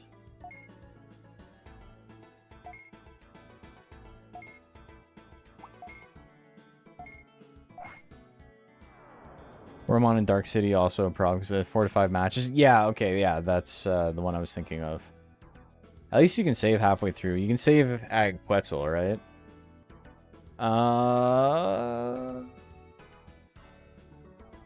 Bird and Bug is... Let's do classic blue-yellow deck. 501 wins on this file. Or is that with this deck specifically? Yeah, this is okay.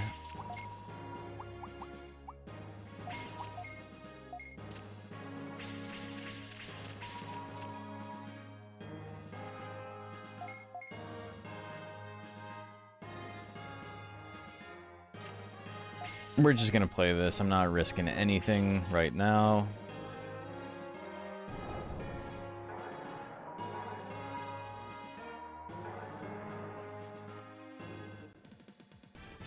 Hardest enemy 1 is Garurumon. So when they come up with the Elite 4 counterpart, they say I put an opponent almost annoying as Garurumon and a Garurumon, but evolve this time? Yeah. Yeah. I do think the idea of all option cards banned is kind of interesting. Alright, so we have like a winning hand already. Clear Toy Agumon. One of this card is pretty good. But you can see its support effect is voided. It doesn't support options. So it wouldn't void this or this. We're gonna dump you, but we're in a pretty good spot here.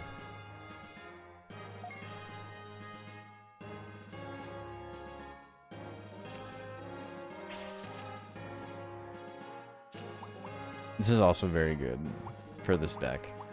Obviously, you want to be using Sanyanmamon, but if you can't, if you've got Penguinmon up first, fuck it, you can make his attack circle anyway. Eternal slapping of the spotless mind. Your mind will be spotless after you've been eternally slapped.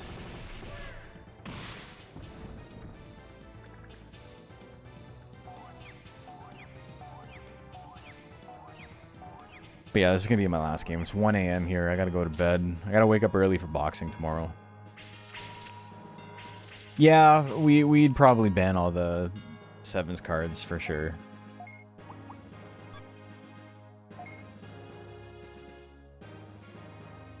I think it's more fun without them because you have to like use your brain a little bit more.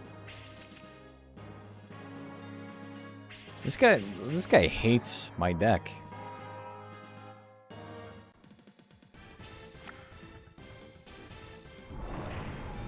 You can do an event with all options ban. Yeah, someone suggested that earlier. I think it's pretty interesting. First tournament gonna be pretty vanilla. What a sick attack, man. It's just going to be Sevens banned, Rosemon's Lure banned, Download Digivolve probably banned, and then Cherrymon's Mist set to 1. And then everything else is legal. We let the bullshit fly, and then we see what's up after.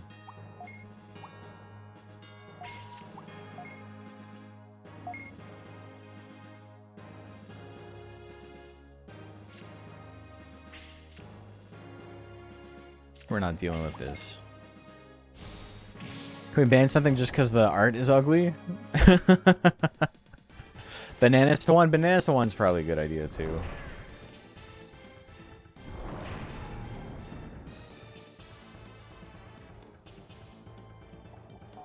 Rookie spam if no options. Well, rookie spam struggles without options. Like, you kind of need, like, level balancer, right? But you would probably have a lot of rookies in your deck you were never intending to actually play, other than as supports.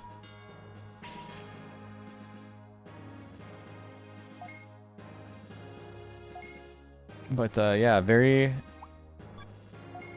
sick. Where, like, I haven't taken damage. It's like, what turn? 7 turns in?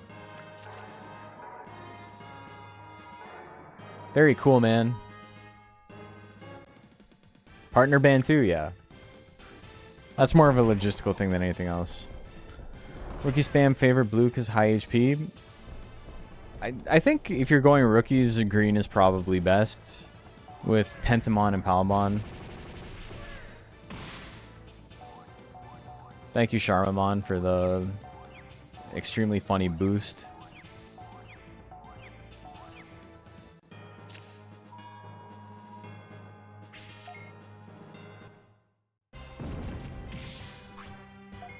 Cool.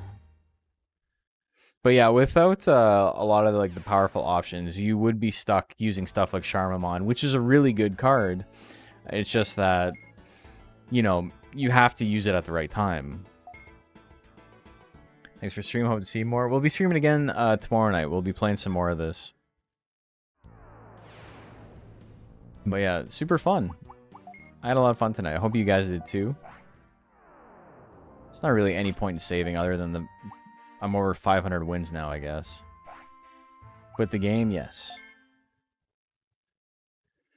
Tento Madoki main nowadays, but yeah, Leomon might be sketchy alone. That's the other rookie spam niche best besides L Manager, yeah. Tento Gabu is best stats, while Agu has offense. Yeah. But if you're trying to stick to one collar, Palmon is your other bet for eat up HP. Really excited for the tournament. Hope we'll get to see some more talk around Card Battle for sure. Can't only be me talking though. Anyway. Thanks, folks. I'm going to call it there. It's super late for me. And like I said, I got to get up early tomorrow. So I appreciate you hanging out. Let's go raid somebody. And then I can get some sleep. Anyone playing this?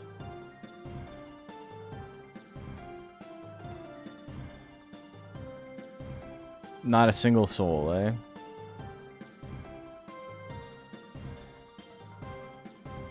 Oh, my boy Dank Pasta?